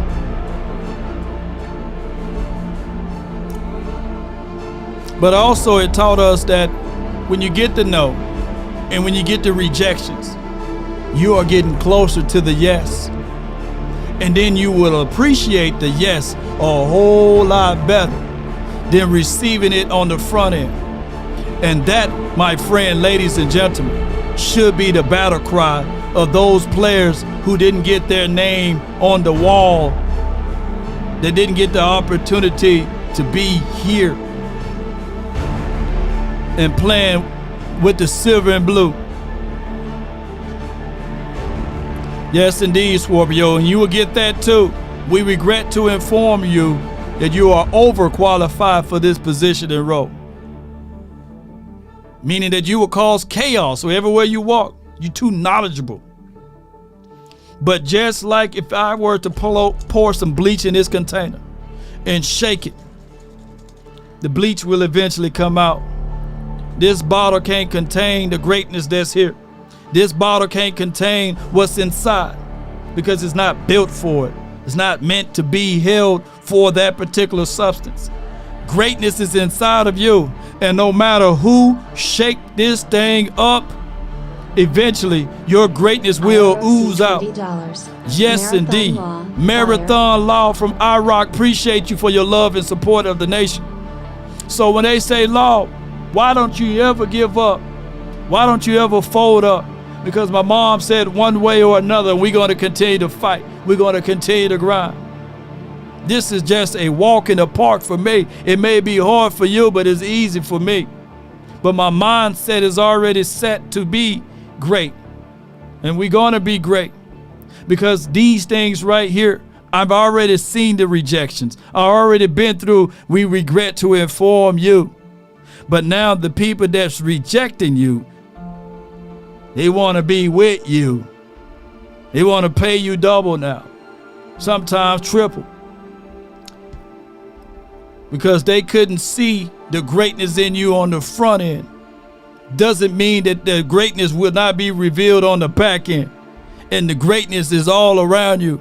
And if you want a thing bad enough to go out there and fight for it, to work day and night, to give up your time, your peace, and your sleep, if all of your desires of it makes you quite mad that you don't get tired, and it makes you all hold everything tawdry and cheap, if life itself seems empty and useless without it, and all that you scheme and dream is about it, if you will gladly go out there and sweat for it, fret for it, or plan, and lose all terror of the mind, if you would simply go after the thing you want with all of your capacity, strength, and sagacity, with faith, hope, and confidence, and stern pertinacity, if neither cold, poverty, or famish, or fame, or the sickness of your body or brain can turn you away from the thing you want, if dogged and grim and besieged and beset,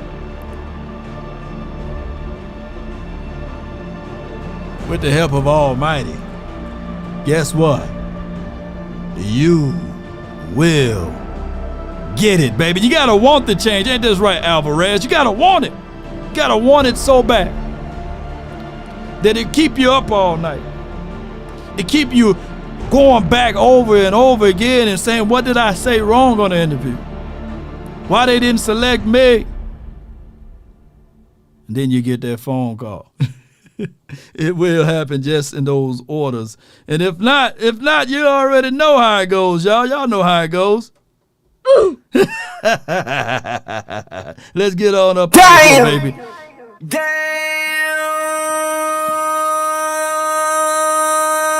Let's go, baby. Give me my theme music.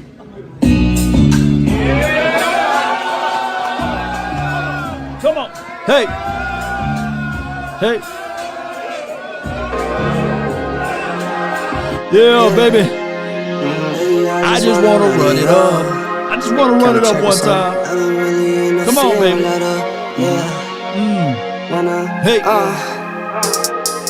I've been really in the field, love the rush, I love the feel. Lately, I just want to run it up. Don't need no deals, I make the deal. Have to take it to a meal. Lately, come on, baby. Yeah. Come on. Kinda check us on. Lately, I just shout out to your sniper gang, baby. Shout out to y'all. One love. Lately, I just wanna run. Shout out to you, Brandy. I rock. Need them tens, I need that change. To the safe, got blues inside. All I ask. Greens and pinks, it's all the same. I still save and roll my change. Take some losses when I play. Charge it to the game. All I ask. I'm with her, yeah. Thanks those who stayed all the way through the benediction. Shame on y'all. Y'all left before the benediction, man. Come on, man. Come on, man.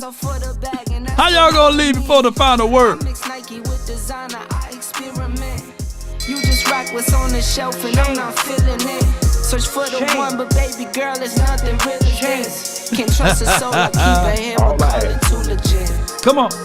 I've been really in the field, love the rush, I love the feel. Lately, I just wanna run it up. I give everything. Don't need no deals, I make the deal. Have to take it to a meal. Lately, I just wanna run it up. Rain, you gotta deal with the mud too. Hey. Kinda check us on.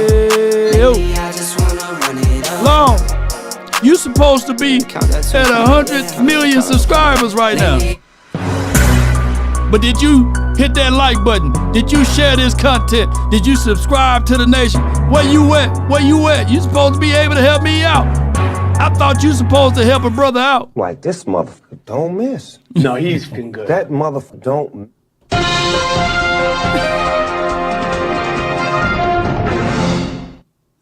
We answered, I talked stuff, I thought we had it, but it goes to show you who's a better team, and I'm sticking Cowboys.